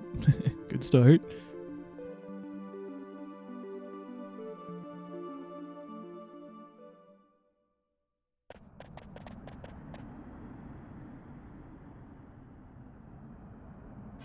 Or, yeah, really it's just that one screen you have to worry about after Hilgi, the last screen leaving. Then there's a lot of screens to worry about after all these text boxes here. Going back through Mountain Path and then the entirety of Aoife Tree. My PB had a very good Soul Cage split. So we'll almost certainly be in the red after this split. But it's okay. We do have time save on Amaranth, and Indidus 2 is kind of rough, but we do have time save there too technically. But then Card Tournament, we have a shit ton of time save. And then also Oliver, have some time save if we get lucky. Really is an average Oliver though. And then after that, my PB gets really rough all the way until like disc 4. Really rough to run against, I mean. It was a very good disc 3 after Oliver. How many encounters have I had in total this run? So we had 12 in disc 1, which is not good. That's poor. But disc 2 so far has been lucky. Before the Hilgi split, we literally only had 1. Yeah, the one in Fossil Roof. Then we had 4 on Hilgi. So we're at 17 in total.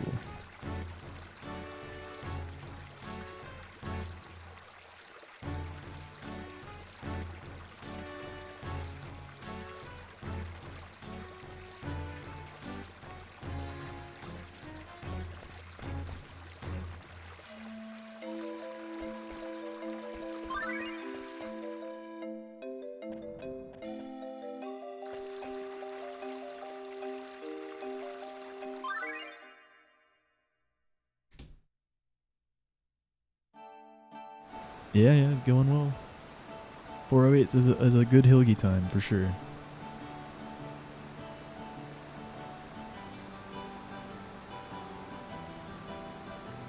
And even if we lose a couple minutes here, it's still a decent time. Like anything sub 430 for Soul Cage is good.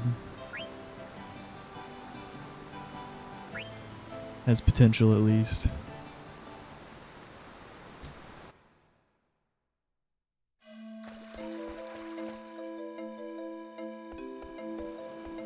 Or even above 430 has potential, but yeah, hope for a sub 430 at least.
Stop it, mountain path.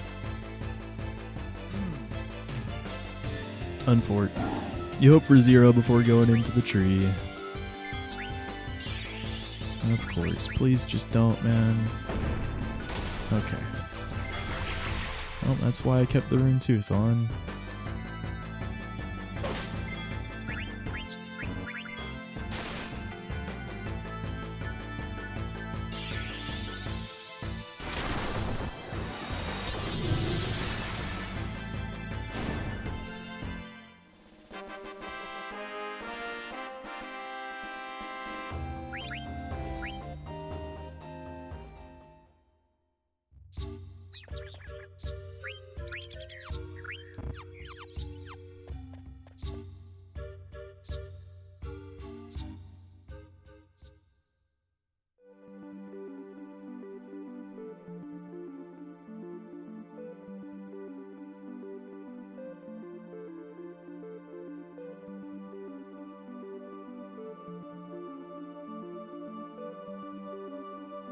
Well, I also keep the rune tooth on all the way through to the zombie fight. I like to be able to one-hit those zombies. We do have just enough AP to do that, and just put the butterfly sword on before the Draco zombie fight.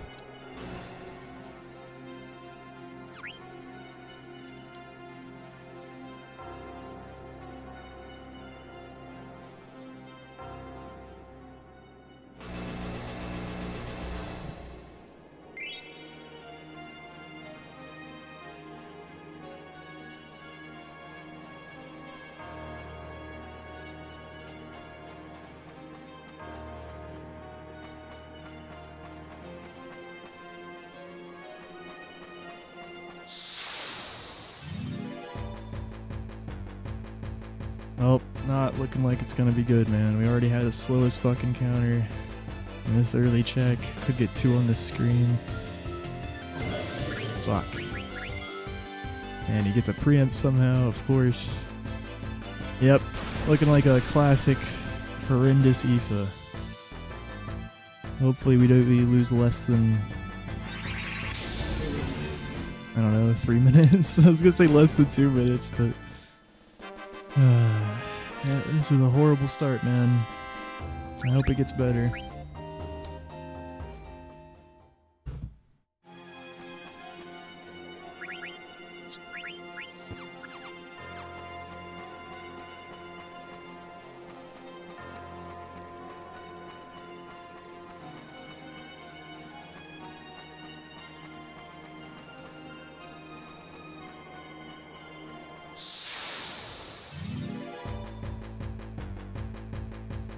Didn't hit the next 2 screens at least, but this is an early check. Definitely getting 2 here. 2's the norm. Just hope for 1. But ain't no way we're getting 1 with this check.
Come on, man. Just every screen, of course.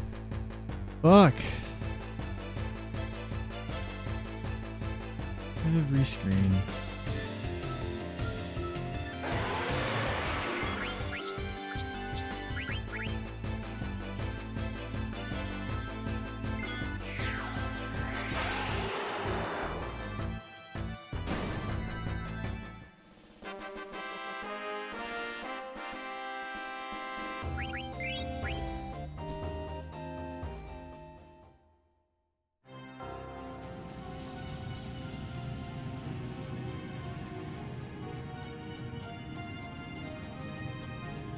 And we're getting 2 here. Of course.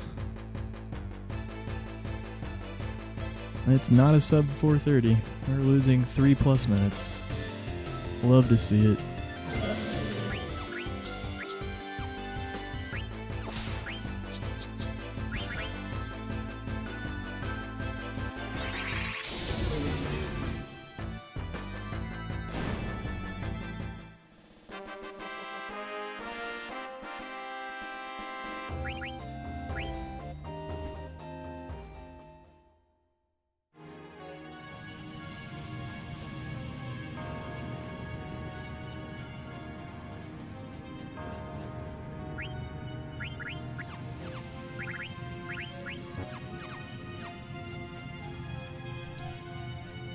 Wow, I'm surprised we got 1 there.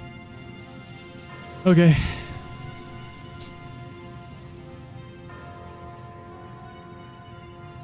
It was actually an 8 encounter IFA, but you know, the troll fight, 8 encounter soul cage split, but the troll fight basically counted as 2 encounters.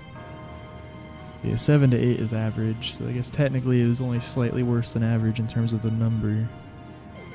But yeah, really bad quality.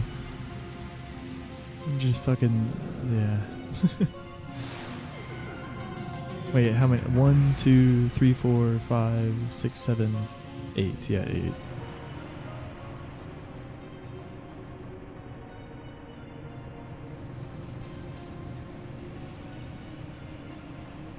Alright, it probably will be sub 430 since we didn't get 2 on the last screen like I thought I was going to.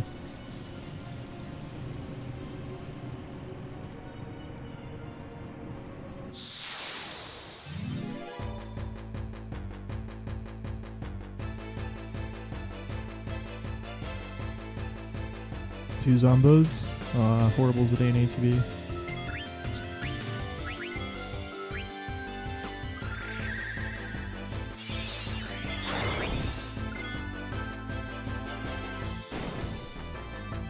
Oh, what?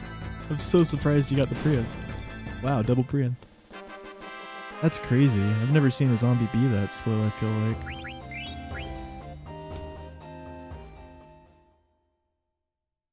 I had like empty ATB.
Wait, no, it won't be.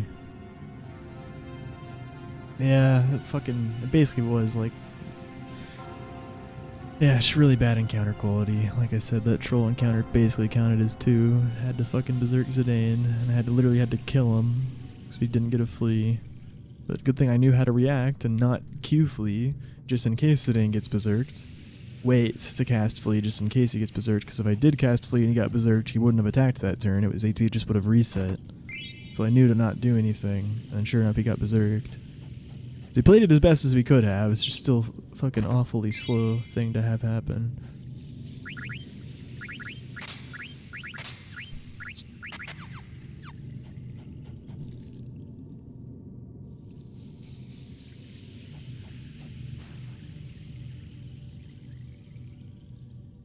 On the bright side, it looks like we're primed for Amaranth Trance. I wasn't saying anything until now because I didn't want to jinx it. I still could jinx it. You could trance on Mountain Path. Or here, even. Soul Cage Leaf Swirls, but pretty likely to make it to Amaranth now without trancing.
Oh yeah.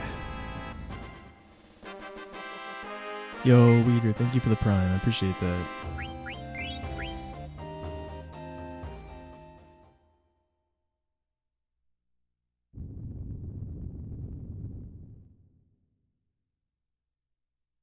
We had 8 encounters, which is only slightly worse than average, but we had a horrible encounter quality.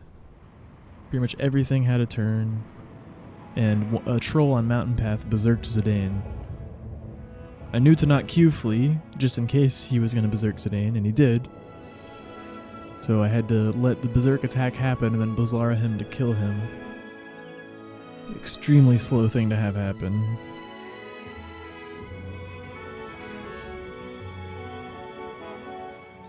But yeah, just horrible encounter quality.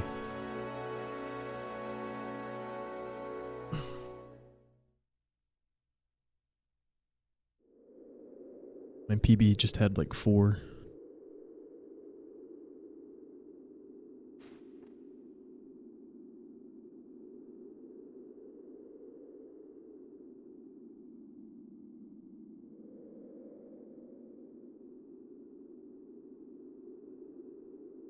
Pete sus?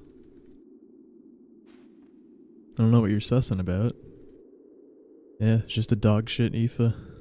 My PB had a really good Aoife. It's not the most uncommon thing to see, to lose 3 minutes here, unfortunately. And it could be worse, you could lose more than 3 minutes. Unfortunately, it was just 3, I guess.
0 encounter Amaranth.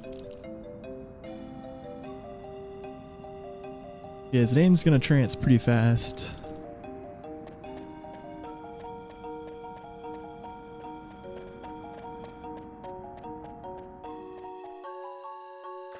I could maybe even consider, like, if we have a preempt, not taking it and letting Amaranth hit us first. And then if he doesn't trance us, it won't actually affect the fight at all. It'll just, well, it'll be slightly slower because, you know, we'd be waiting for him to take a turn instead of immediately attacking, but we're talking like half a second or a second or something. Like, I'll still be able to get my attack in after he hits us if I queue it right away. And we don't trance. But if he does trance us immediately, then yeah, it'll be beneficial to not have queued the attack right away. Because then I can kill him with, if we have enough MP, Solution 9 into Shift Break, which I think we would have enough.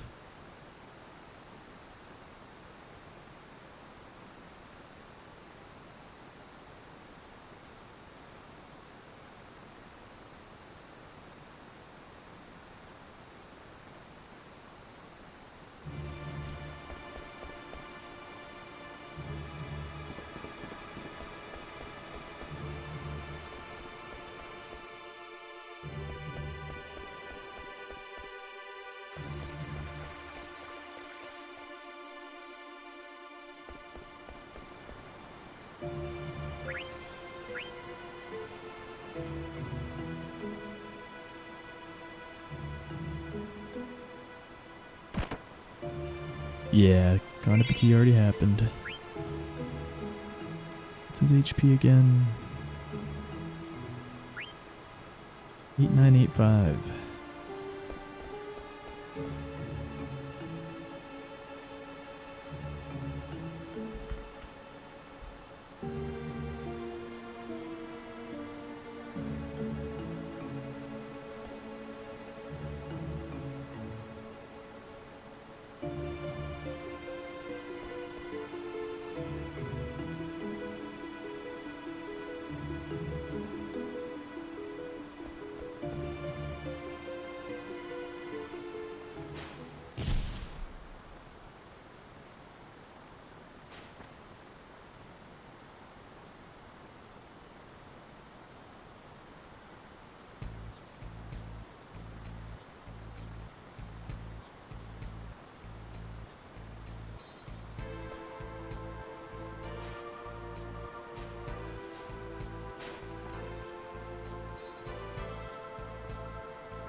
Bro.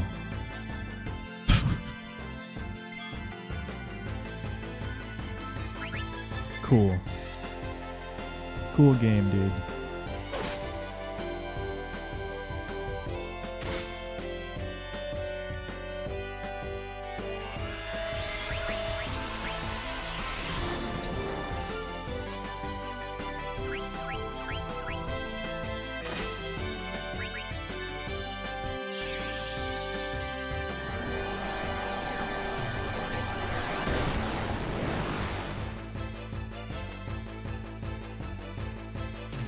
Okay, that actually wouldn't have killed him anyways. Or without the one extra hit before. It just depends on damage rolls, though. I think it still was just annoying that I fucking missed him. But yeah, he would have, if we tranced him on the counter attack and we solution 9'd right there, it would have been short by 100 damage. So technically, the Dane dodging there didn't matter too much because of the rolls we got.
I do envy Limit Break.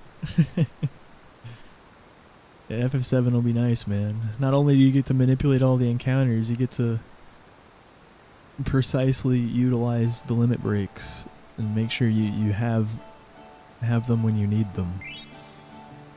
Can't do that with trance. You just have to praise, just like the encounters.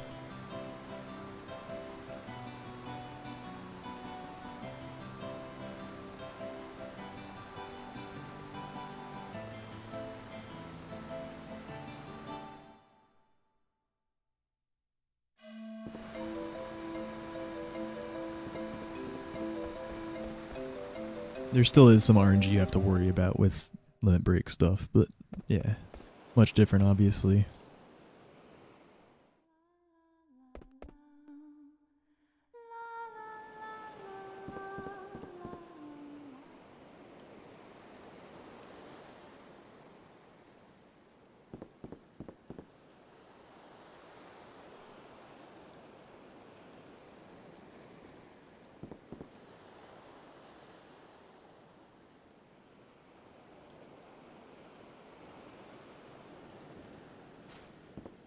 Well, hopefully our Inidus 2 split is somewhat decent. I'm just hoping to not lose time. But even if we lose some time, check out this 3 minutes and 7 seconds of possible time save at cards. My PB had nearly a 22-minute cards. And my gold is sub 19. Sub 19 is actually insane though.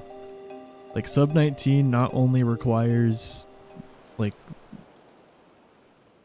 either winning 3 in a row or winning 2 and then losing to Sid. It also requires like minimal battles, which is just basically RNG. Like sometimes I have to take a lot of battles, but battles are slower than just capturing or not engaging at all. There's a whole battle animation that plays out, of course. Yeah. Thank you, Thyrith. Appreciate that. And there's also a lot of RNG on just how difficult a card match is. Like some card matches might be pretty straightforward what the right play is, or like there might be a lot of good plays and it doesn't matter too much and I can just put cards down really fast. But in other card games there might be like a real critical moment where I have to make a specific play. And I gotta like think about it for a couple seconds.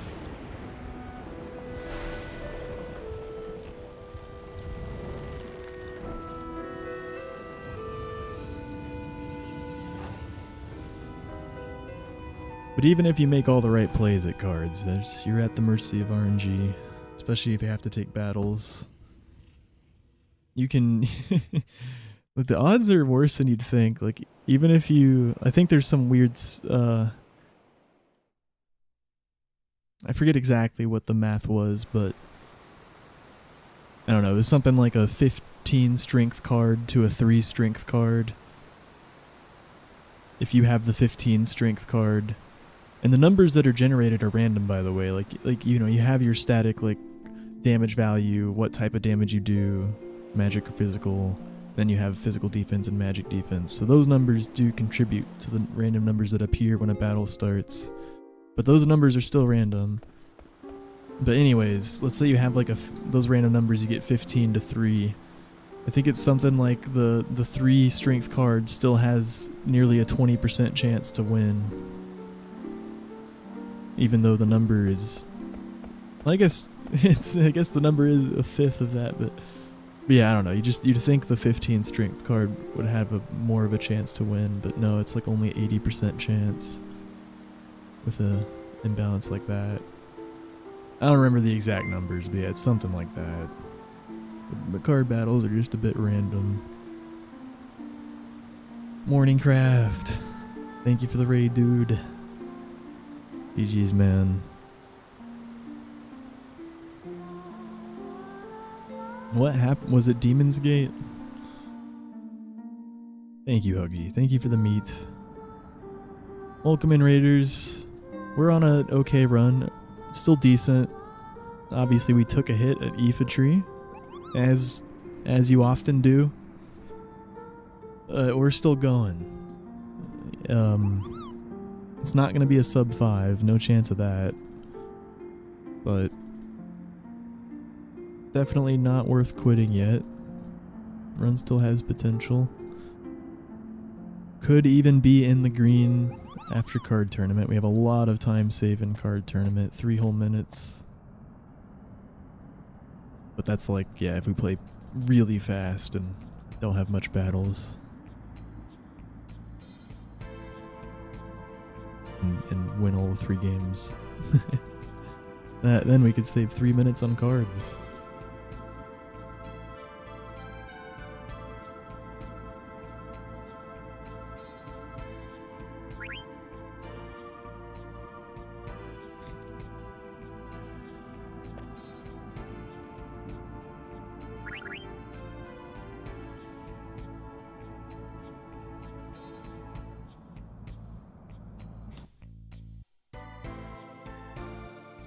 Just plus. Thank you though, thanks. I appreciate it. Yeah guys, if I hit the first month of Partner Plus requirements, 100 sub points, where tier 2s count as 2 points, tier 3s count as 6 points, and primes and gift subs stupidly don't count. If I hit that first month, so not even... One sec. Help? Okay. Jesus. That was a bit slow. And unfortunate immediate encounter to start the split. Mountain Path has really not been kind today. It was a nice run until Mountain Path started going downhill. As often happens.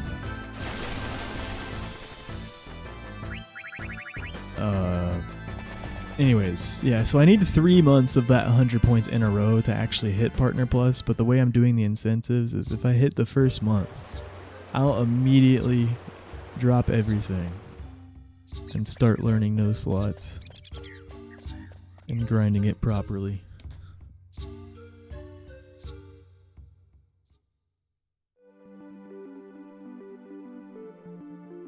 And then the second month, I will eventually do Stardew Perfection. That probably won't be immediate though. And then FF9 Hundo is the final incentive. If we actually get the Partner Plus, we will figure out how to perform eventually an FF9 Hundo run, which will involve getting all the missable things that we deem necessary in the Hundo requirements before Excalibur 2. But then obviously doing anything that we can do Excalibur 2 after Excalibur 2. But yeah. If you're curious about what we'll do for that, we gotta figure it out. For cards, for instance, I'm thinking of just one unique card. One of each card. Like not max Tetramaster rank.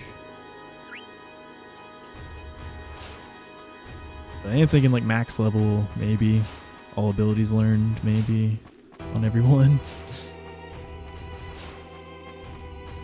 All Chocographs, all Magnet, all Stalazios, Jump Rope at the start,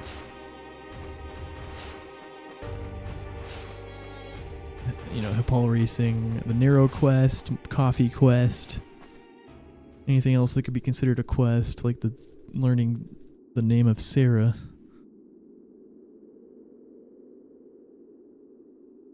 And one of every item, at least. Yeah, and all bosses, yeah. So of course we'd get 99 frogs and Ozma, but we have to get all Chocographs anyways. Yep. Yeah, learn all abilities. I'm not sure exactly how we'll do that, because yeah, the two main things I'm not sure about is do we care about max level? And yes, we're gonna do some version of learn all abilities, but is it just learn every ability at least once? Which is kind of like how the FF7 Hundo works with Materia, although the system's obviously just a bit different. Or is it learn all available abilities on all characters? That's the question. Yeah, and FF7 also ignores max level, yeah.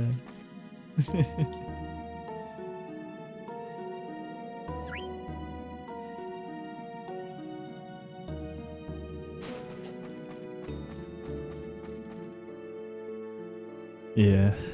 Those are the two main questions, I think. I think the rest of it, well, yeah, we have to figure out, like, quests and what exact dialogues we need to see or whatever. But yeah, I'm pretty sure how I want to do cards, and that's just get one of every card. And then, yeah, for maybe we do max level, maybe not, and maybe we just learn every ability once. Or maybe we learn it on all characters. Then we'll definitely get one of every item.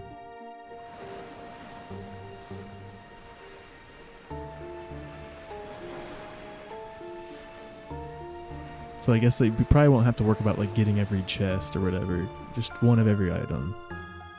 That's also how FF7 Hundo works, right? It's just one of every item. But yeah, every chocograph though, yeah. I do want to complete that. Because that's like a, whole cute little menu you get with all the chests opened. Yeah, we gotta do that.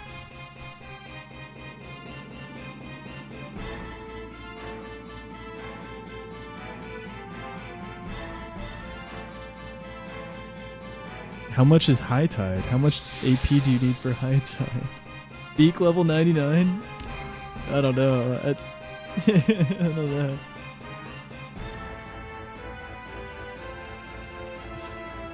Maxed out Chocobo. That would be hype. Probably be a lot of digging though.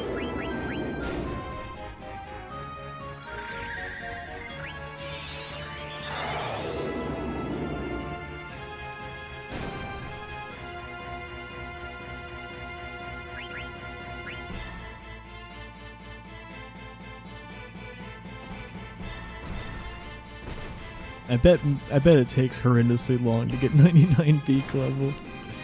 Yeah, honestly, the more I think about it, like we probably won't worry about max levels because FF7 Hundo doesn't, which means we also won't worry about. I'm really not sure about that. I've really wavered back and forth. Like I don't know, because if we're just doing a one and done, like maybe we do max it out. But we're already not gonna max out card rank because fuck that. Like that actually will just take too long. Like everything else is within the realm of feasibility. If we like go all out and max it. Yeah, cards definitely just doing one of each card.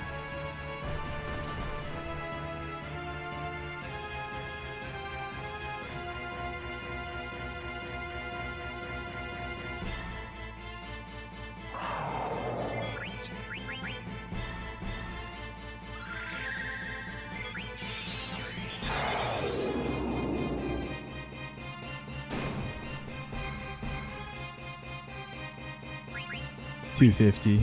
Yeah, that's a lot, but yeah. I thought, yeah, with the way you were saying it, I thought you were gonna say like 1,000 or some shit.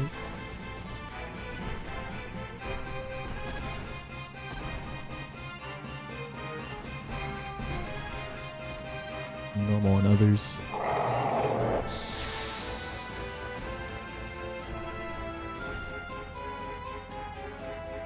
Yeah, all blue magic. Yeah, I haven't mentioned that yet. Yeah, good point. For sure.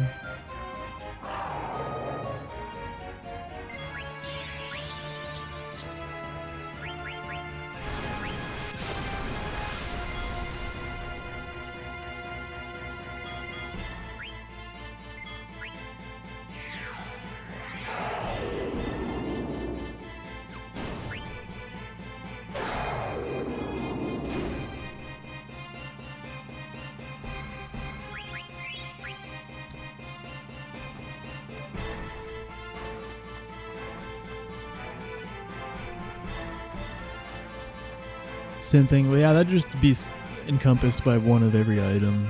Getting one of every item, so yeah, we'd have to probably synth everything unless we can get something elsewhere. But most of the synthable items you have to synth. Except like, yeah, Rebirth Ring. There's a lot of exceptions, but yeah. Well, I already have experience with 99 frogs because of all bosses speedruns. The frogs will actually not be a concern for me much at all because I understand how they work well enough to try to optimize them for all bosses speedruns. In a hundo run, there's so many more things we have to do that, yeah, frogs, we'll easily get 99 frogs before we'll ever have to wait for them. Just because I'm already used to doing them for all bosses. And they are a huge concern in all bosses. There's a lot of RNG. But yeah, in a hundo run, there's not as many. There's a lot more things we'll need to do outside of frogs. So yeah, we won't have to wait for them.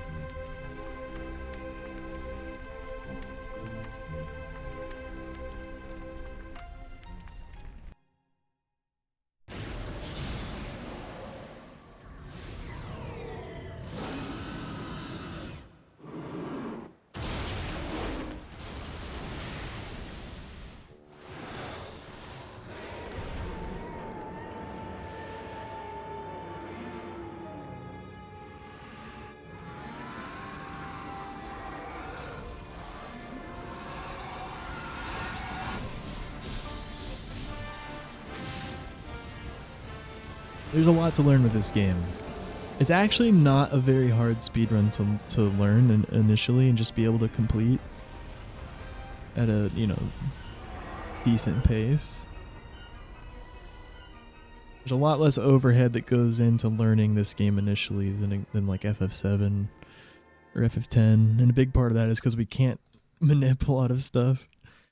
We're at the mercy of RNG throughout most of it, which makes it very hard to master and be able to react to all the different situations that can be thrown at you, but there's not a lot of overhead that goes into learning this speedrun initially.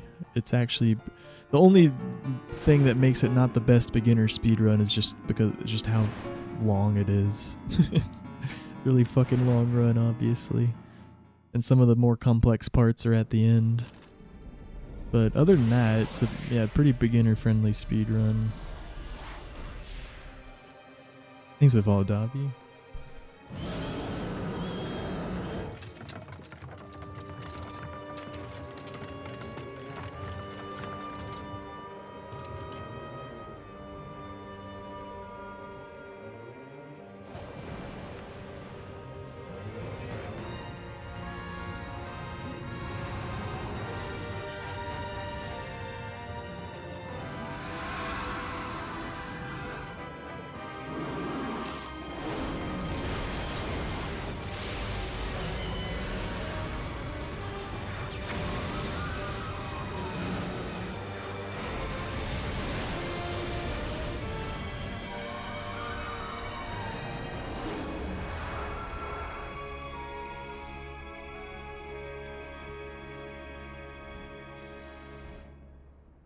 Yeah, we got no Ralph, right?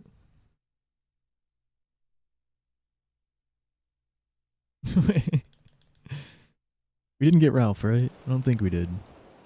Yeah, one encounter in Inidus too. Yeah, we didn't get Ralph.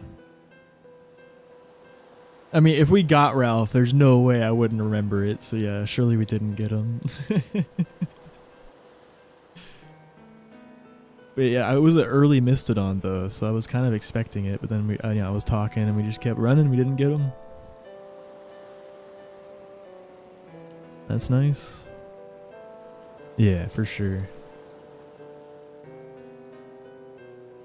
Slay, Bahamut, slay.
We're crawling back.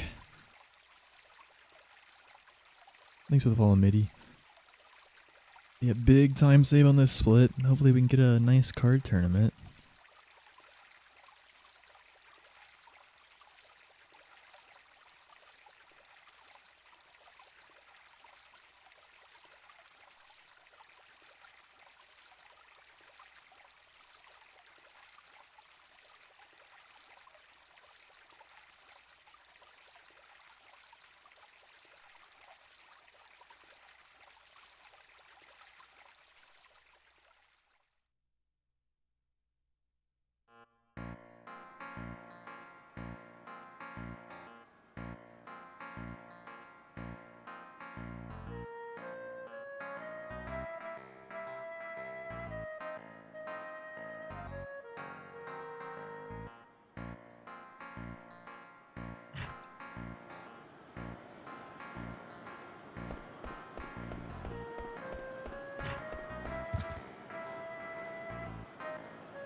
What a jam. Be right back.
All right, Corn. Thank you, dude.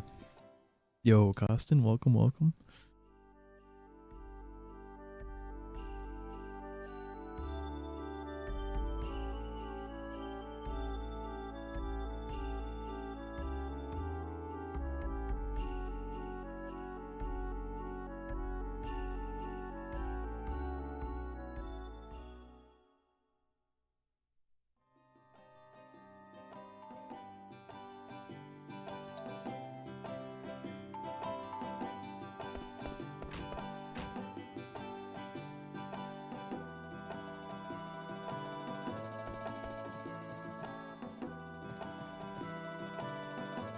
This melody?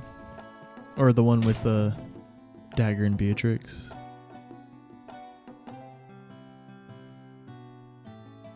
This one? Nice. Yeah.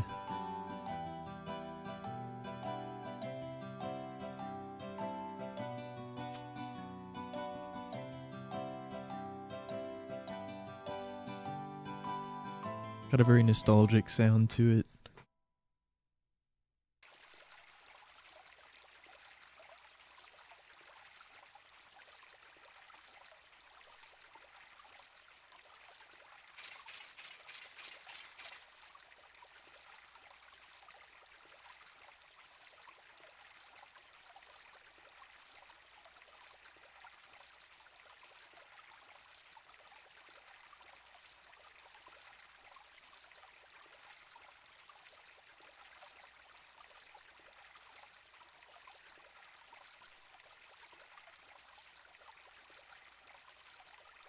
I hope we get the rebirth ring, and I hope we have a fast tourney.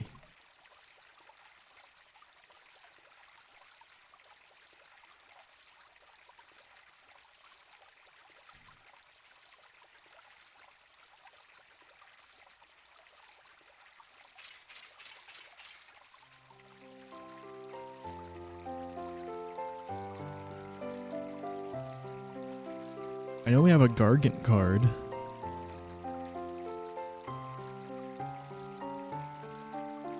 I usually don't pick up the Gargant card though and use it because it's all the way on the right side of the cards. And I feel like Gargants just tend to have shitty arrows.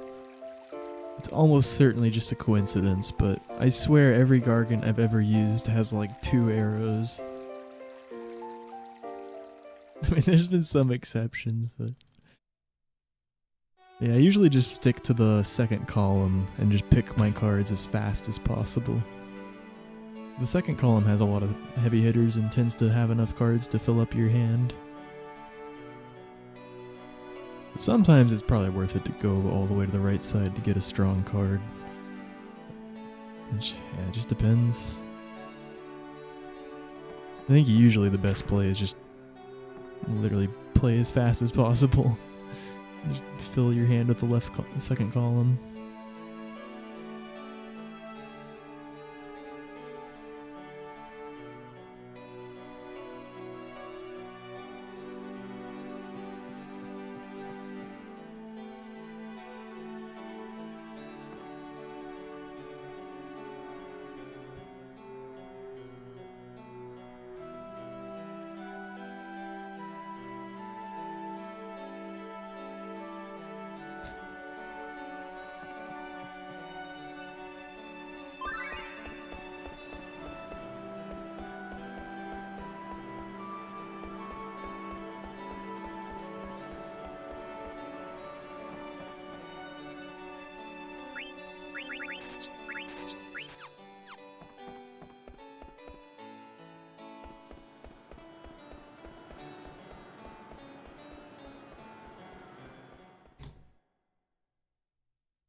very minor time save here. When I got on the boat, I didn't mash and trigger getting on the boat as soon as possible.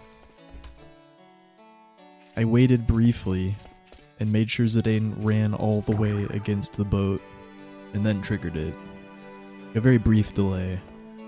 But there's a lot of places where you can avoid like a walking animation and run instead. And there it's you just run all the way against the boat before you trigger it, so you just have a shorter walk onto the boat.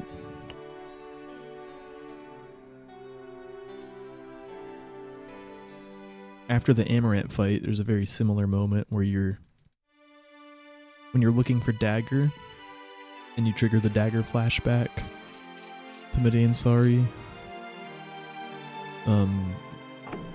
You leave Aiko's room and then you go over to the corner by the railing and you trigger some dialogue there. You want to like go all the way into the corner and squeeze up against it and then trigger the dialogue so Zidane doesn't walk. But you have to do it really fast still for it to be worth it, because yeah, we're talking just a little walk animation you're cutting out. An even more common circumstance in this run is the turn skips. There's a lot of places where you want to stop a turn animation from happening. Like when you're picking up flowers in Fossil Rue, or lighting candles in Desert Palace. You can turn and face the thing you're going to interact with before interacting with it. And it cuts out the turning animation.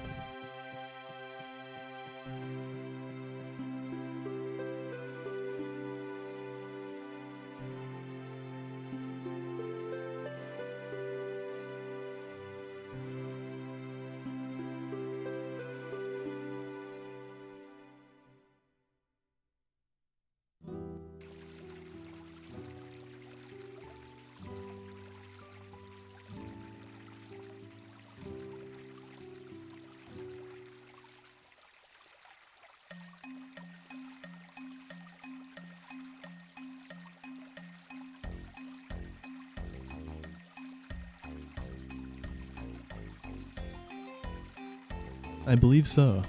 They both have red hair. Has she ever been referred to as the Flaming Amaranth?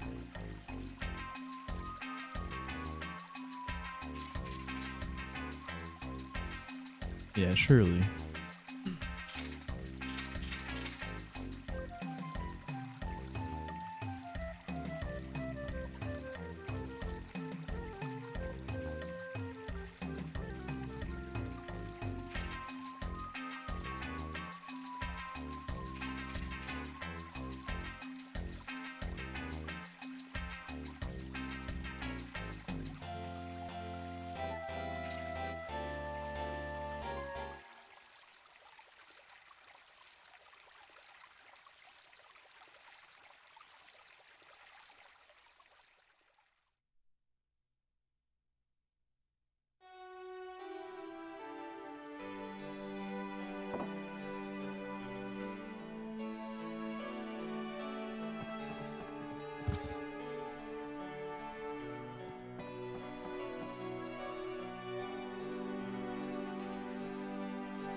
It's time.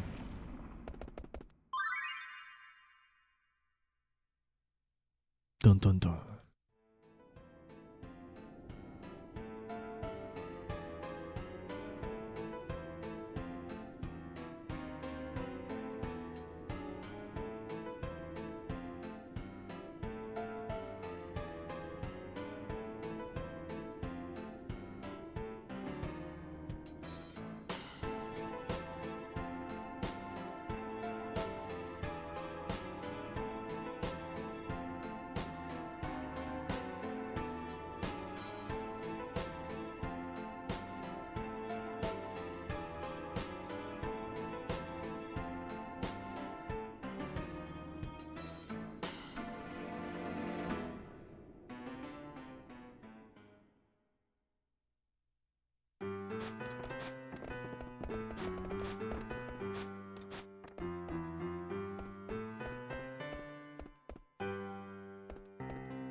That's where Amaranth's name comes from. Yeah, yeah, it makes sense.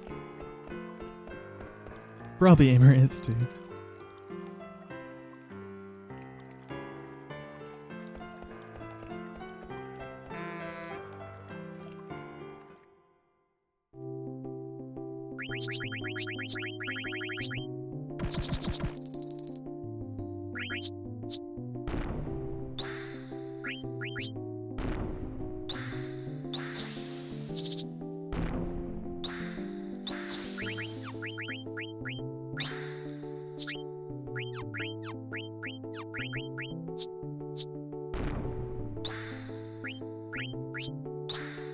Come on.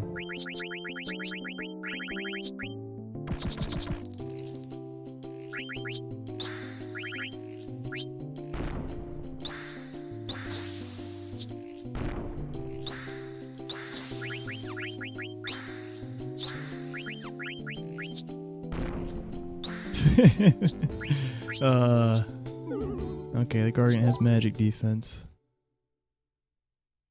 I mean, I guess I had to go for that though at that point in that match. Well, this sucks. We have horrible cards. I think I could have played that second match better. But, I mean, I probably was still hopeless though.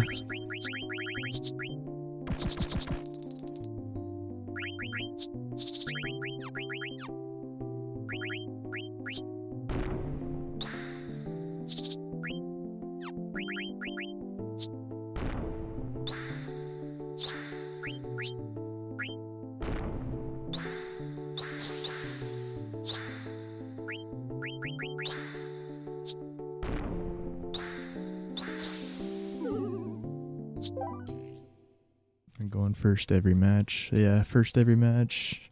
Nothing we could have done there. I played that match well.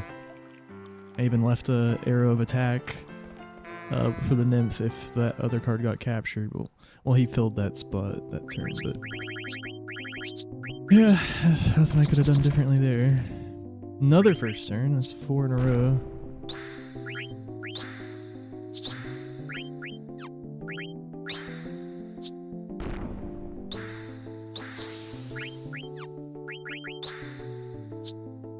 Wow. Okay. Well, it's probably... Yep, I knew it. I knew that was about to happen. That's the issue with going first every game, man. Just that can happen. It's happening every game. Once again, nothing I could have done differently there. It was really just the second match. I feel like I maybe could have played better, but I don't think it would have made a difference.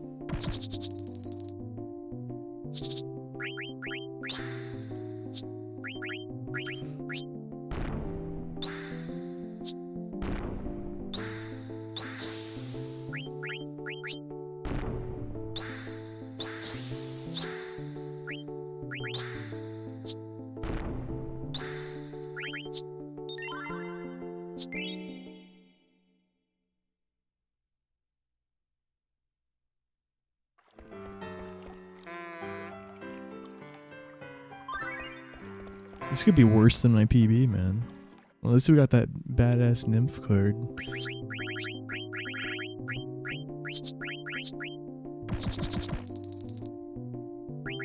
Oh my god. Another game where we go first. We haven't gone first like just on one game. Yeah.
Shit, that's a bad play.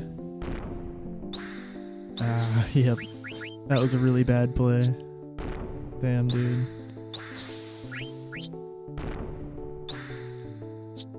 Wait. Ah! Okay. Looks like it didn't matter. What the fuck?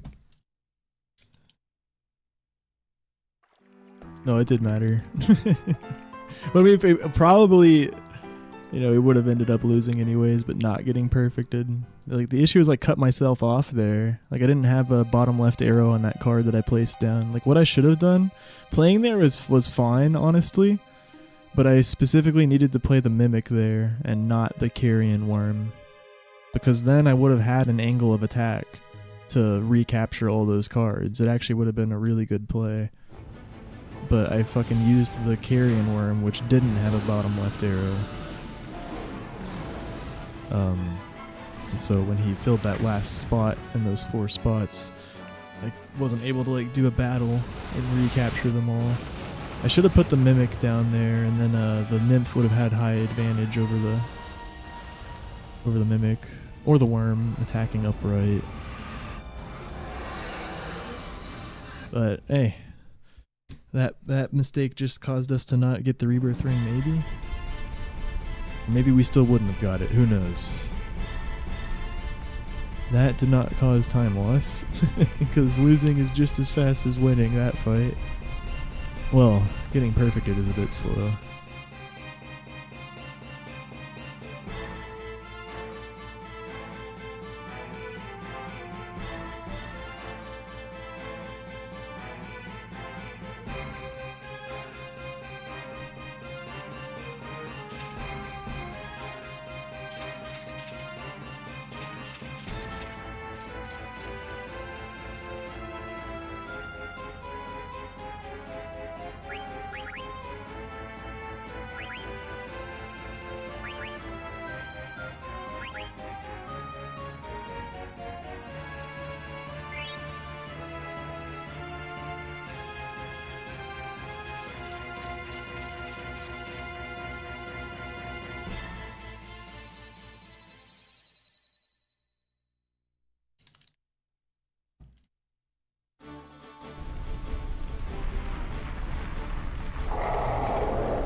Yep, that was a very fucking cursed card tournament. Oh well. Run goes on.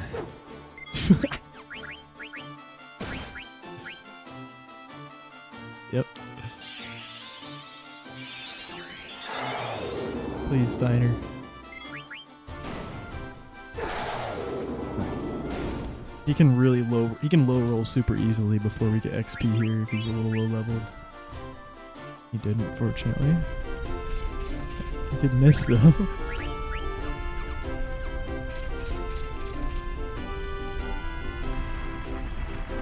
Thanks for the follow, Galva.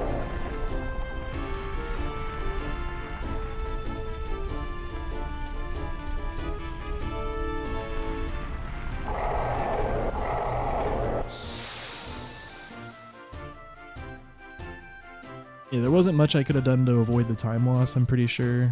Like, just going first every match Just everything about all those first matches I lost were just so fucking cursed. But the Rebirth Ring match, that was my bad. Like I explained. I think playing a card where I played it was the right move, but it had to be a card with a bottom left arrow to re-attack and recapture everything. It would have been perfect, actually. Like, I should have put the Mimic there, and then I would have been able to attack it with the Nymph for the the Nymph for the Worm the next turn.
Pressed the wrong button somehow, whoops, and then I split a little bit late.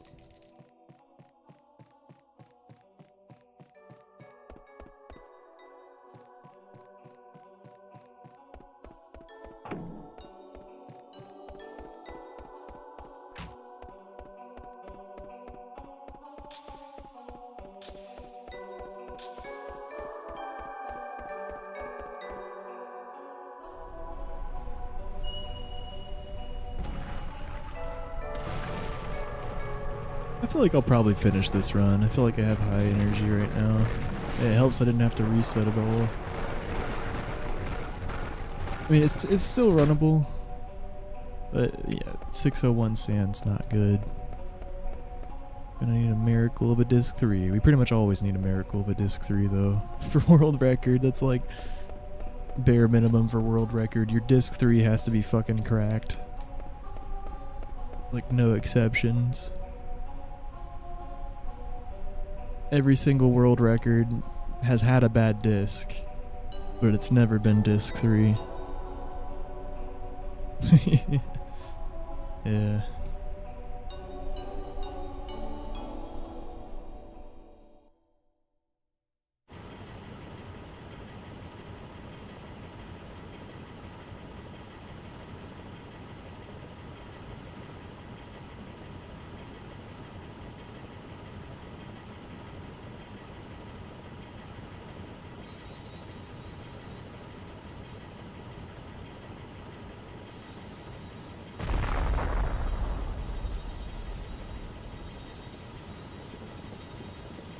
This run's disc 3 is obviously off to a bad start, but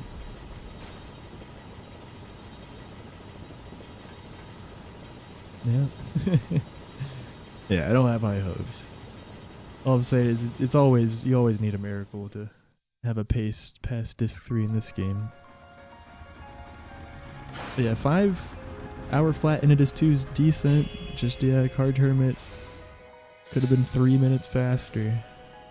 That first opponent fucking sucked. And there wasn't really much we could do.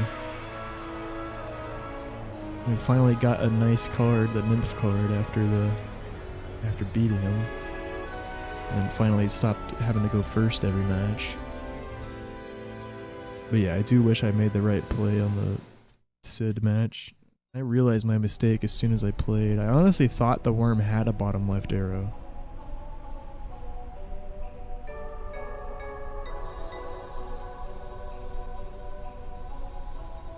But even so, the worm has magic defense, right? Like, I really should have just played the Nymph or the Mimic there.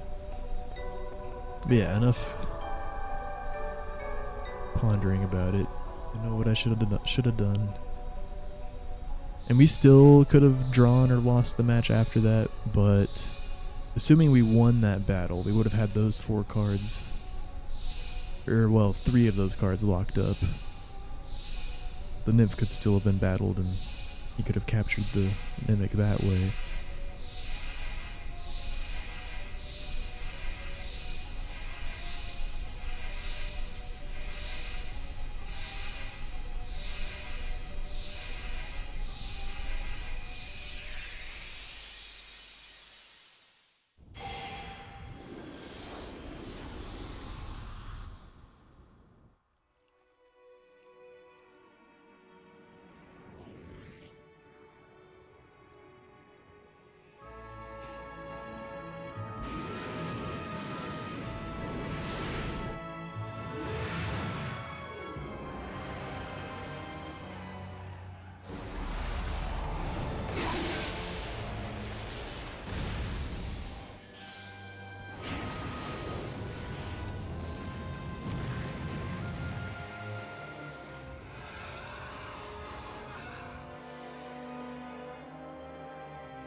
This is true.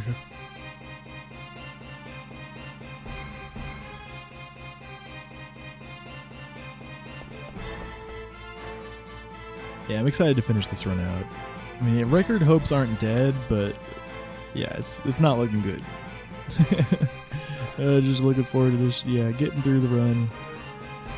I'm not excited to having to do rebirthless menus because I have not practiced those, but they're pretty similar to rebirth menus, which I have practiced a lot. There's just some differences, especially like it's mostly okay until we get to like the Excalibur 2 menu after Lich. Then it's like way different. I'm probably not gonna go super fast there.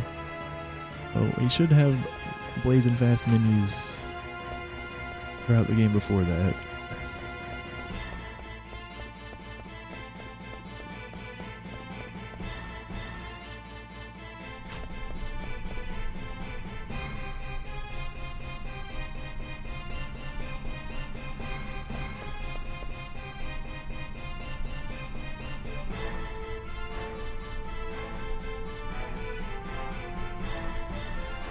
Yeah, and that's really just the very end of the run. There's only really minor differences before then. But yeah, the pre-Death Guys menu is very different. Yeah, it's really just one menu, basically.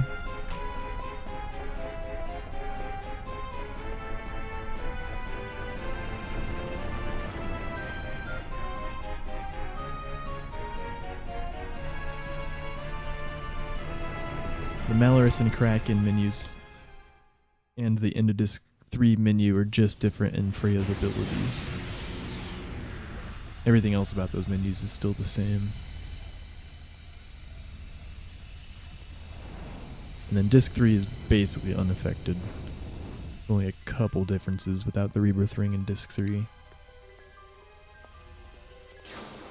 I guess I just mentioned the Freya abilities at the end of Disc 3. But also you gotta take the power belt off a dagger before Valley of Pyrrha when you optimize her. With the Rebirth Ring you don't have to do that. And then at Hildegard 1, with the Rebirth Ring we usually optimize Freya first, and then optimize everyone else to just get the Rebirth Ring on her out of the way. And then we actually take it off of her, but we optimize her first with the Rebirth Ring. Without the Rebirth Ring we optimize Quina first. Rebirthless menus are actually faster than Rebirth menus. But getting the Rebirth Ring tends to be faster than not getting the Rebirth Ring, just because as soon as you benefit from auto life in a boss fight, like if Garland kills Freya and then you don't have to Phoenix down her because you have auto life, then Rebirth Ring's already saving you time. Probably. At least if that happens twice. But yeah, Rebirthless menus are actually faster, there's less you have to do. But not that much.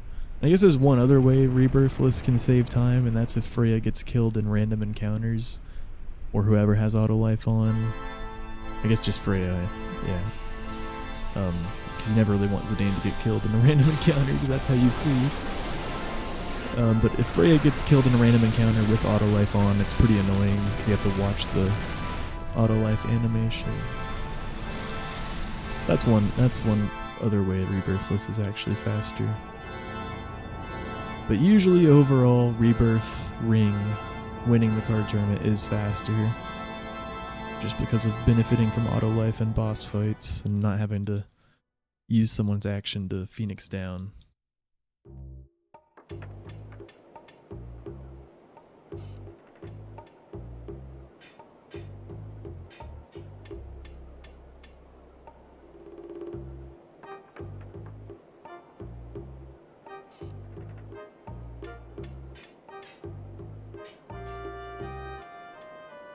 And then Death Guys is more scary without the Rebirth Ring. Obviously.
So usually to progress the plot here, you need to go to the dining room first, and then someone will come in and tell you to go to the throne room.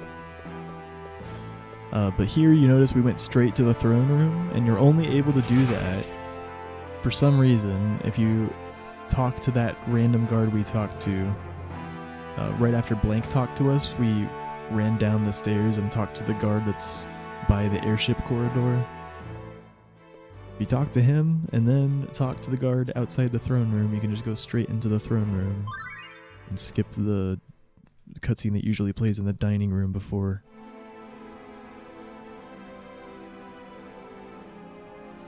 Yeah, it's a weird it's just a weird thing that exists in the game. I don't think hardly any people would know that casually.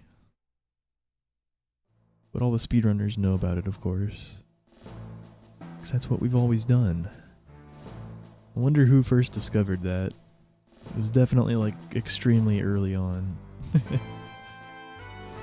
Yep, we just need to hit that first month of Partner Plus sub points. I will drop everything and do some no slots. First I gotta prep it, then I'll run it. Yeah.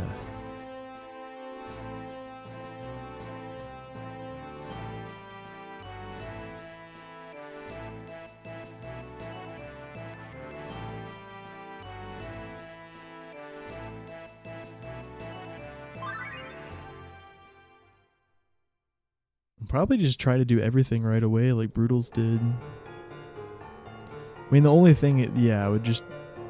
I mean, yeah, fuck it. I don't... Because if you don't do elevator, the step route changes, right? Yeah, I think I would want to start with elevator right away, but I would just expect it to go horribly wrong at first.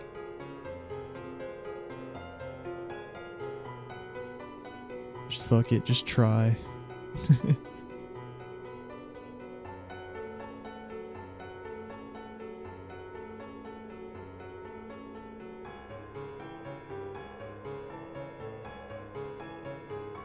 Oh, really? Okay. Okay, maybe I do start with stairs then. Okay, that actually makes sense. So you can just do the same step route, but yeah, since you travel less distance through danger, it's more lenient. I guess whenever you travel less distance than another route, you can always just adjust to that step route. Because you have more leeway to work with, yeah.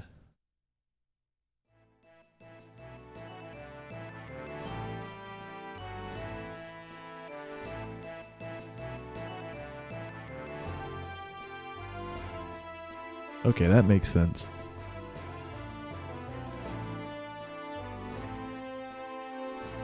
Yeah, I'll start with stairs then.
I'm having some elevator issues this run.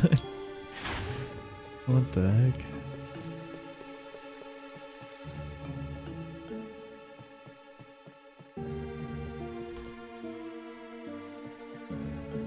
Yeah, I'm clearly not ready for elevator manip. I can't even handle the Lindblom elevator.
Well said.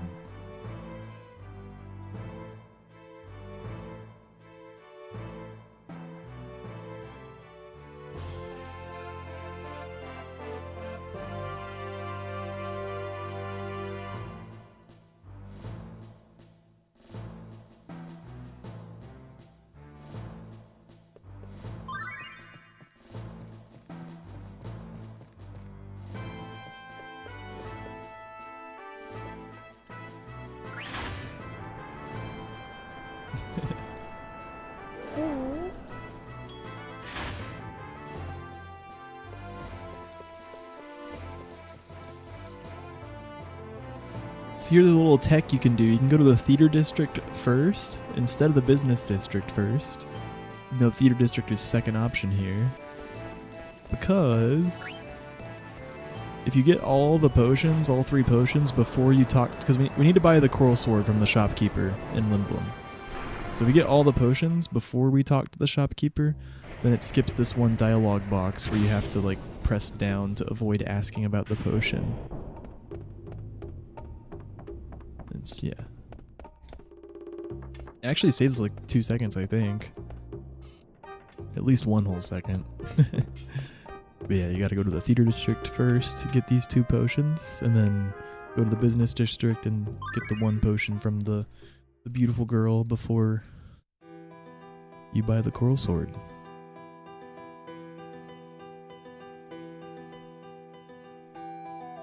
Aww.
Some kind of kickback system for people who upgrade to tier 3? What does that mean?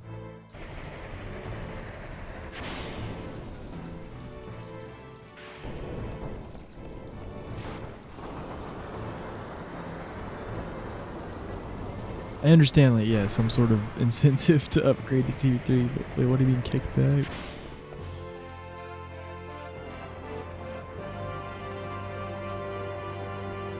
Yeah, if you don't know, I get 6 points towards the 100 points I need for Partner Plus if someone tier 3s. 2 for a tier 2. That's why Chums is saying this.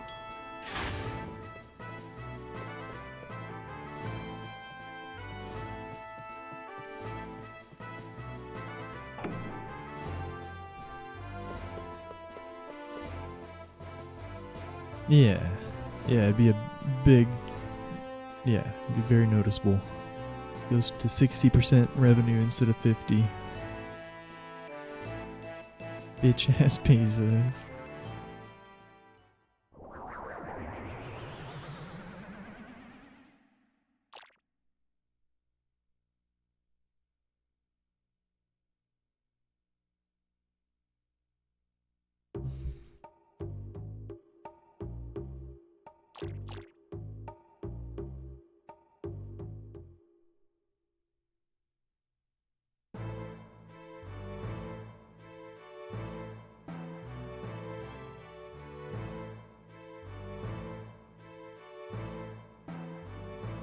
I pay them back the difference. Is that legal?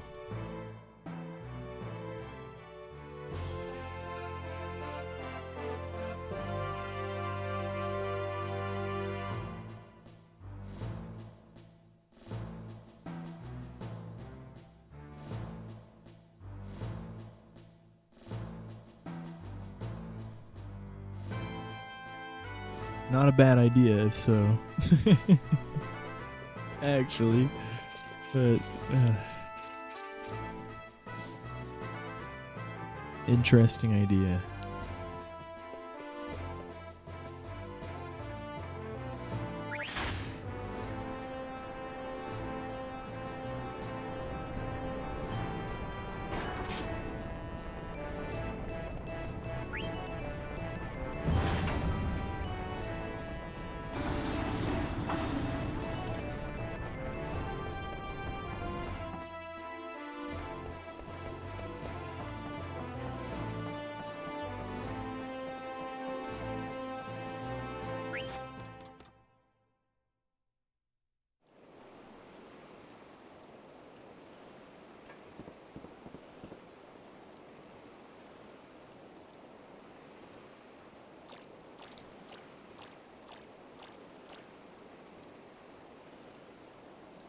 Frog is talking.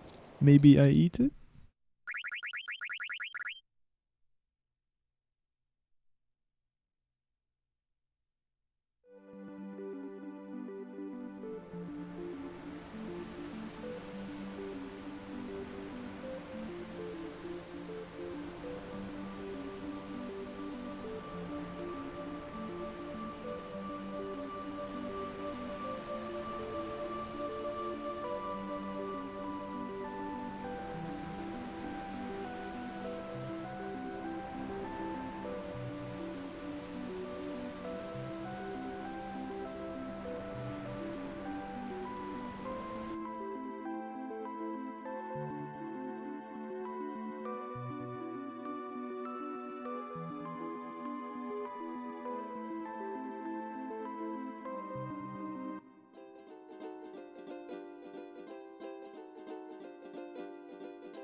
when it taught me that a love for food is all you need.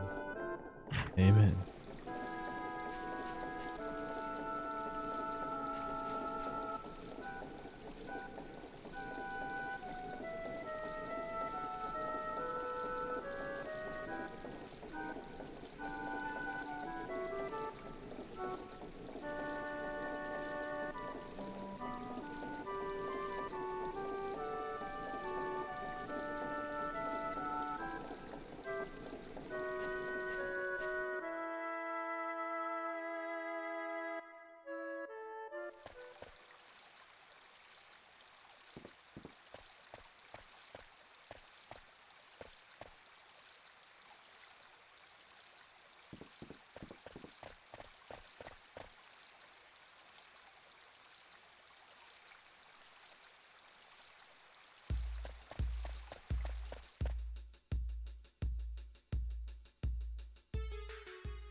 I'm just gonna split this late.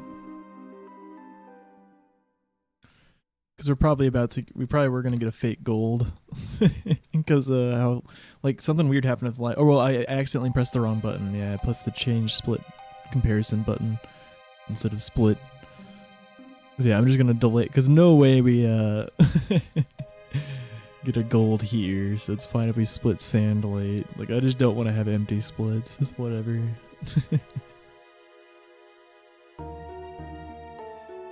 If we somehow get a really good arc split and it fake golds, then I'll have to skip a split. But almost certainly not gonna happen. That would take some crazy luck. All my golds are really good. This is a high RNG segment.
Surprised it ain't got in front. I was just hesitating in case the ogre killed Freya.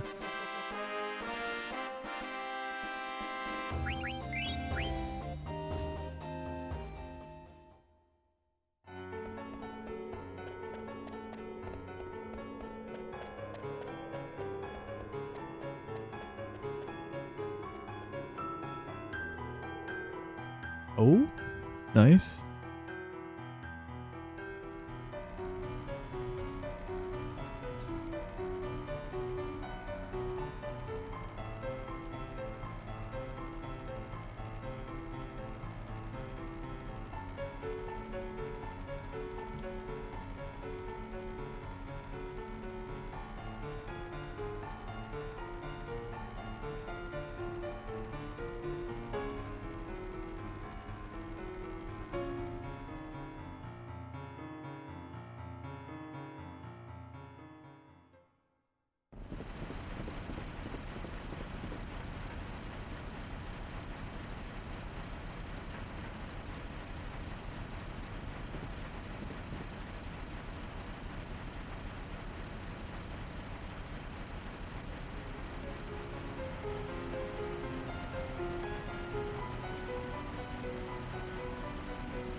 Yep, simple as that.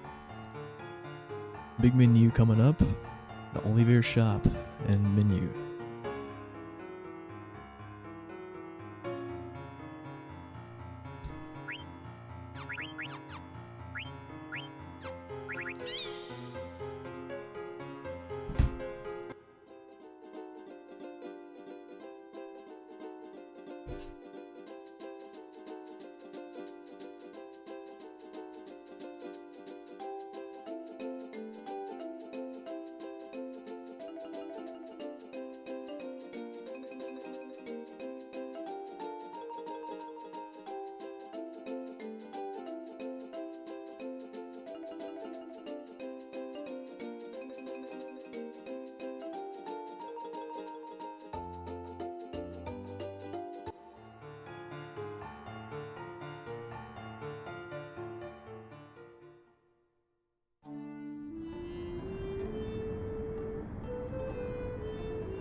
Good menu.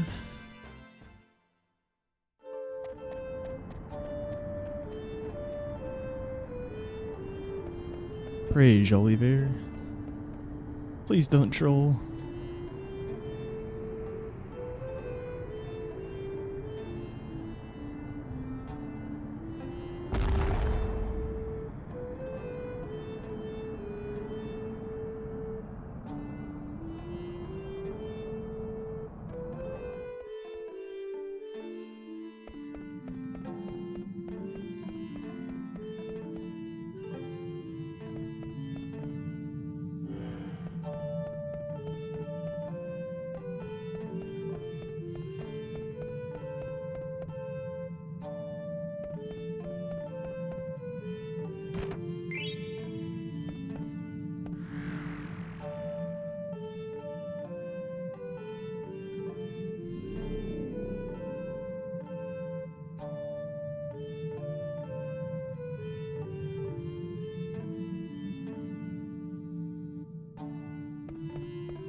Yeah, at least we're getting the flea imps.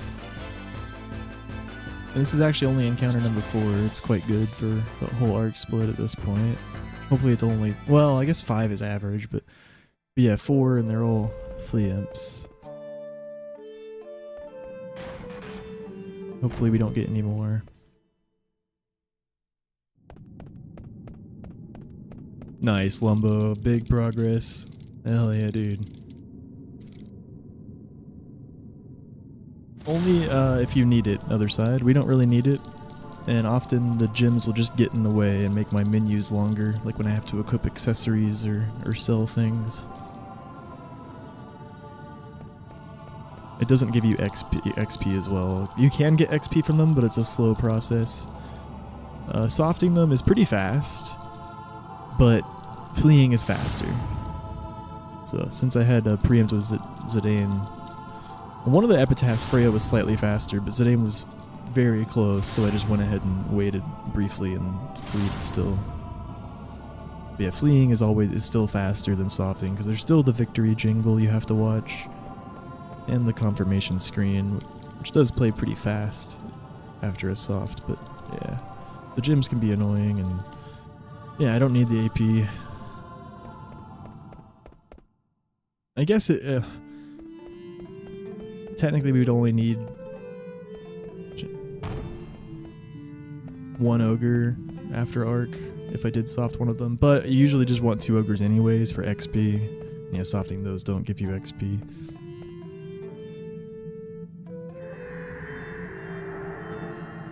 Yeah, I tend to just flee from them if I can.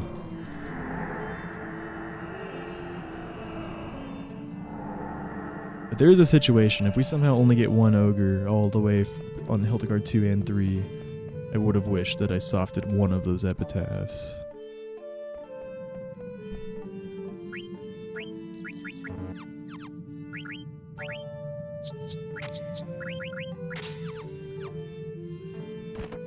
Forgot who to do first for a second there. All good. Okay, yep, 4 encounter arc, quite good.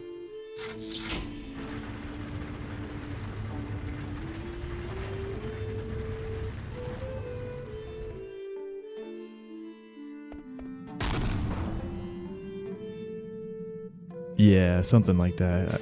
Yeah.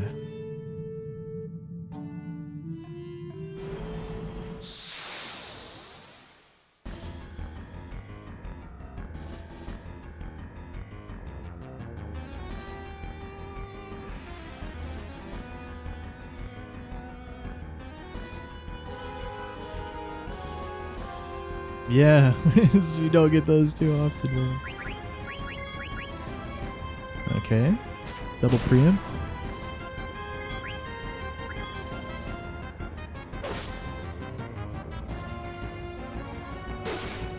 Oh, triple preempt.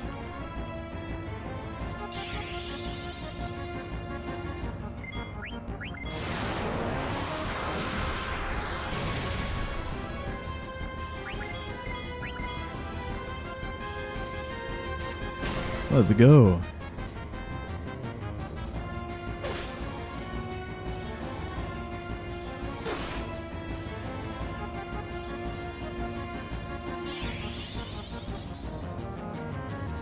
And no need to heal, right? I mean, yeah, it would be really unlikely for us to need to heal with a triple preempt. It's on Quina too. Wow. Very nice fight. Let's cue the eat. Watch us need the Freya, and then she misses, and then the eat goes off. Okay.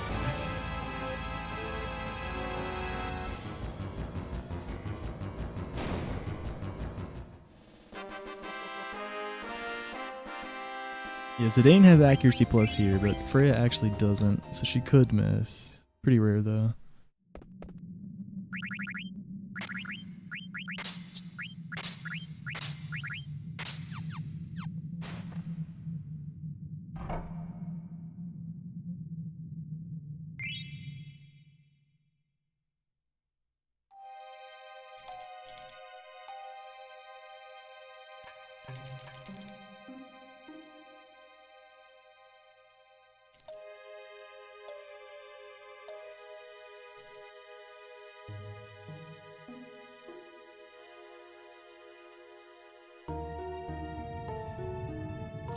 Not sure other side. I don't know if my PB got rebirth or not. I think it did, but I don't know. It also had a really bad tournament, but I think it got the ring. I don't know.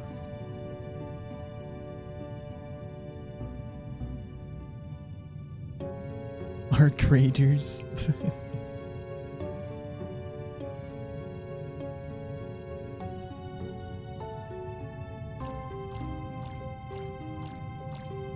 I'm gonna fail this minigame 5 times. On purpose. So we won't do any fast turns. Any turns less.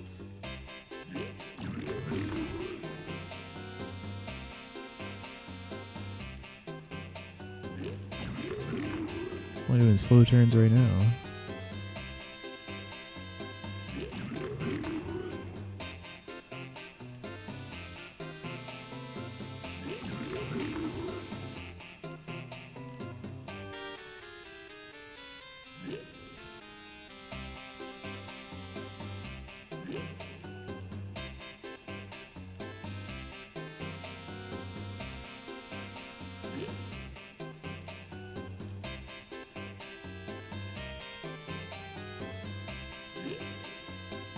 Man.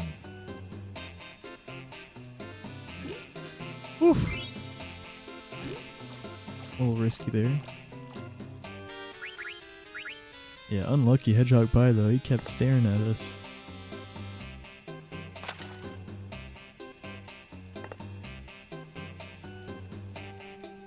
I know, right, MC? Holy shit. The rest of the Disc 3 is real rough to run against though, guys. We needed that card turny time save. Hope is still not high. But yeah, hope's higher with a good Oliveira.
Last check. That screen has precise movement to skip the check after this. And you have to leave the screen after lighting the candle and go back on, and good analog movement. We had a good angle. Definitely skipping the last check.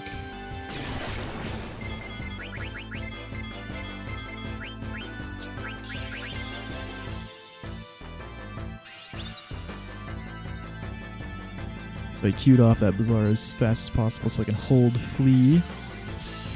And this carbuncle animation, we have a lot of chance to get a quick Flea here. But I need to not be in a sub-menu. But if we don't get a quick Flea, then Vivi will kill this thing. Okay.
Alright.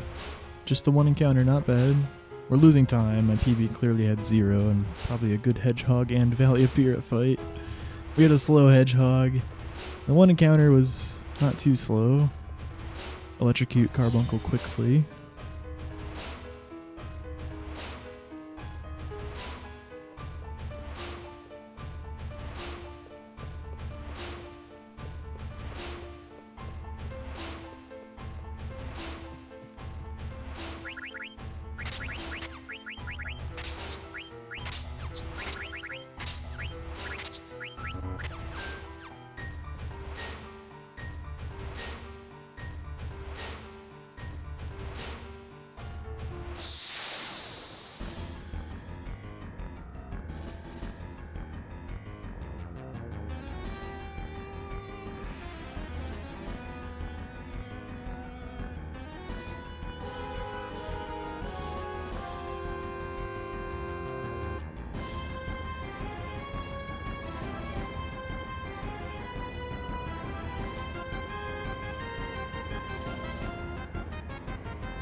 Gotta make sure Dagger's alive before you cue Carbuncle or weird shit can happen.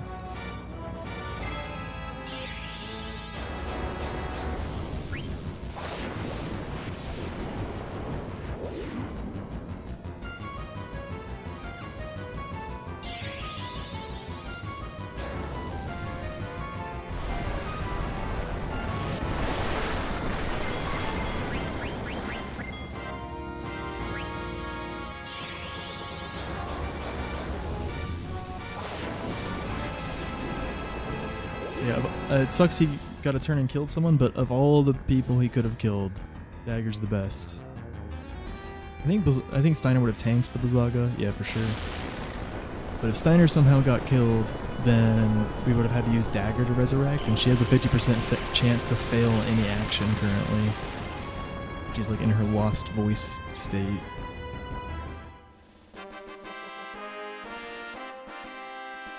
And then, yeah, if Aiko dies, it sucks because you can get looped. There's no reflect then. If Vivi dies, then yeah, you lose one turn because no water that turn then.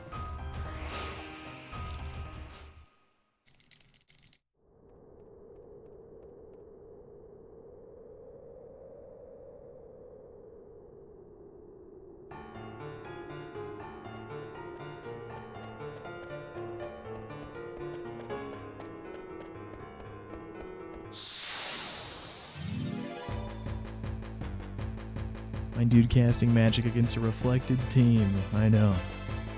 Amateur.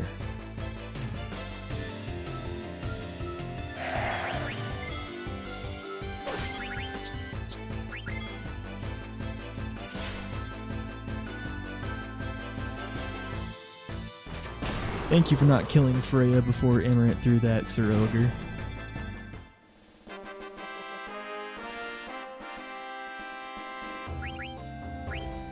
Good, nice dodge, Quina.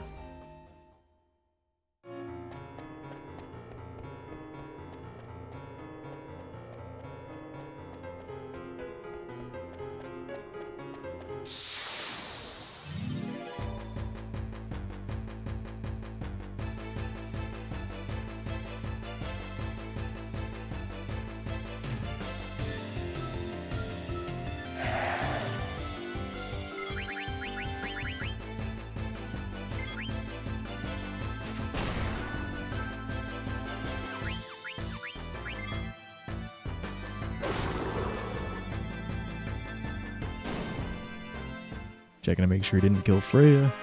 I should have done that with the Amaranth throw. I was just confident he would get in front. So they ain't got in front here, though.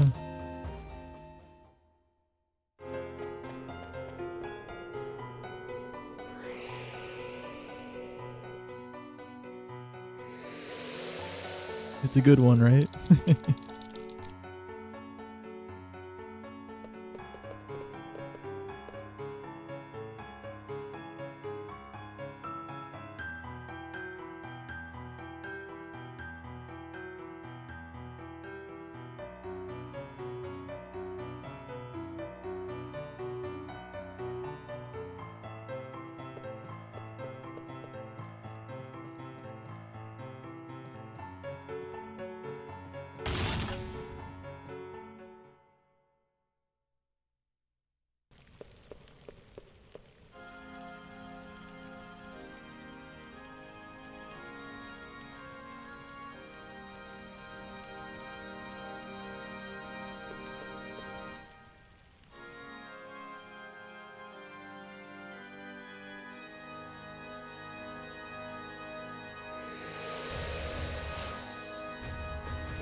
Yeah, well, too many of them. It's like average HG2 and 3.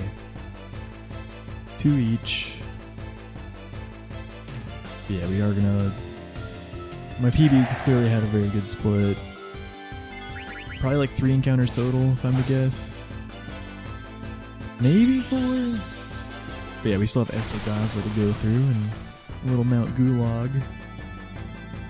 I really need to get some water. I'll have enough time during the cutscene with the flashback to Kuja, like entering main Estogazla.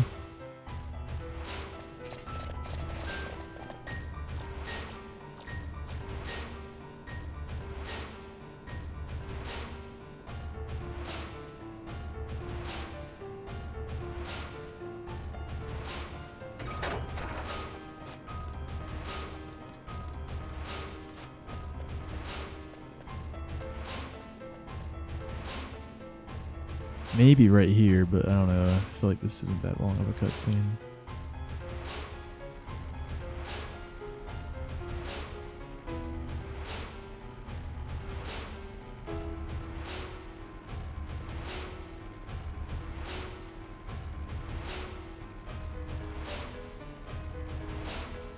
Yeah, we had time, yeah. But yeah, the other entering Estagaza works too.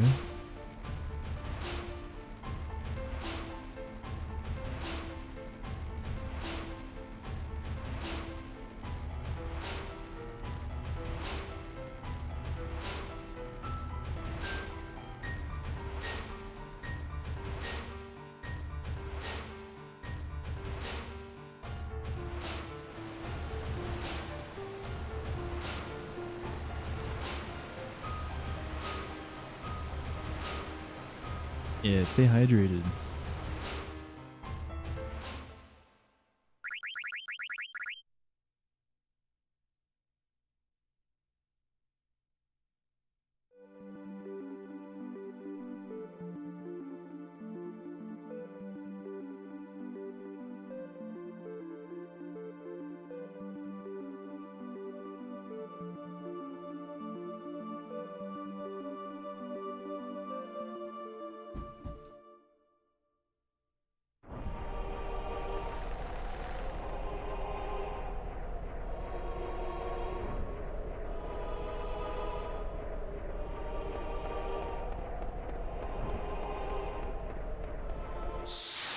Damn.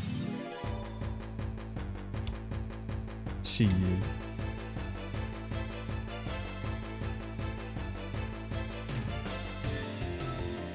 Preempt.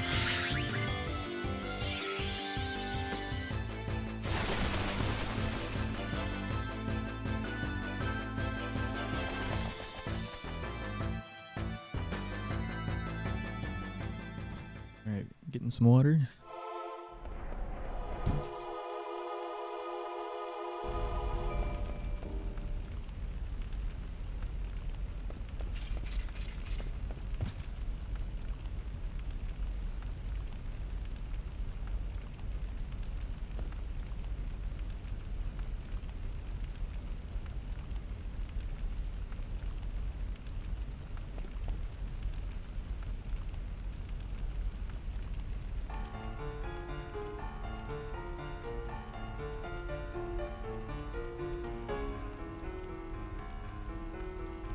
I'm back.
Yeah, we're losing a lot of time. It might be almost time to switch to averages.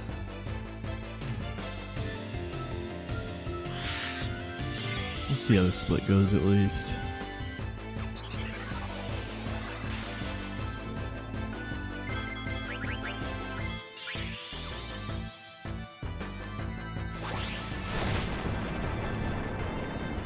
Thank you, other side. Appreciate it.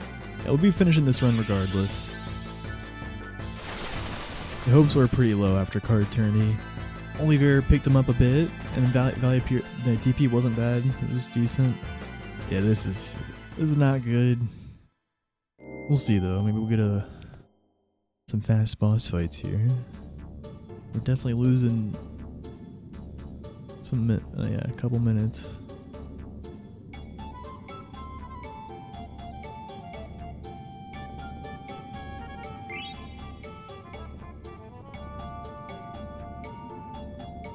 Big menu coming up.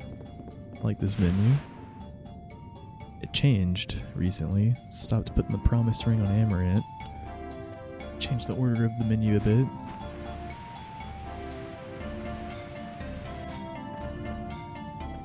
Also, don't back rows it in anymore.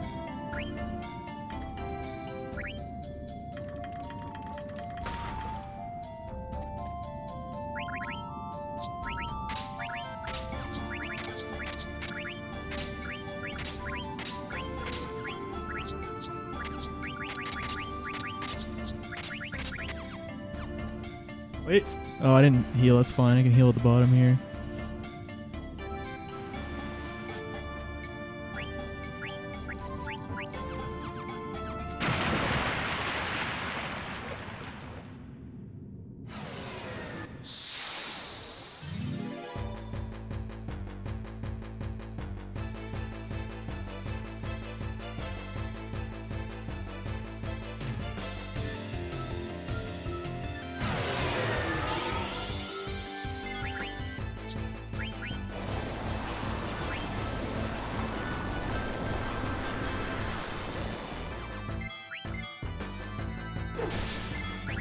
Oh wait, why'd I do that? Oh my god. Oh, that was so stupid. God damn it, man. That's so stupid of me. If Amaret survived, it would have been fine. Yeah, absolutely should have attacked the one that already went. Well, I guess we're killing this one now and praying. Can't kill that one, just BB right now. At least the pace is already dead. That was silly.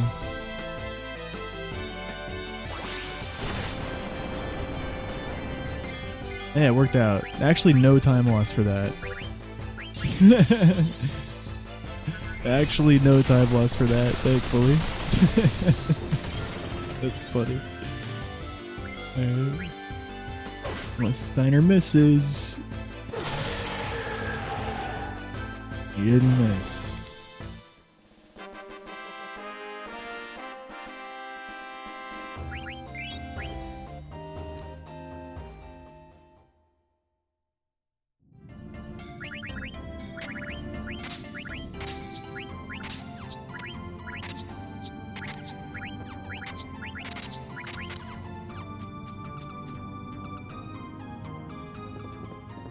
Yeah, actually pretty fast Red Dragons fight.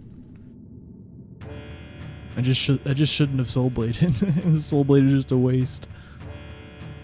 That was the only time waste. But I should have Soul Bladed the one that already went, or I should have had Steiner attack the one that already went. Like Zidane Soul Bladed the right one, but yeah, Steiner did not attack the right one. Not having a foresight there.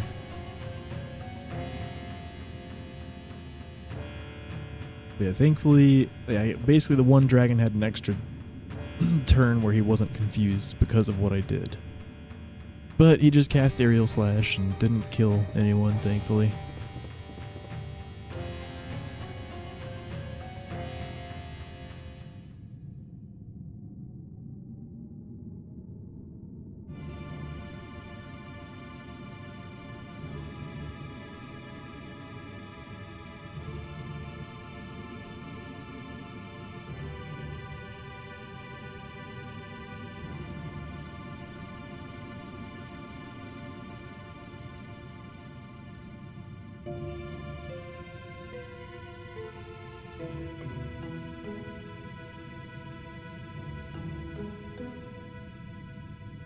Yeah, we'll probably be switching to the average comparison after this split.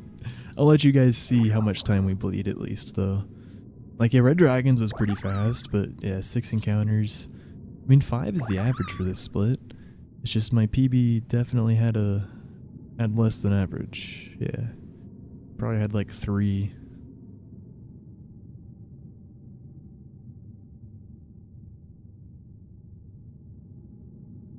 And we had 6 this run. I think I just said that. Yeah.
Oh, I shouldn't have. Zidane can definitely kill here. I threw just in case Steiner gets killed here, then Zidane would be able to finish, but Zidane actually would be able to finish regardless. Okay. Steiner and Enright got killed. Yeah, I should have checked to see if Zidane high rolled the previous turn. He did. That's okay. Just an extra throw. No big deal. Yep, there's the multi-time loss, as expected. Yeah, and it doesn't get easier. The rest of this disc 3, man. It's rough. There's some good time save in disc 4, but yeah, we're already struggling to survive disc 3 on some kind of pace. Yeah, and there's also, yeah, disc 4 is also kind of nasty at first. Or at least like Kraken. Mallory's okay. Tiamat, there's time save on Tiamat. Big time save on Lich, big time save on Death Guys. Not sure about TK. Looks like I didn't split it.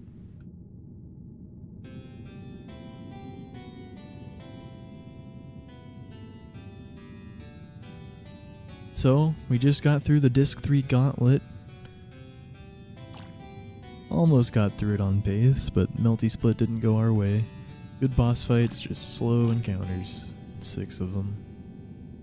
Now we're at the last big break of the run. There are some more text boxes after the Melty Mash, as we call it, but none of them are that long.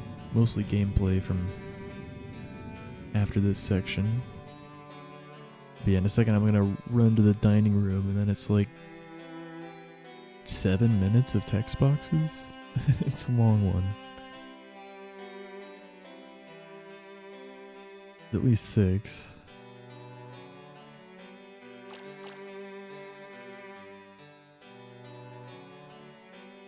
Maybe, I'm actually not sure.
Full send.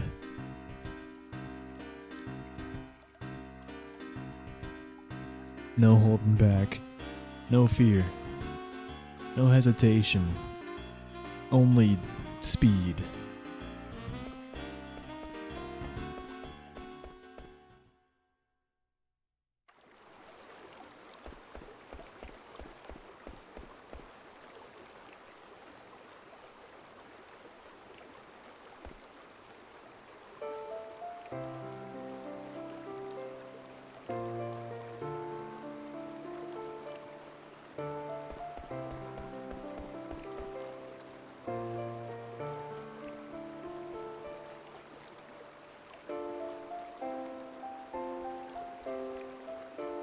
Roses of May.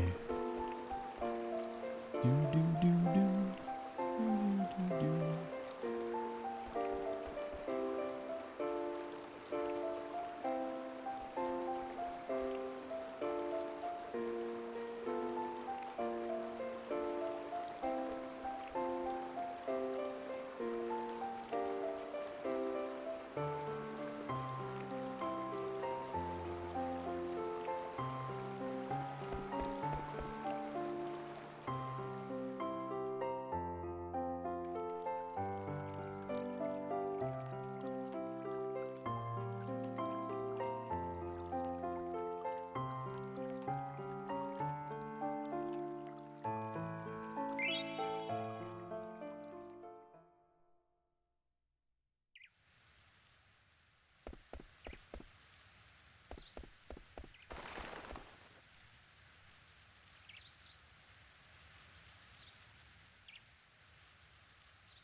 What a cut.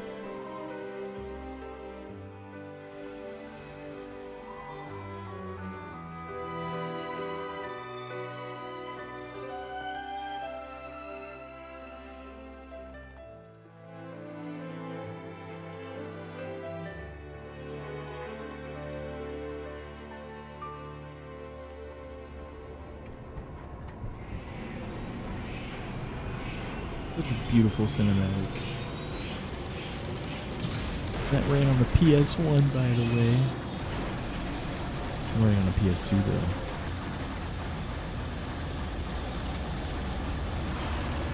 It's time for Ibsen's. Also, an ad break was about to come in right before that cutscene. I snoozed it. I actually double snoozed it, because then it was going to come right before Taharka.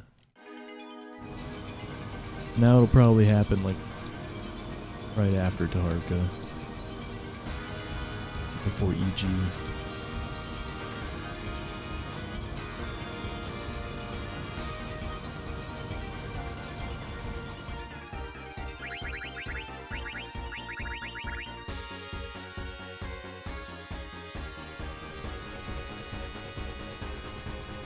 Yeah, right, Steel Shield. And for a game with such crazy RNG, yeah. A lot of people have sub 840s now.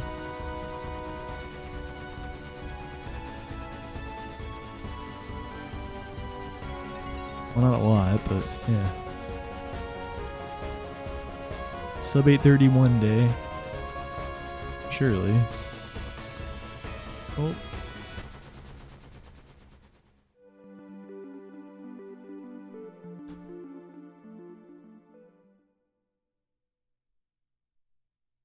Thank you, Steel Shield.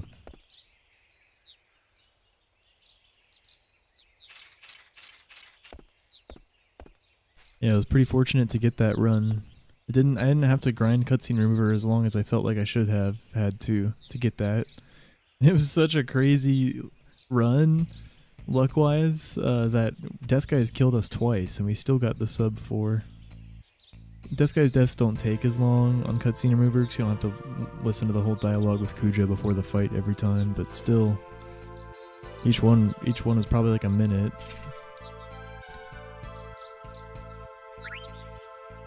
So it probably could have been a 357, at least if it wasn't for that. Yeah, still got the sub 4. Yeah, it felt really good. I was glad that I saved, because usually I don't save before Death Guys, you know? Usually I just don't want the time loss, like fuck it, if we die, we die, like that's what most runners do. But I knew that I could afford a death or two and still get the first sub 4. So I was like, alright, I'm saving. And I'm glad I did. he killed us twice. Still got the sub 4. What the why'd he go so far? Oh my god. Guys, close your eyes. Please just don't look at what's happening. Like, I really don't know what the fuck happened there. And that made me tilted. I went to save.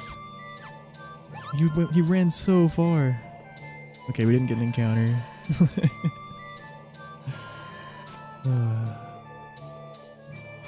Like, I took my thumb off the D-pad, man. I hate when that happens.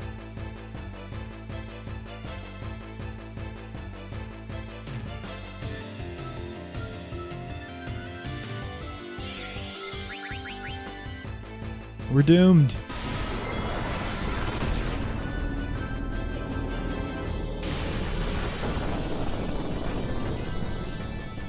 Never mind.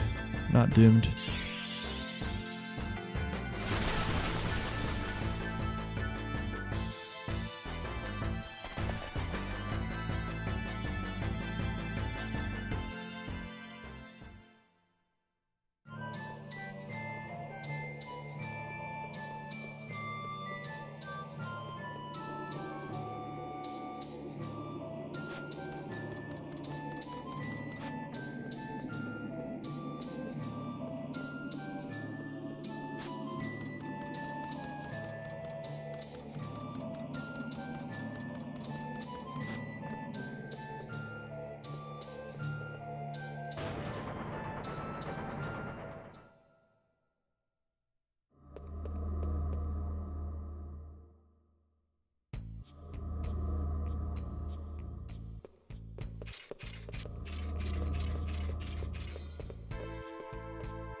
Yo, thanks for the raid, Tixum.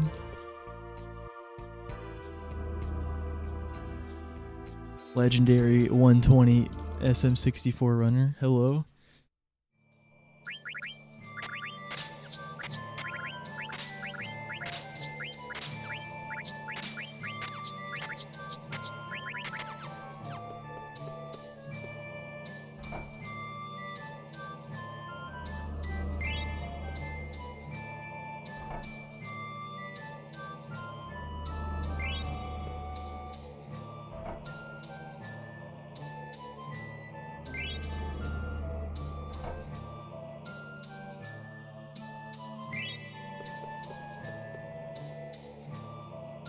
Hey, thanks for the good luck, y'all.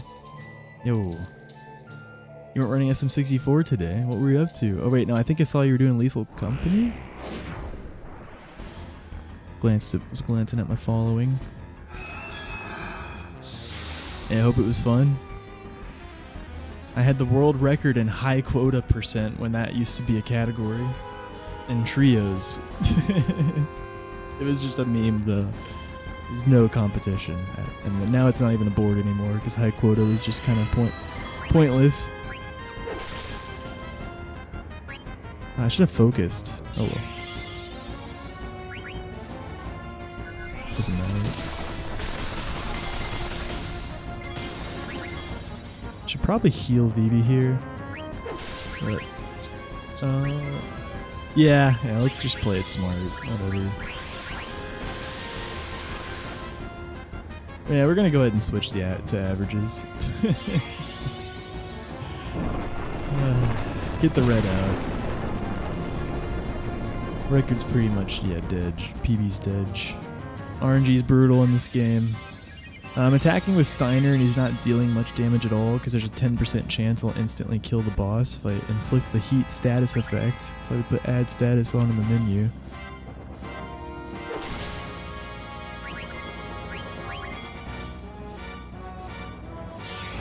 Wait.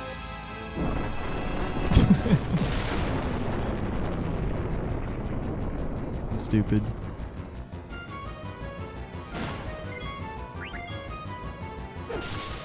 I didn't fucking soul blade him a second time, dude. Just stole.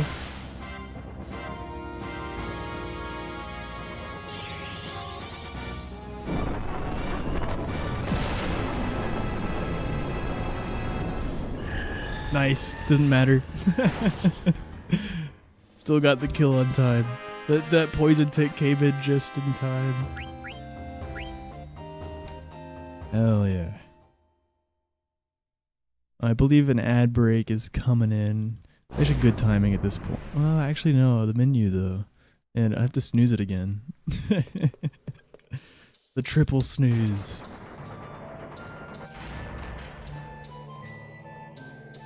This guy knows ball.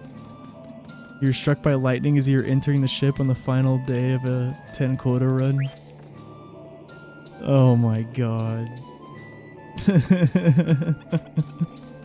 Literally 1 second away from being in the ship. I'm so sorry. That's ridiculous.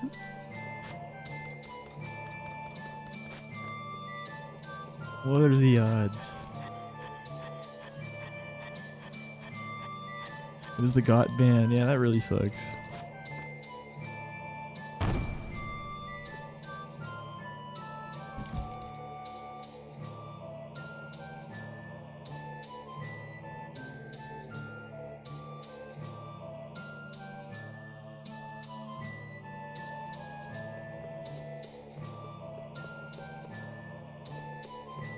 This is a cool menu.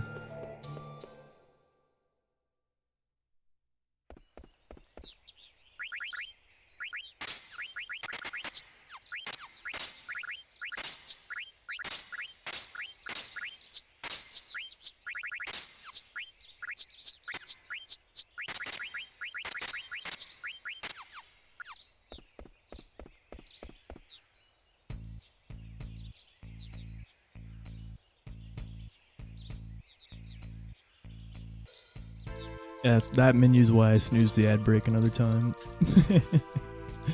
Messed up the start a little bit though. It was good. It was good.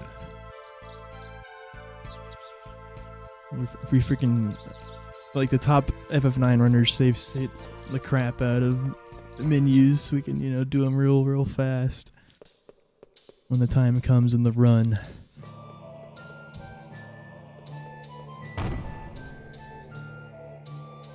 But mostly this game is just a freaking lotto. Because we can't manipulate the random encounter. Oh my god, I went really far here. We can't manipulate the random encounters other than minimizing the distance we travel on each screen, which I just failed to do by running really far left to get that chest. I don't know if I will land an extra check because of that though. But yeah, encounters are entirely random. We can just minimize the number of encounter checks we get. It's not like FF7 or FF10 where you can manipulate what you encounter. How do I learn that? Yeah, I mean, a lot of stuff in FF9 you just need to learn through practice. Doing boss fights over and over, and then menus, just, doing them over and over until you can do them fast, and it's all muscle memory. But there are some things that, no, I think this is the check we get regardless when we have to get the Medane's Prayer.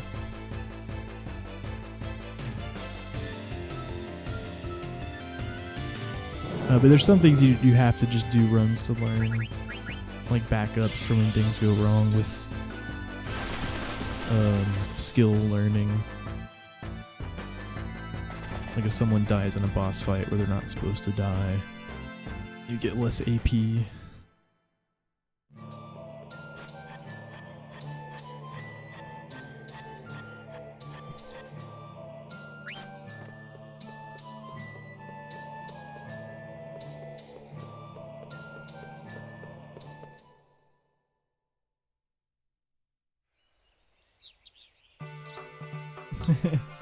Thanks, chums. Yeah, I'd really like to have Partner Plus.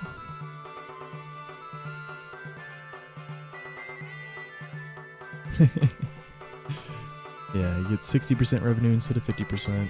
And I know that people that qualified for it last year, it's gonna be like, they're gonna have to re-qualify for it soon.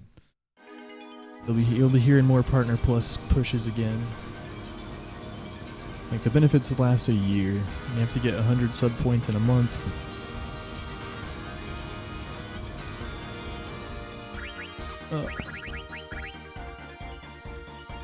Gift subs and Prime subs don't count, which is dumb. Hey. Dude. I'm like tripping right now. Wait.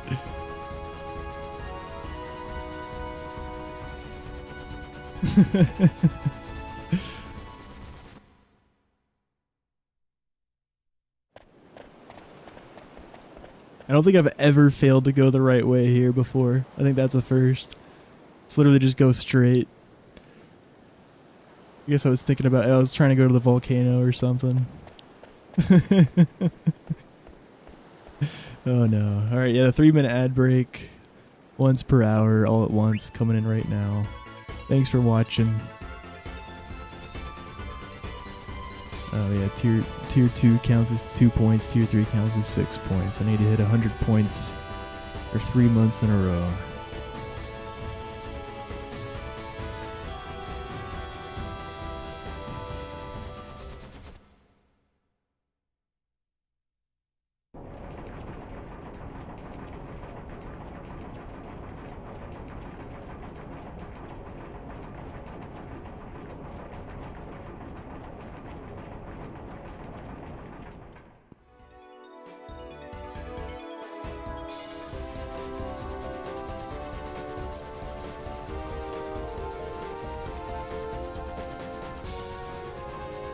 Dang, that really sucks that Tixum and crew lost the Lethal Company run to Lightning at the very end.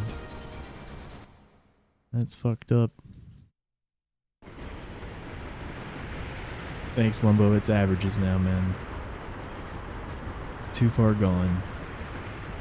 We got too many encounters. I switched it to averages at like Taharka.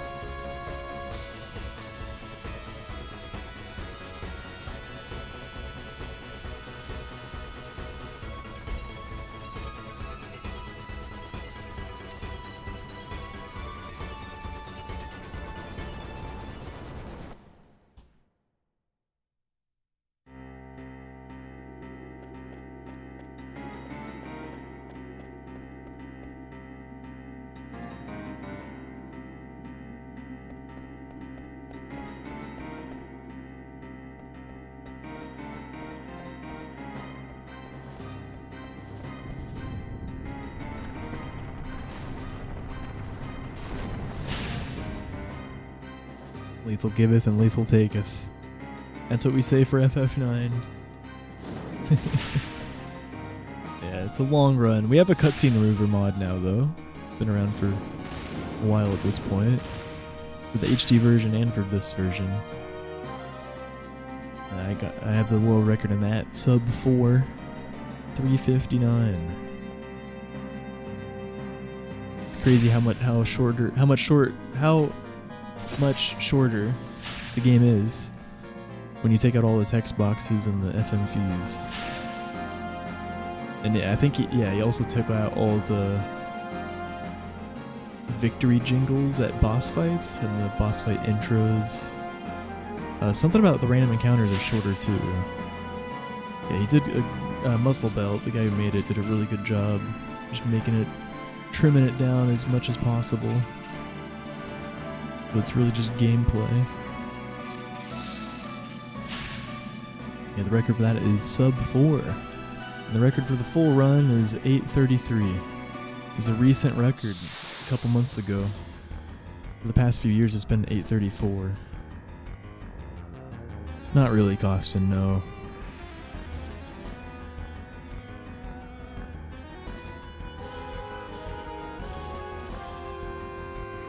Not much has happened with this game in terms of route changes since Bomb Bomb. There's been some stuff, but yeah, nothing really major. Still Petra route.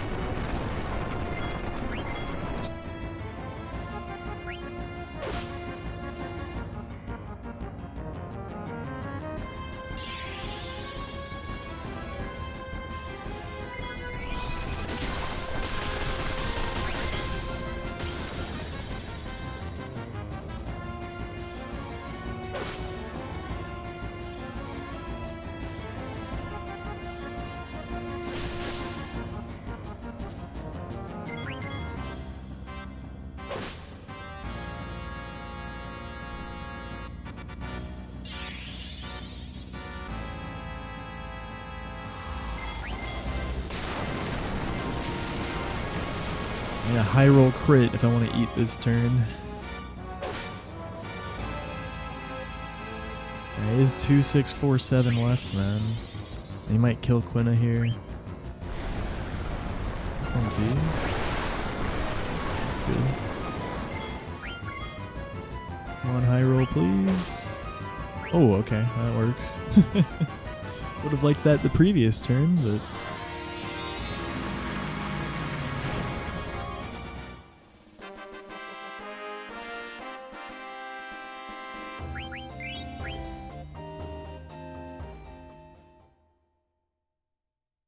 That was best segments I accidentally just switched to. Oh god. Yeah, this is how crazy RNG is in this game.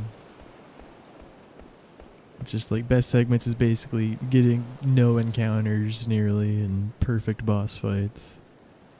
There's a lot of RNG to contend with, mainly the encounters. They're like an average of nearly 40 seconds each. And there's a lot of them. These are my PB splits now. This is averages.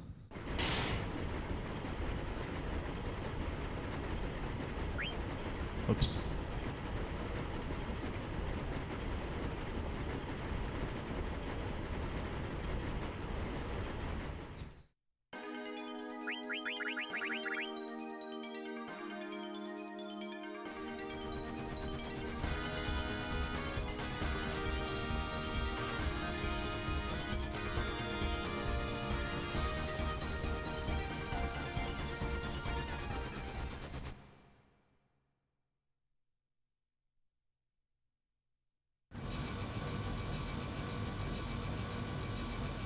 Oh yeah, 758, yeah. Yeah, never gonna happen. Like, I've ran this game so much that my goals are really, really good. Like, I basically have had the best possible RNG everywhere. But, yeah, only like, one segment at a time.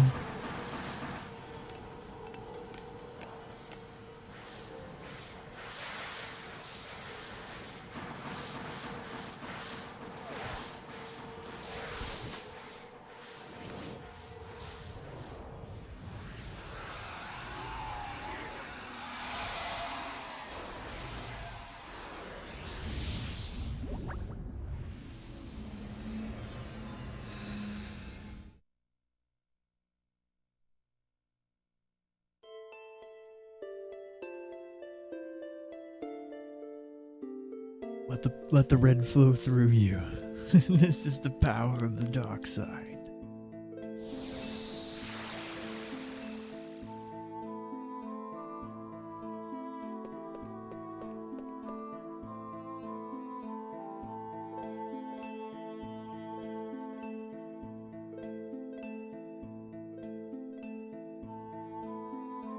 What's the best trance save?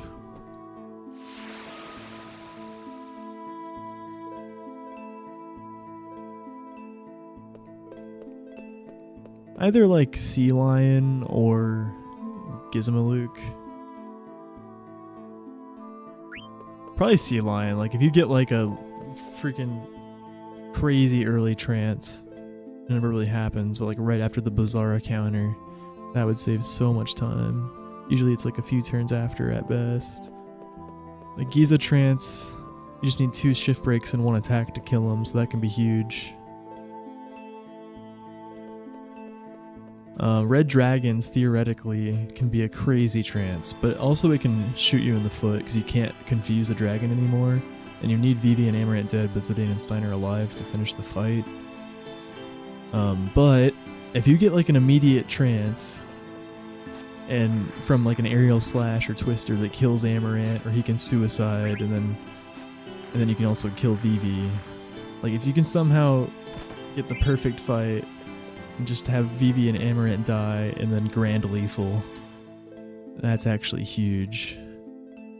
Yeah, Red Dragon's trance can save a lot of time.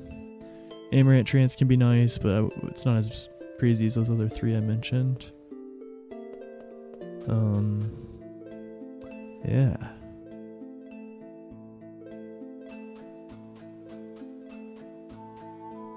Okay, nice freaking Terra. Well, there's this screen.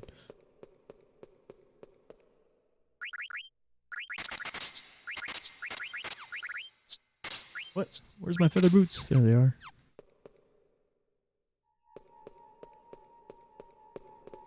Yo, wizard. Hello, hello. Oh, split. Whatever, split a little bit late.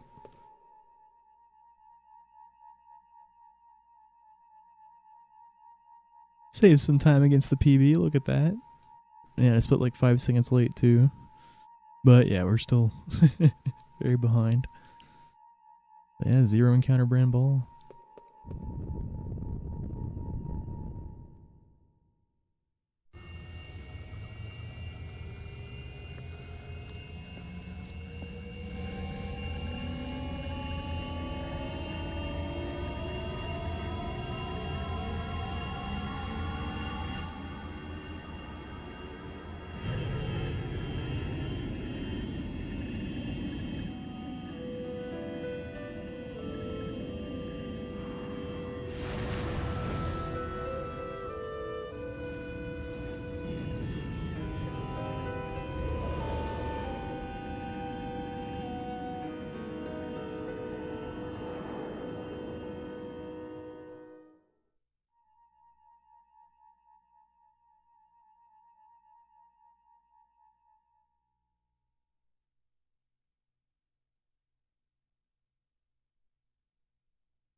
Yeah, still possible for sure.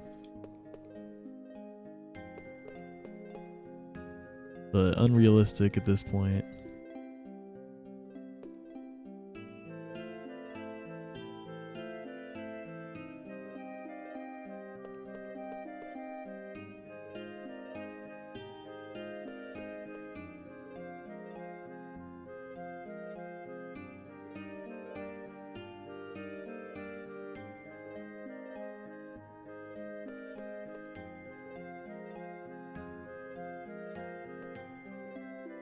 but I want to finish it out.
Yeah, one day. One day we'll get the sub 830.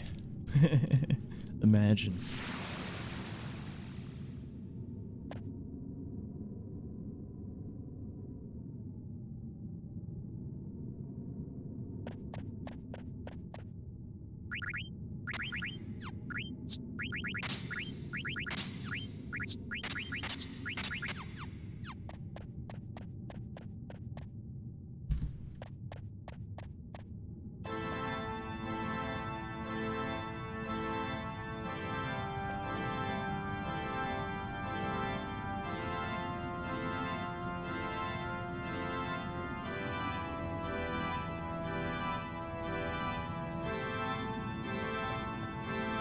Yeah, I mean, you're probably not wrong if I just didn't have a bad split anywhere.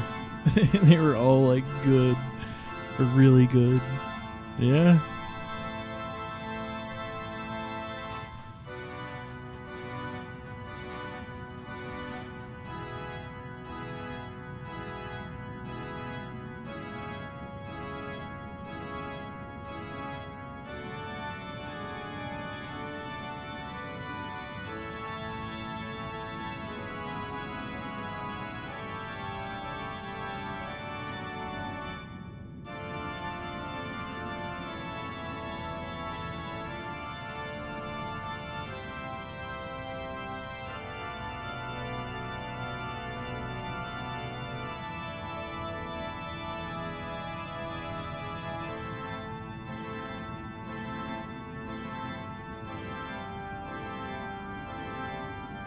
Alright, it's time for Yana. Let's go. And after Yana, we have one of the biggest menus in all of Final Fantasy speedrunning. The Pandemonium menu.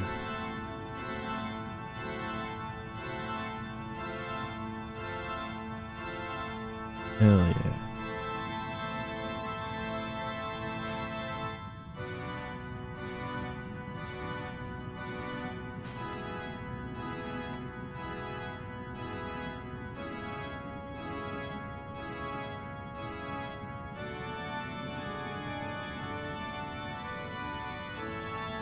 Did the feather boots change anything or not? I'm not sure what you're asking. I put the feather boots on Dagger so that she absorbs earth damage in the shell dragon fight. I talked about it in the menu because normally my feather boots are just page down and then press X, but for some reason they were page down, press up once, and then press X. I'm not sure why. Sometimes weird things happen with the accessories. Like, I guess I just didn't get a gem drop at all from anything, which is abnormal. That's probably it. Usually you get like one gem drop, like a Paradit or something. That's probably it.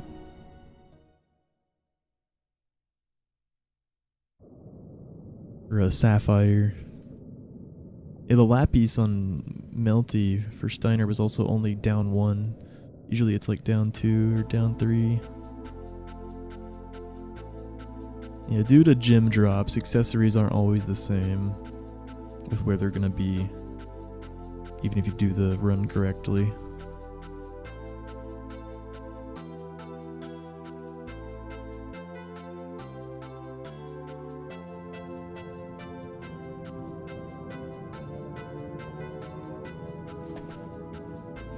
But like, only Red Dragons drops gems, or like Epitaphs you soft, or anything in Desert Palace you have to kill. Woo! Yeah, baby! That's what I've been waiting for. That's what it's all about. And it's just random. If and which gems they drop. You're not alone, Zidane. Keep your head up, man.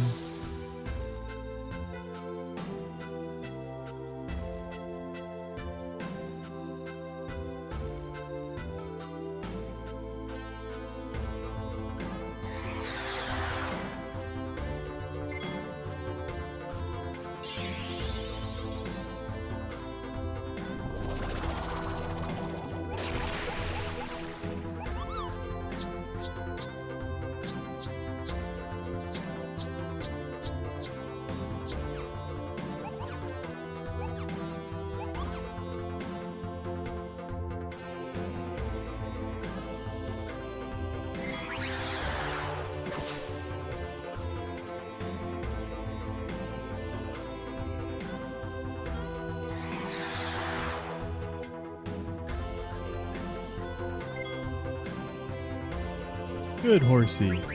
Very nice horsey.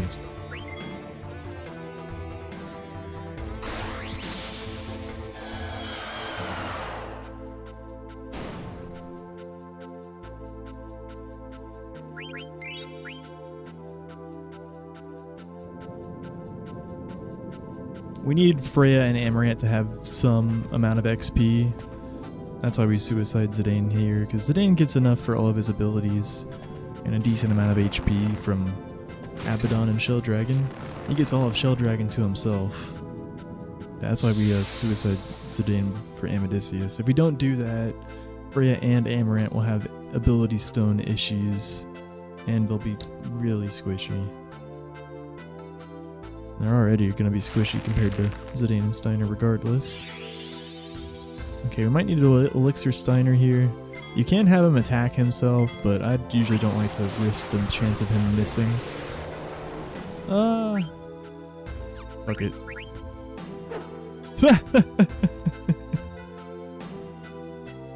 Wait, does he have Distract on? I'm dead. Oh, thank God. Holy shit. Does he have Distract on here? Is attacking actually really stupid? I mean, it's actually like, people do it all the time, man. I don't think missing is that common. It's funny how it's like, oh my God. I swear to God, I usually Elixir there. I literally said it. I actually fucking missed. No, Zidane doesn't get the preempt here. He's too slow. Steiner absorbs Thundaga. Yeah, I shouldn't have. Yeah, he has Distract on. That was stupid, man. Well, it was a good run to learn that lesson on. Like, that's why I always Elixir.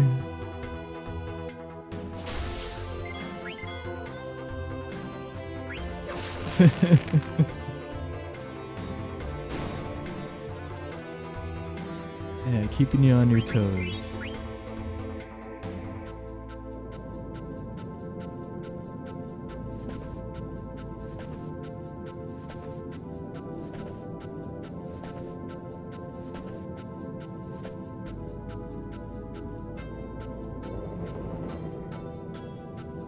Yeah, he would heal himself if that attack connected, but distract is stronger than accuracy plus. It's not smart to do that, actually. Definitely elixir.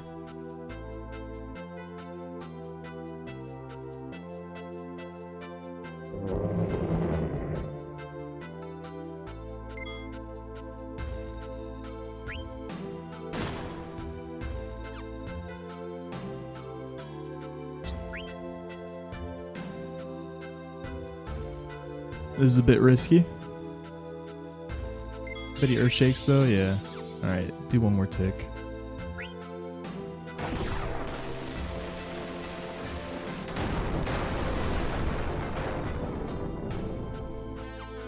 Well played. Okay, Gar, I'm doing alright. These are just averages.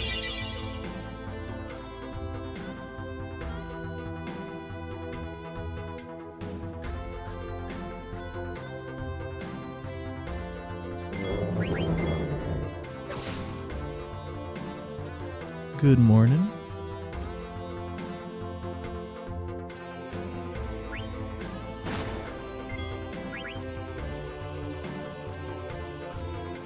So you're saying there's a chance? Not really. I don't think anyone's ever had anything under a 37-minute disc 4.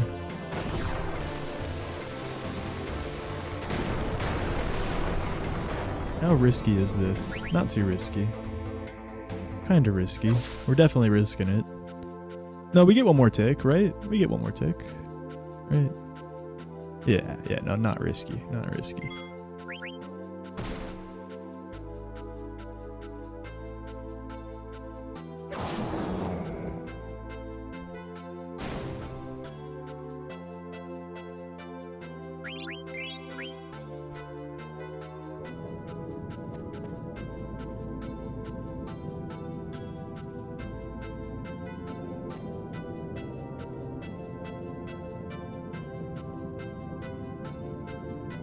Alright, big pandemonium menu time. Here we go.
Fuck.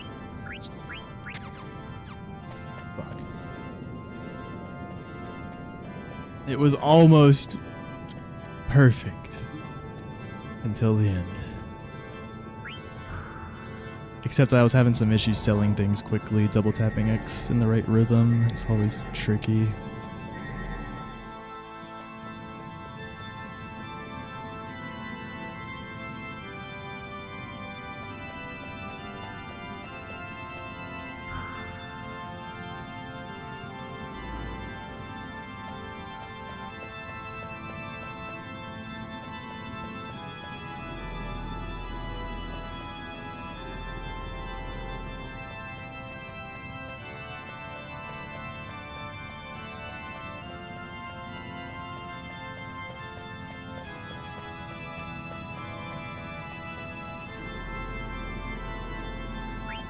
Thank you, thank you.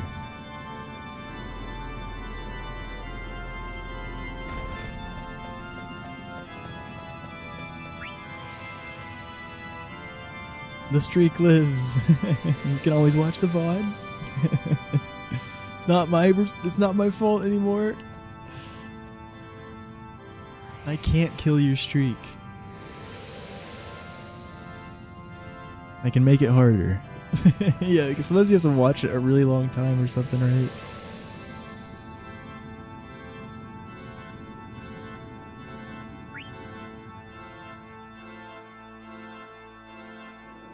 Good morning, Aaron.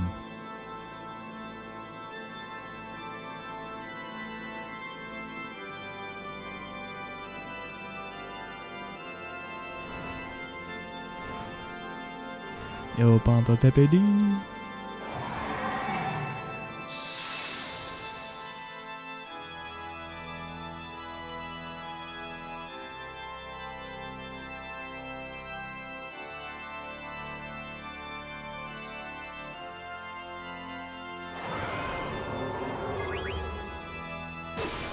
Good job, Freya. Nice preempt.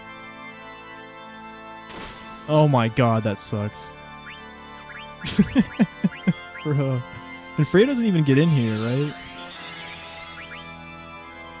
She's too slow after a claw. Yep. That's so troll, dude.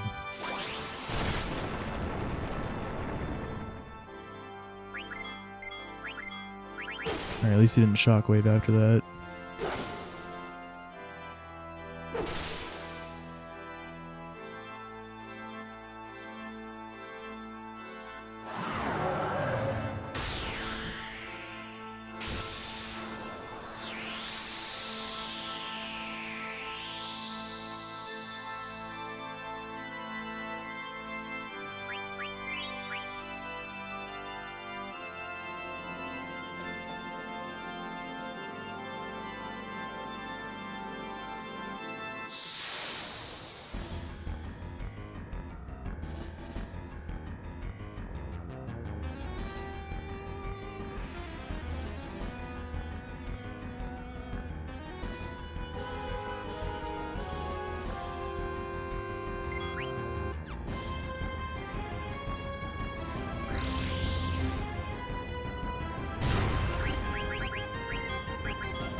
Oh.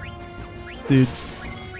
I hope charge wouldn't have killed a turn early. I don't think it will. I meant to like not attack with Steiner first so I could calculate and figure it out.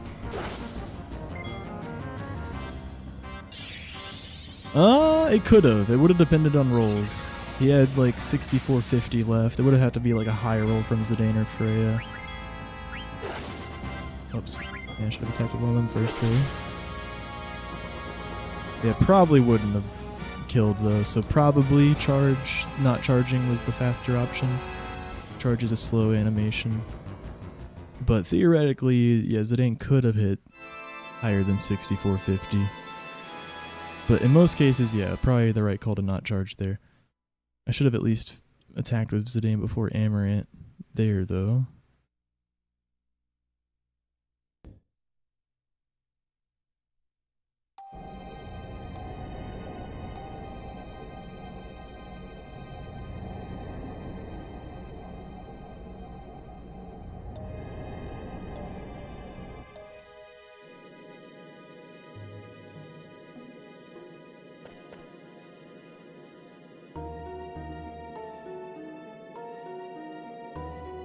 Gee, I wonder if Luna is a good strat for Kuja? It's a lovely strat for Kuja.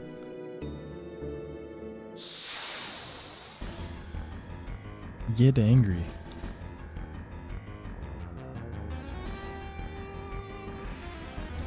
Go berserk.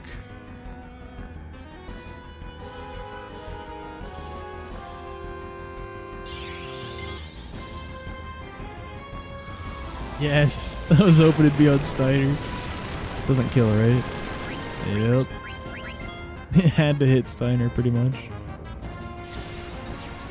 Luna!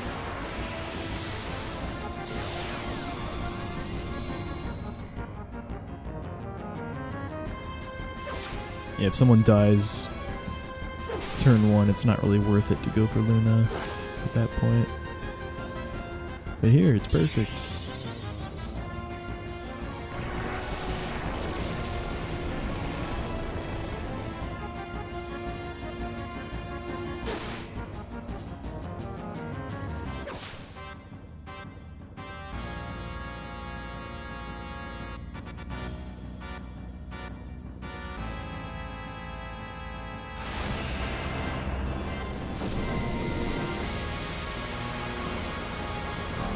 I'll show you my true power.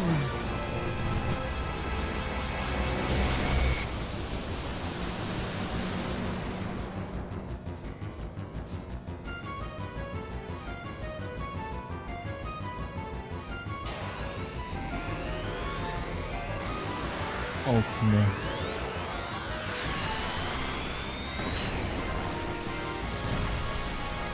So does Kuja like create the ultimate weapon here? Because you get the ultimate weapon where the entrance to Terra used to be.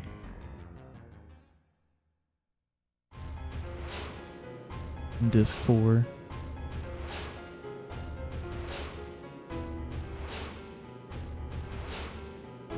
And Kuja does cast Ultima right there, yeah? Yeah, I just thought of that.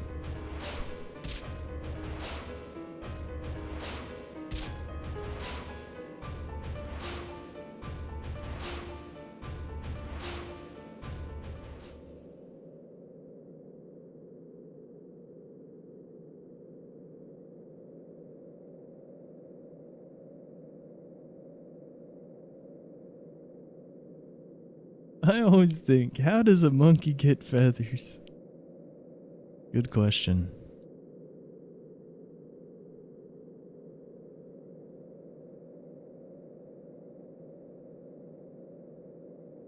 Because Kuja has style. Be right back.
You like that Zidane says what first? Something to the dagger?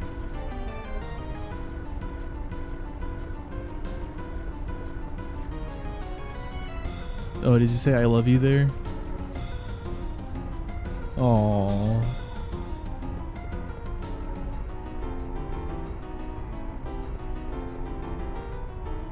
Yeah, that's good. Precious.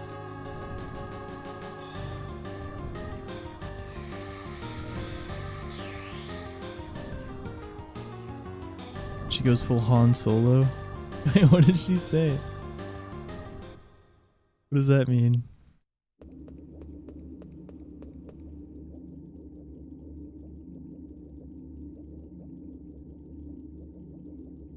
Thanks, or I know. Wow. Oh, dagger.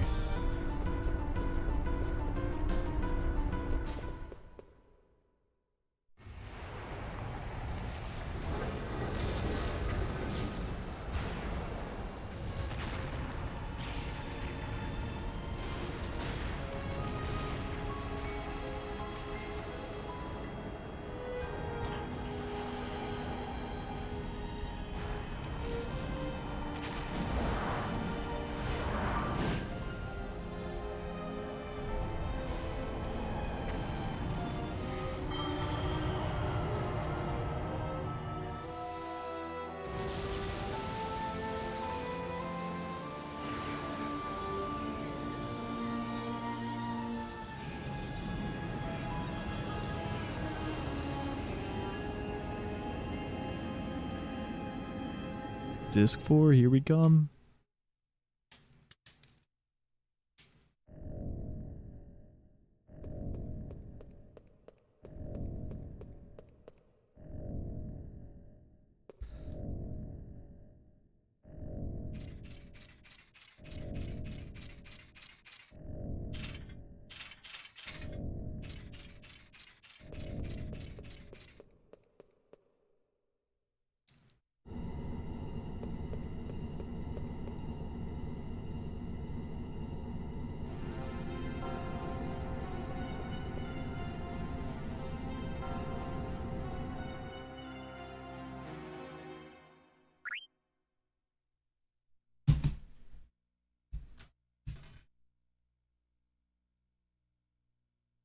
Okay, that was slow. That wasn't ready.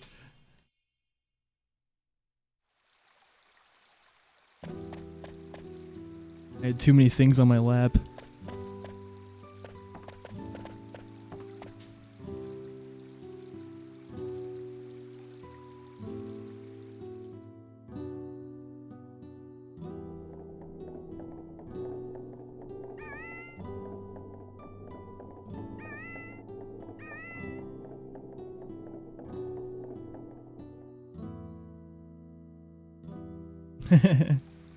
Chat. No worries. Hello.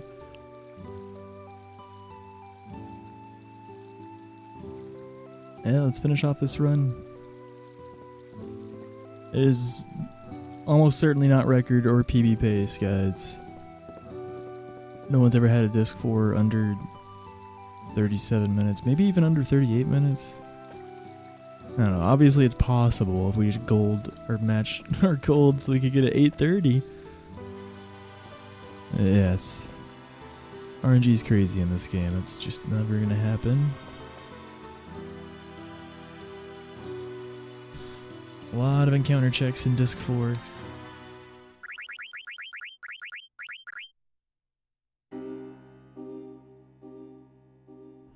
We are comparing to average splits.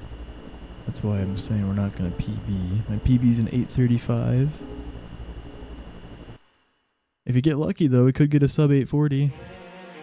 We need basically a 39-minute flat disc 4 or lower, which is a pretty tall ask, but we could do it. Definitely on pace to beat the averages, at least. Oh, wait, sorry.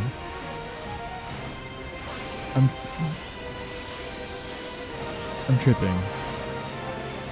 I did the math way wrong. I don't know what I was thinking. No, we just need a 40. Yeah, actually, we just need a 43.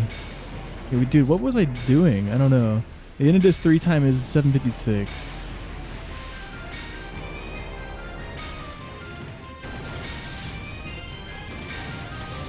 Okay, so a 37-minute disc 4 actually would be close to record.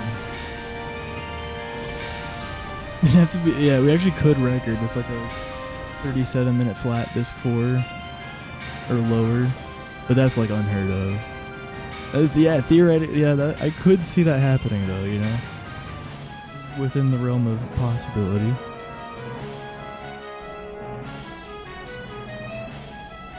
Need some damn good splits though.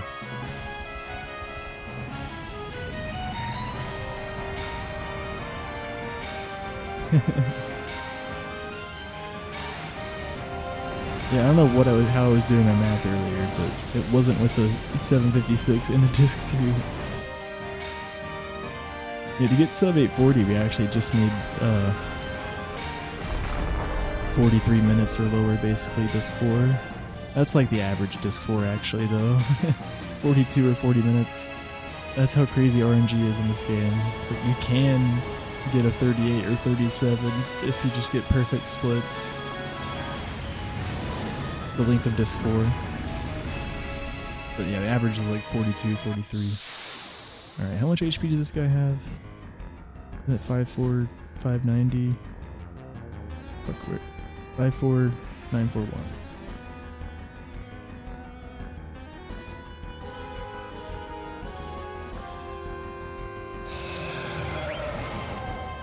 Uh-oh.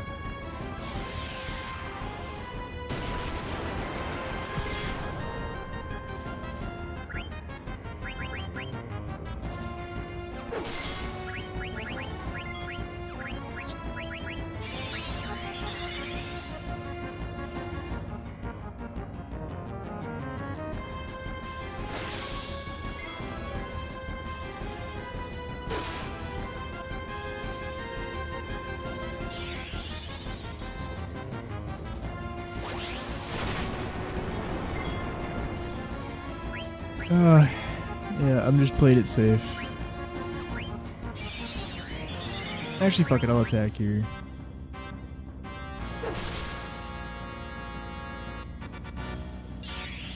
No counter, nice.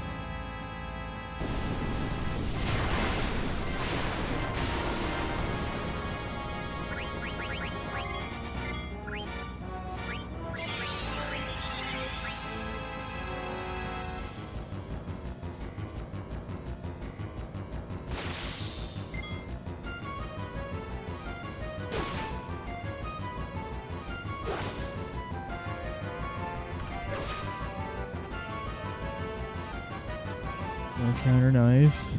Probably should have attacked with Freya instead of Zidane, a little safer.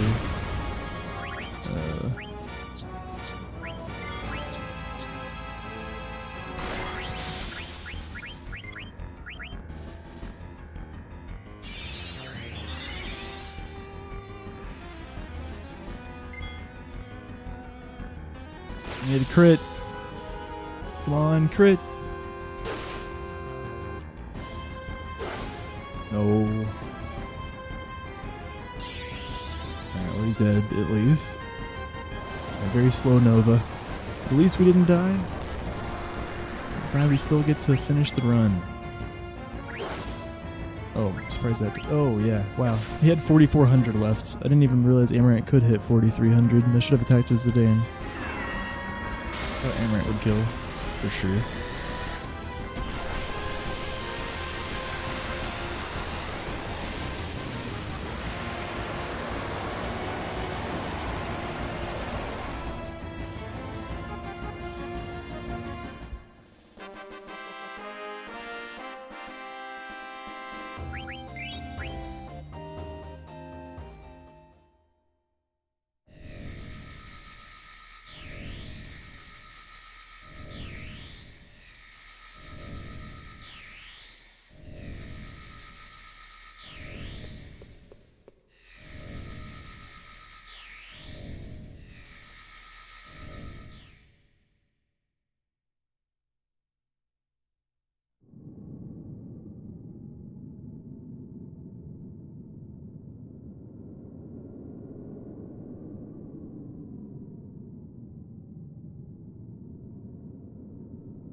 Not used to rebirthless abilities on Freya there, but not too bad.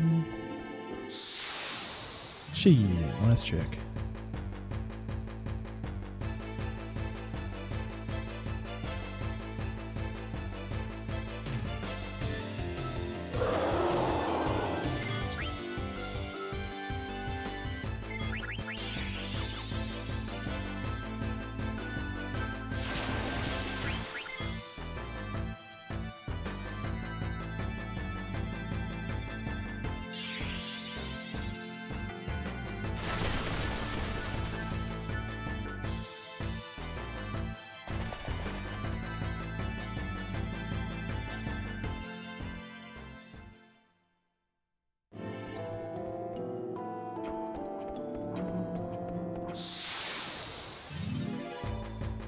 Good night, Gee.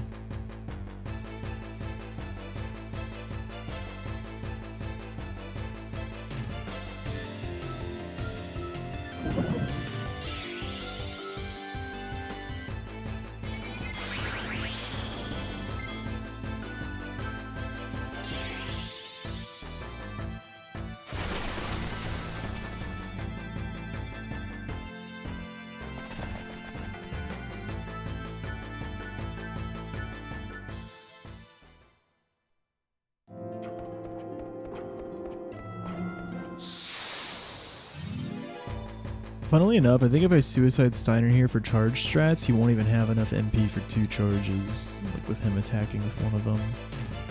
So there's kind of no point. Well, I could ether him. Might as well just fucking do it still. I was just sure he was going to take a turn. Maybe I could have gotten a flame. I don't think so. There's no way. The game was way too slow. He was just taking a delayed turn. Uh-oh, that fucking sucks. Classic.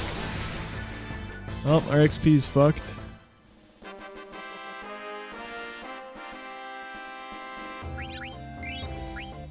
Okay, I think only Amarant's fucked. I think Amarant's level 25, probably. But Steiner didn't level up, it seemed like, and Zidane hit level 34.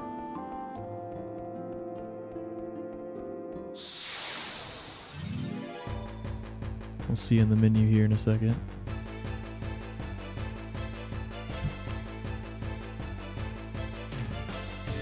We're concerned about levels because of level 5 death. We don't want anyone to be on multiples of 5. I think Amarant probably is now, but fortunately, yeah, he doesn't matter as much as like Zidane or Steiner. Okay, I guess I'm just fleeing. How much ethers do we have? Yeah, I should have gone for charge strats, man. Oh well, I just like autopilot fleed. Technically not doing crit HP Steiner's more consistent, but you need like a really good fight for charge strats to pay off.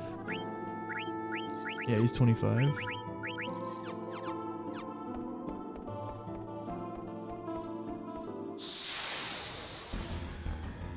Good morning, Kira. Yo.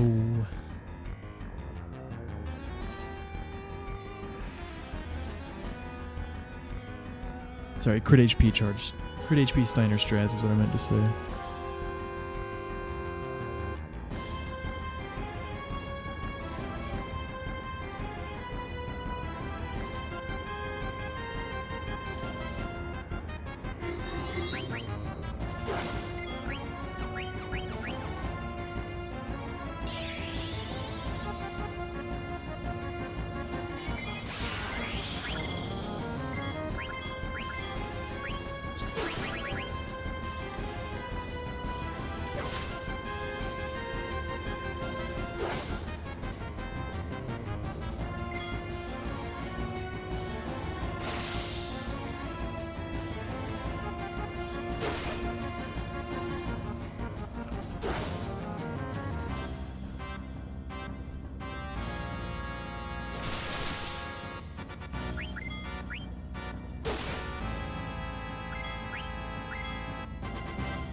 These are average splits to look.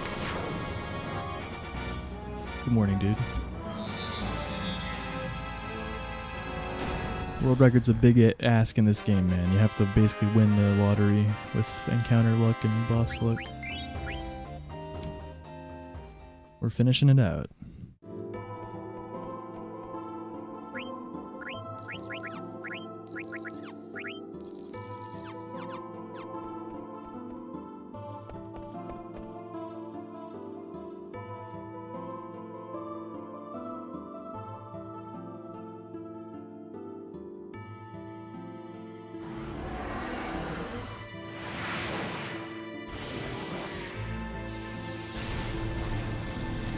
Yeah, 3 encounter Malorus. Not too great.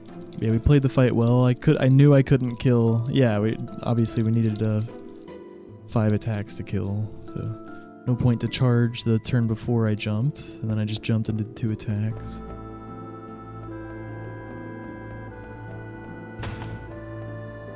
Yeah, she had like 7,400 left whenever I jumped.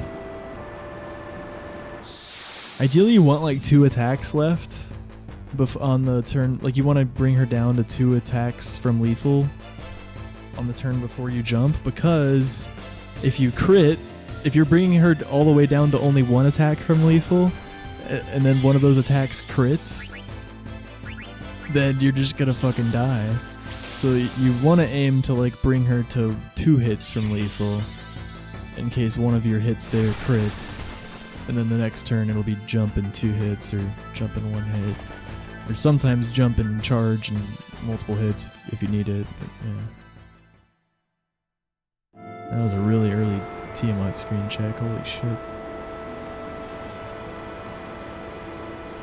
When one falls, not if.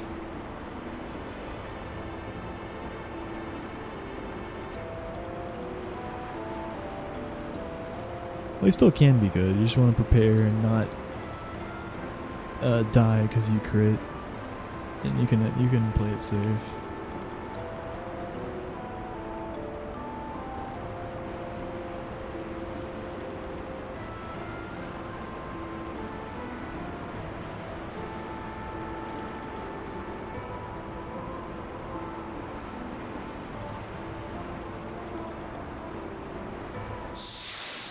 Yep, I had a feeling. That's nasty, dude. On the screen sheet.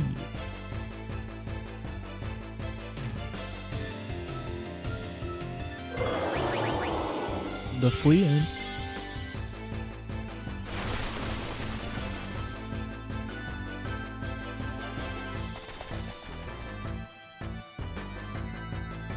Your favorite menu in Memoria? Rebirthless Tiamat.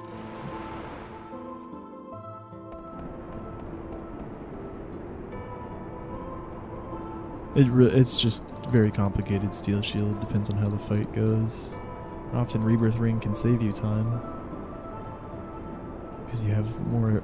You don't have to jump with Freya. You get to attack with her on the last turn.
Wow, nice TMI fight.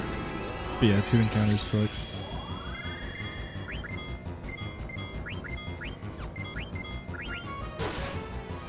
Wow. That actually almost killed him. He had just over 10k.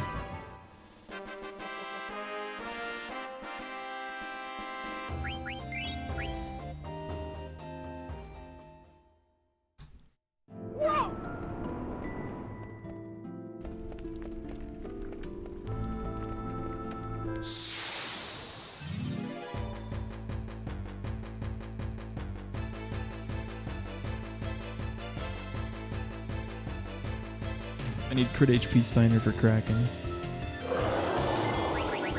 I'll take this Fleant first though.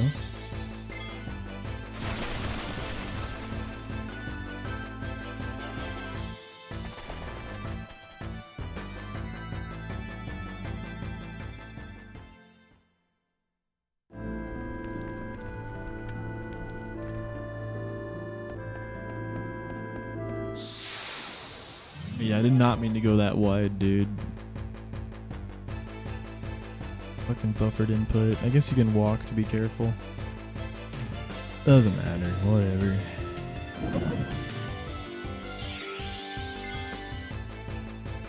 I might trance. Oh, flee. Holy shit, good reaction.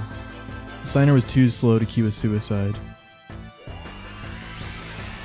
And I would have been stuck in the encounter if I didn't flee before trancing.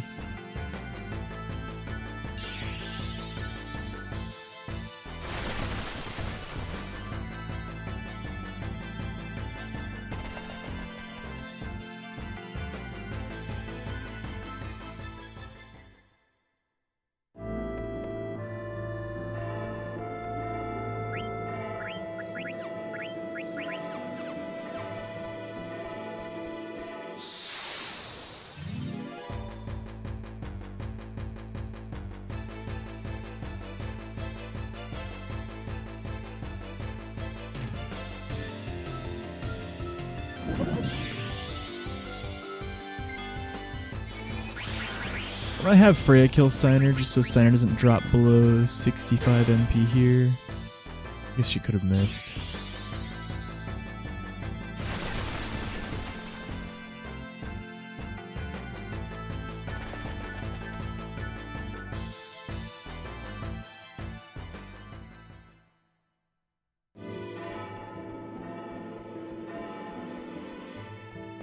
No, yeah, encounters are extremely slow in this game, like 40 seconds on average, nearly.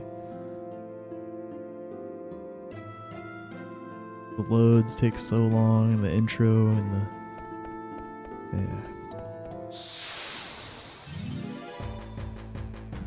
The turns that the enemies often take.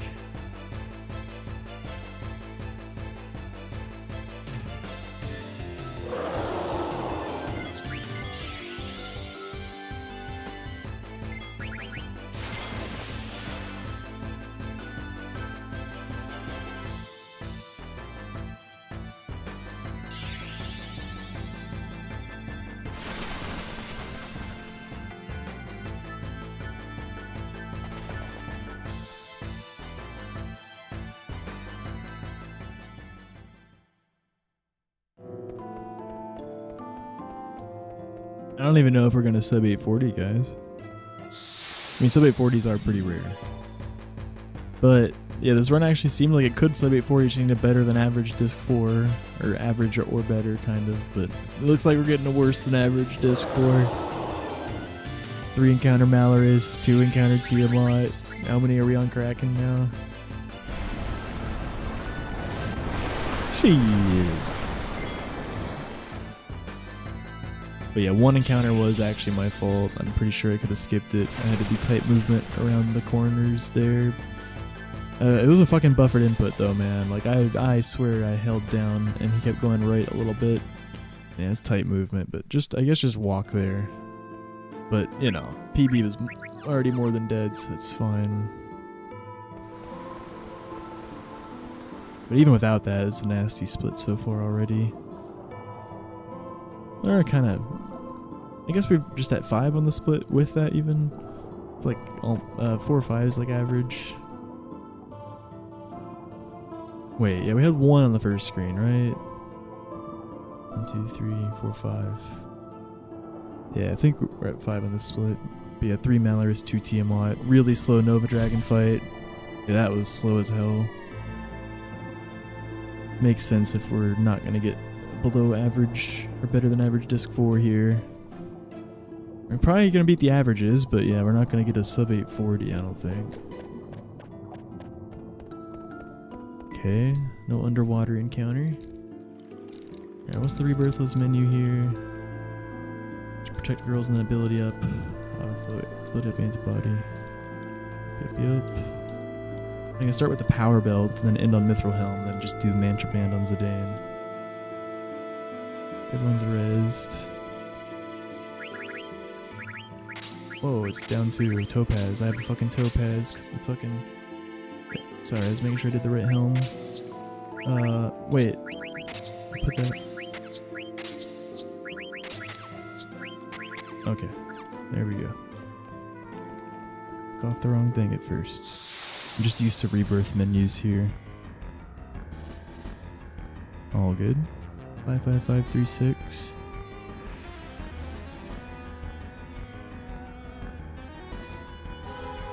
I have an 835. The world record is at 833.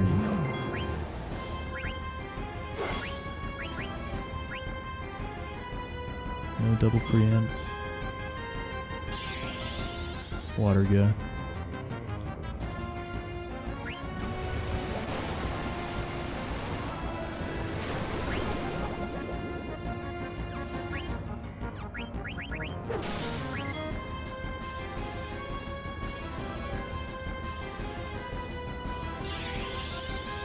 Wait, are you fucking kidding me? God damn it, dude. Somehow I just didn't get a fucking turn in. Stupid.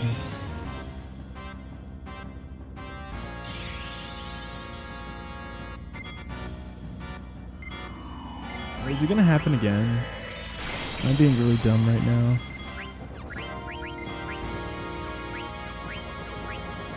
No, okay.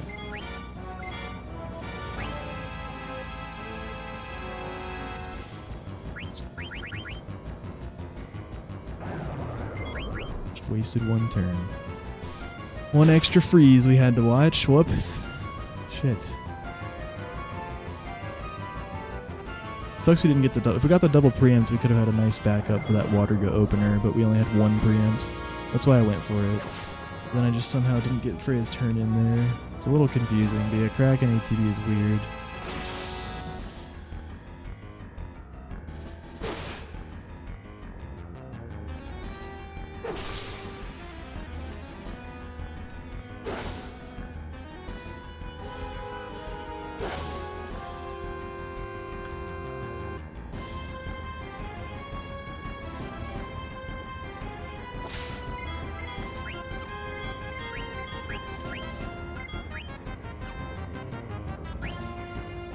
Oh my god, I'm stupid. It's a scouter, man. Wake up. And I should have... Man, I really choked on this Kraken fight. Holy shit. Okay, that missed. We did the right thing by not doing anything with Freyr here. Yeah, actually, the only real mistake was letting him do an extra freeze. It's just sloppy. Maybe I should drill some Kraken.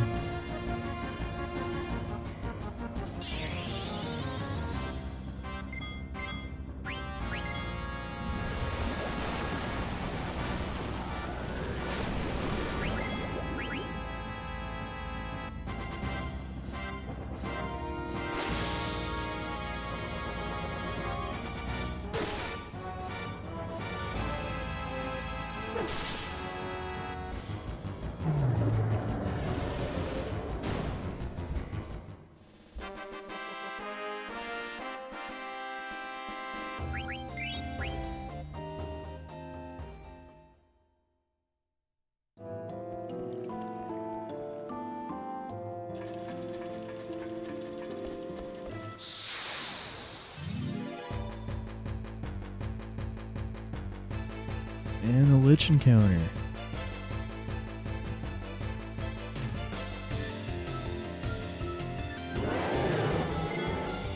Behemoth. Oh my goodness. Get fucking destroyed, Zidane.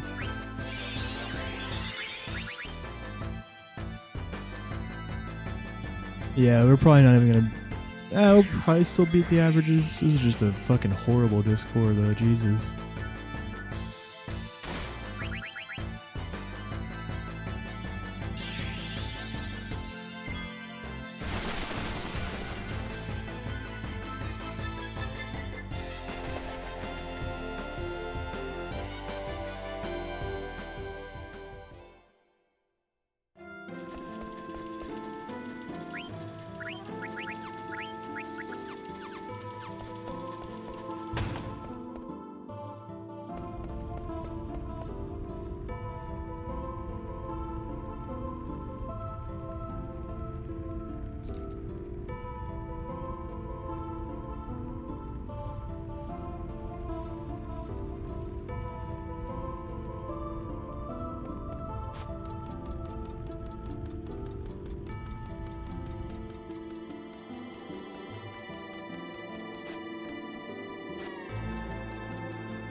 No preamps, that's a fast glitch.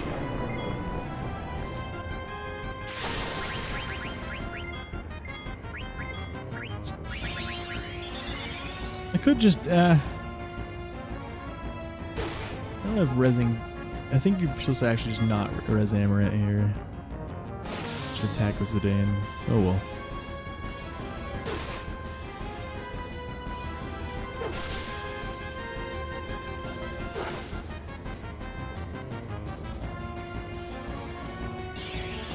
Oh, actually,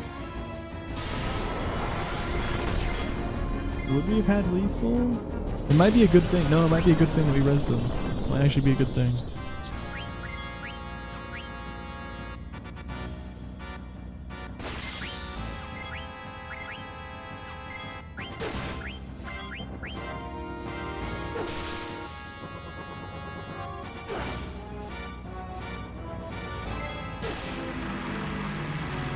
No, we would have had lethal. Yeah, we didn't need to. That's right. That is what I remember about this fight. Forgot about that. Amaranth goes down, even without preamps. Just leave him there. You do so much damage to that boss.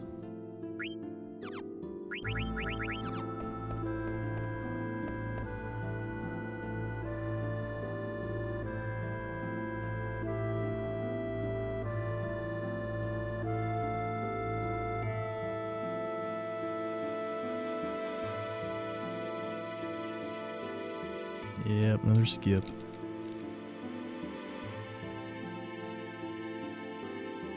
Alright, here's the menu I'm really not ready for. Rebirthless Death, guys. It's very different.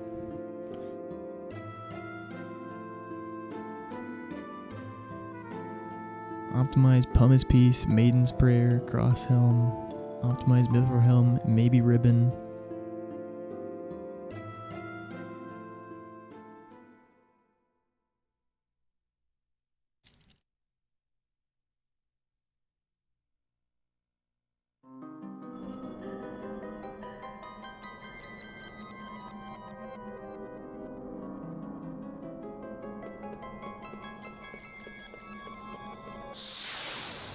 Zidane's abilities is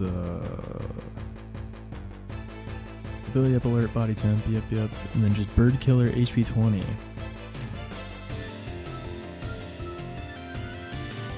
It's the one menu that's very different between Rebirth and Rebirthless. Most of the menus are pretty similar, just minor differences. But yeah, this is the one menu. It's just very different. They're not going to be as fast as the rest of my menus.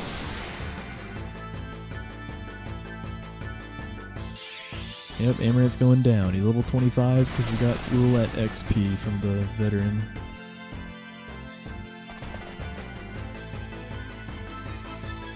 He rouletted himself.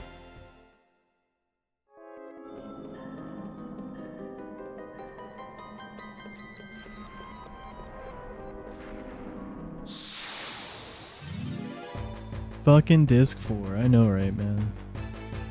I hope we at least beat the averages. Yeah, no sub 840. If we had a better than average disc 4, we would have sub 840. That's all we needed, really. I'm always happy to get that. And, you know, sub 840s are pretty rare. But no, we had a well below average disc 4 quality. This is rough. Yeah, 3 plus 2 plus 5 plus 1, 11 encounters, and then we're at 13 encounters so far. Yeah. Pretty nasty for disc 4.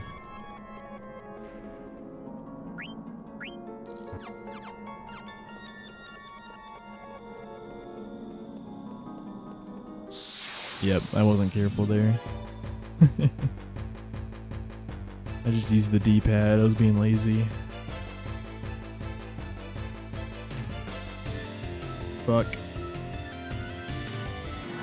Not the easiest check to skip, but yeah, you can skip this.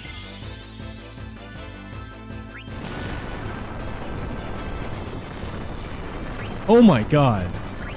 What? Wait, what? Bro. There's no menuing error. Like, that can just happen? Are you kidding me? Wait.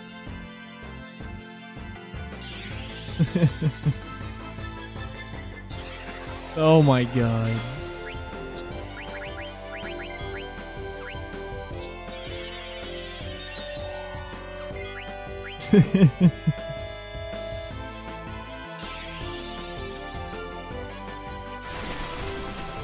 Let me out.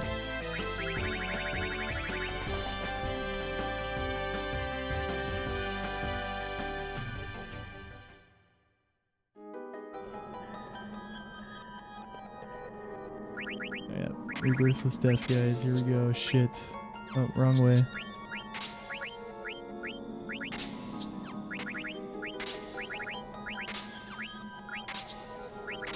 Wait.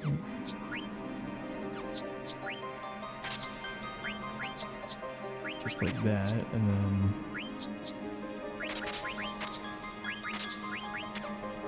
Yep, okay, here we go. Ah!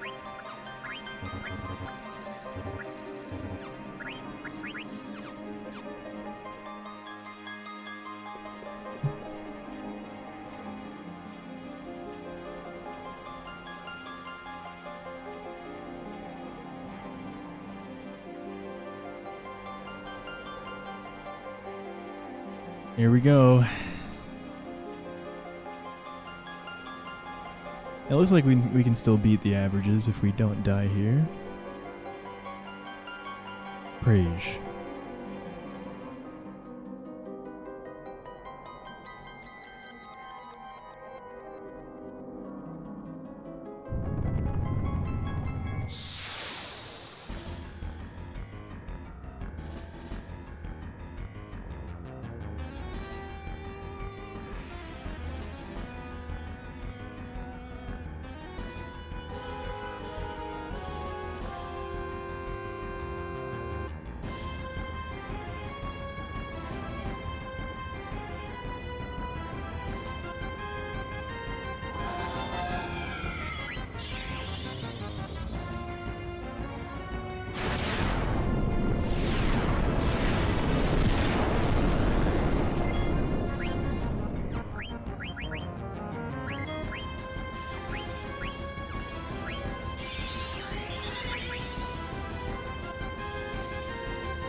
Ooh. Let's go, Steiner.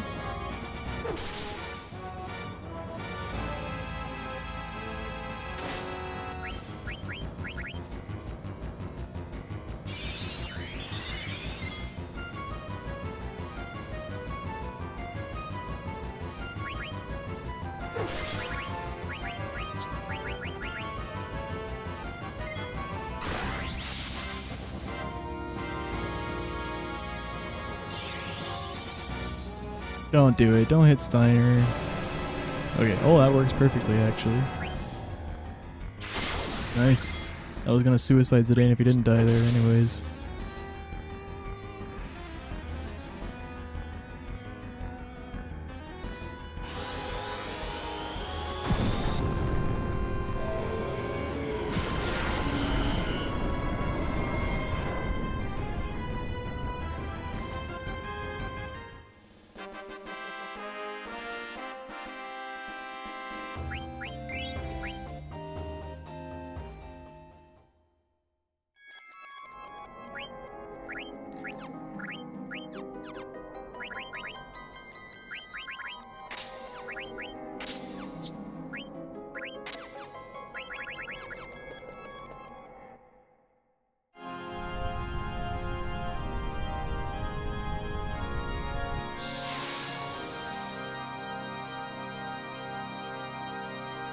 That rebirth this mini is also very different, but fortunately it's short. 535.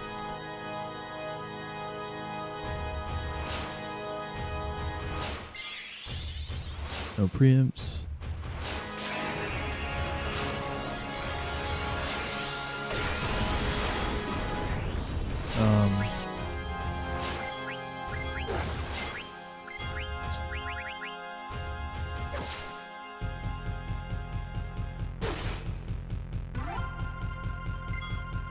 That's pretty rude of him, man. I was gonna make sure he was crit HP, but then he just fucking heals him at the start of the fight. Oh well. That's pretty rude, TK. At least he didn't kill someone immediately, I guess.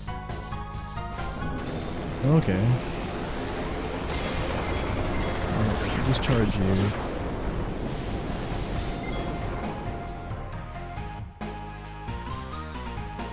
Yeah, actually, that does kind of suck.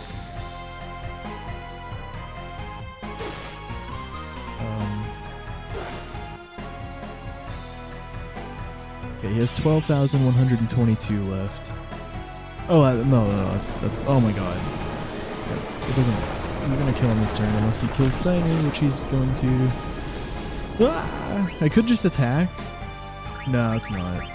Because they would both have to hit over 6,000. I'm not sure if they're guaranteed to do that. Wow. And I would have to. Zidane could tank one flare star. And he's going to have to tank one now. What a fucking dick, dude. Yeah, we might not beat the averages. And we're just gonna res Steiner here. I mean, what else are we gonna do? He still has 12,000 HP left. Okay, reflect. Alright, we're chilling.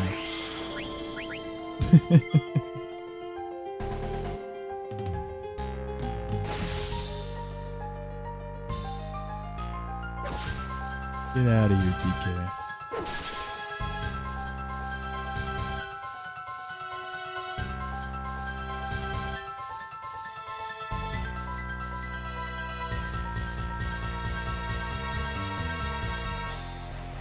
Die faster. Yeah, quite the disc 4. This is gonna be like a 46, 47 minute disc 4. That checks out, man. This is well below average quality. Fuck, I hope we beat the averages. It's gonna be really close. I think, okay, we should beat the averages unless it's a Protectron. That's what it looks like. Or if you like cast a meteor or something.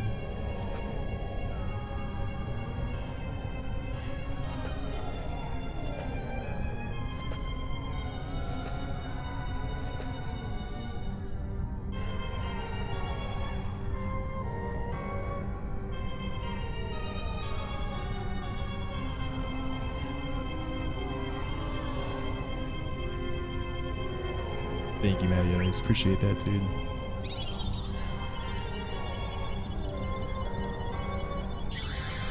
Guys, I'm pushing for Partner Plus. If I can get 100 sub points in a month, I'll immediately drop everything and start learning FF7 no slots and grinding it. Yep. And then at 2 months, I'll eventually commit to a Stardew Perfection speedrun. That probably won't be immediate, but yeah, that's the, if we hit 2 months in a row, we'll get that. And if we get 3 months in a row, which is what we need to actually achieve Partner Plus and get 60% revenue instead of 50%, we will complete FF9 Hundo as a speedrun in maybe 1 sitting, maybe 2 sittings. We'll have to figure out exactly what FF9 Hundo entails. But we've been talking about it. We have a pretty good idea of basically what it will be. Yeah.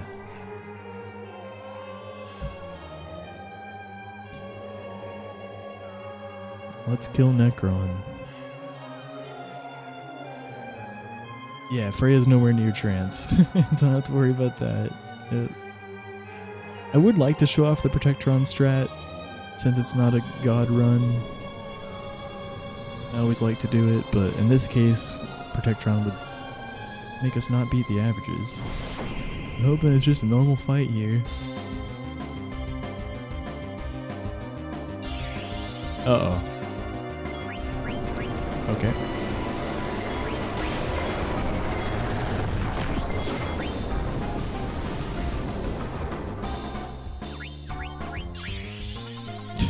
Yeah, I don't know if we're gonna beat the averages. Oh, not dead. Okay.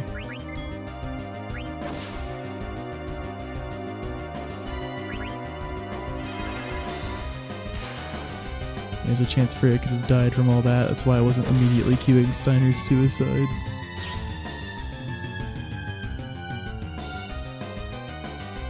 You gotta be careful. Necron can be a trickster sometimes.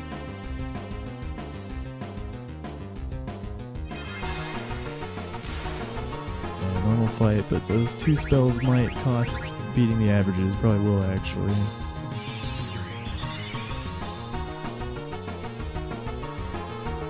So we jumped over Grand Cross by making sure everyone was dead and jumping with Freya.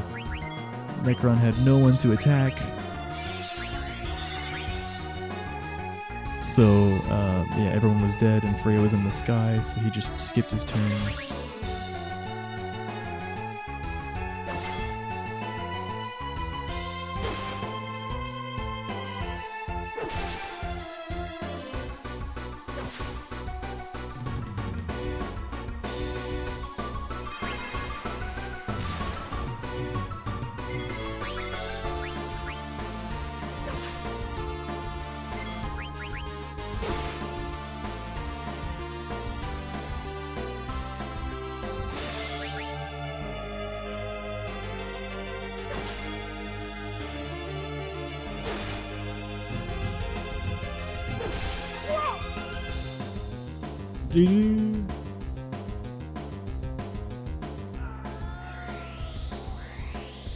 Yeah, look at these PB splits, dude. My PB didn't even have that good of a disc. My PB had like an average disc 4. The disc 4 is just so wildly variable. Or, well, my PB was a bit better than average, actually. But yeah, we had a fucking horrible disc 4. Very bad. A lot of encounters, slow boss fights. Yeah, we actually weren't too far behind at the end of disc 3. Actually, yeah, it was actually pretty nice disc 3 overall, just except card tournament, really. If it wasn't for card tournament, if we had a nice card tournament, we could have been on pace at the end of disc 3. But yeah, horrible disc 4. Wow, we had a bad IFA, as you can see. GG's, everybody. It was a fun run. Glad to finish one. Even though it kind of sucked in the end. Yeah, it was fun.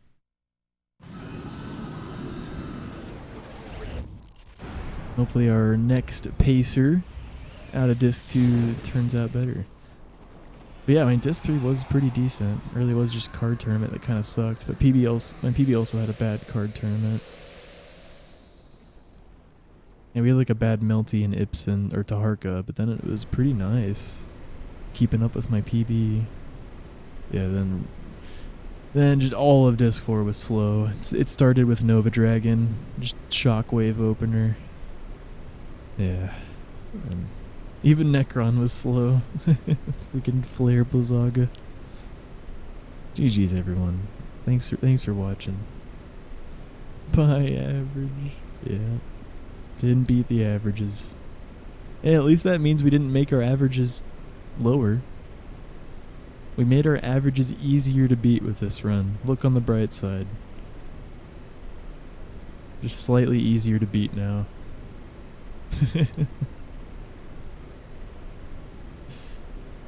Show my disc 1 and 2. Well, against the PB, sure, yeah. Wait. Look, what's the P? Which one's the PB?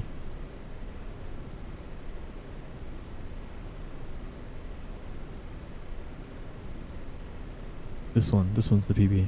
It's hard to tell because this last number won't change.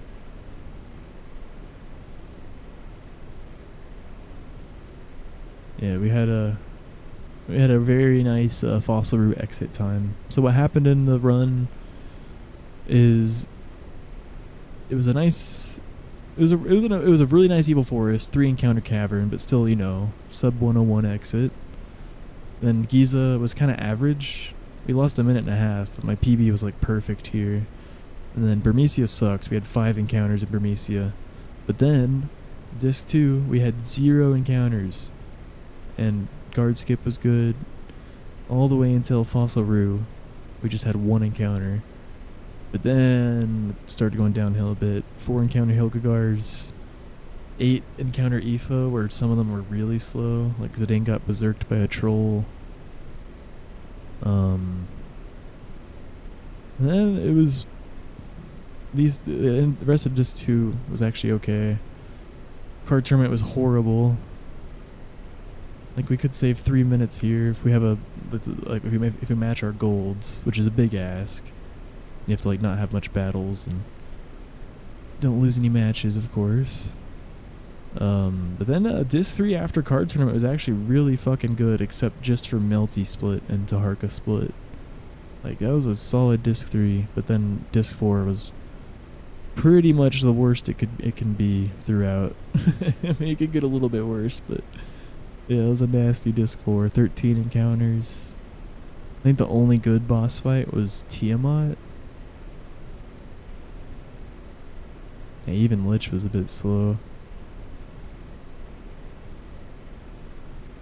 Yeah, we had 5 in Burmy, yep.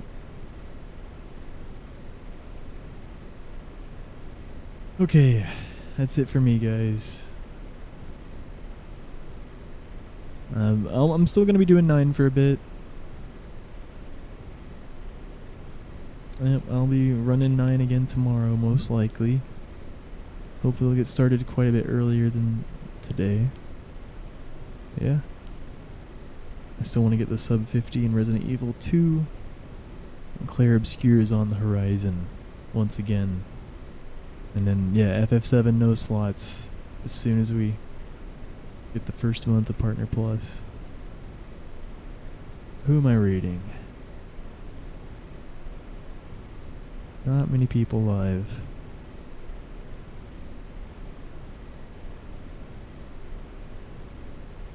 I can read Slime.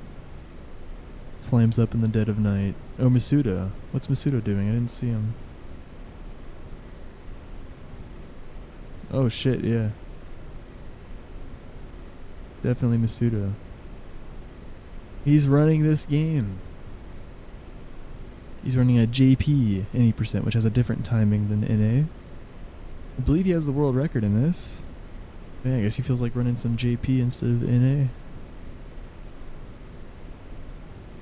Yeah, Masuda's one of the best FF9 runners there is, and he has been for a very long time. Longer than I have. Yeah. former record holder. I believe Masuda had the first sub 840 ever. And he's the only other person to have, like, 5 or... Yeah, more than... Yeah, I think he also has 5 or more sub 840s.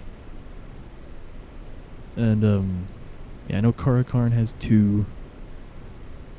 Yeah.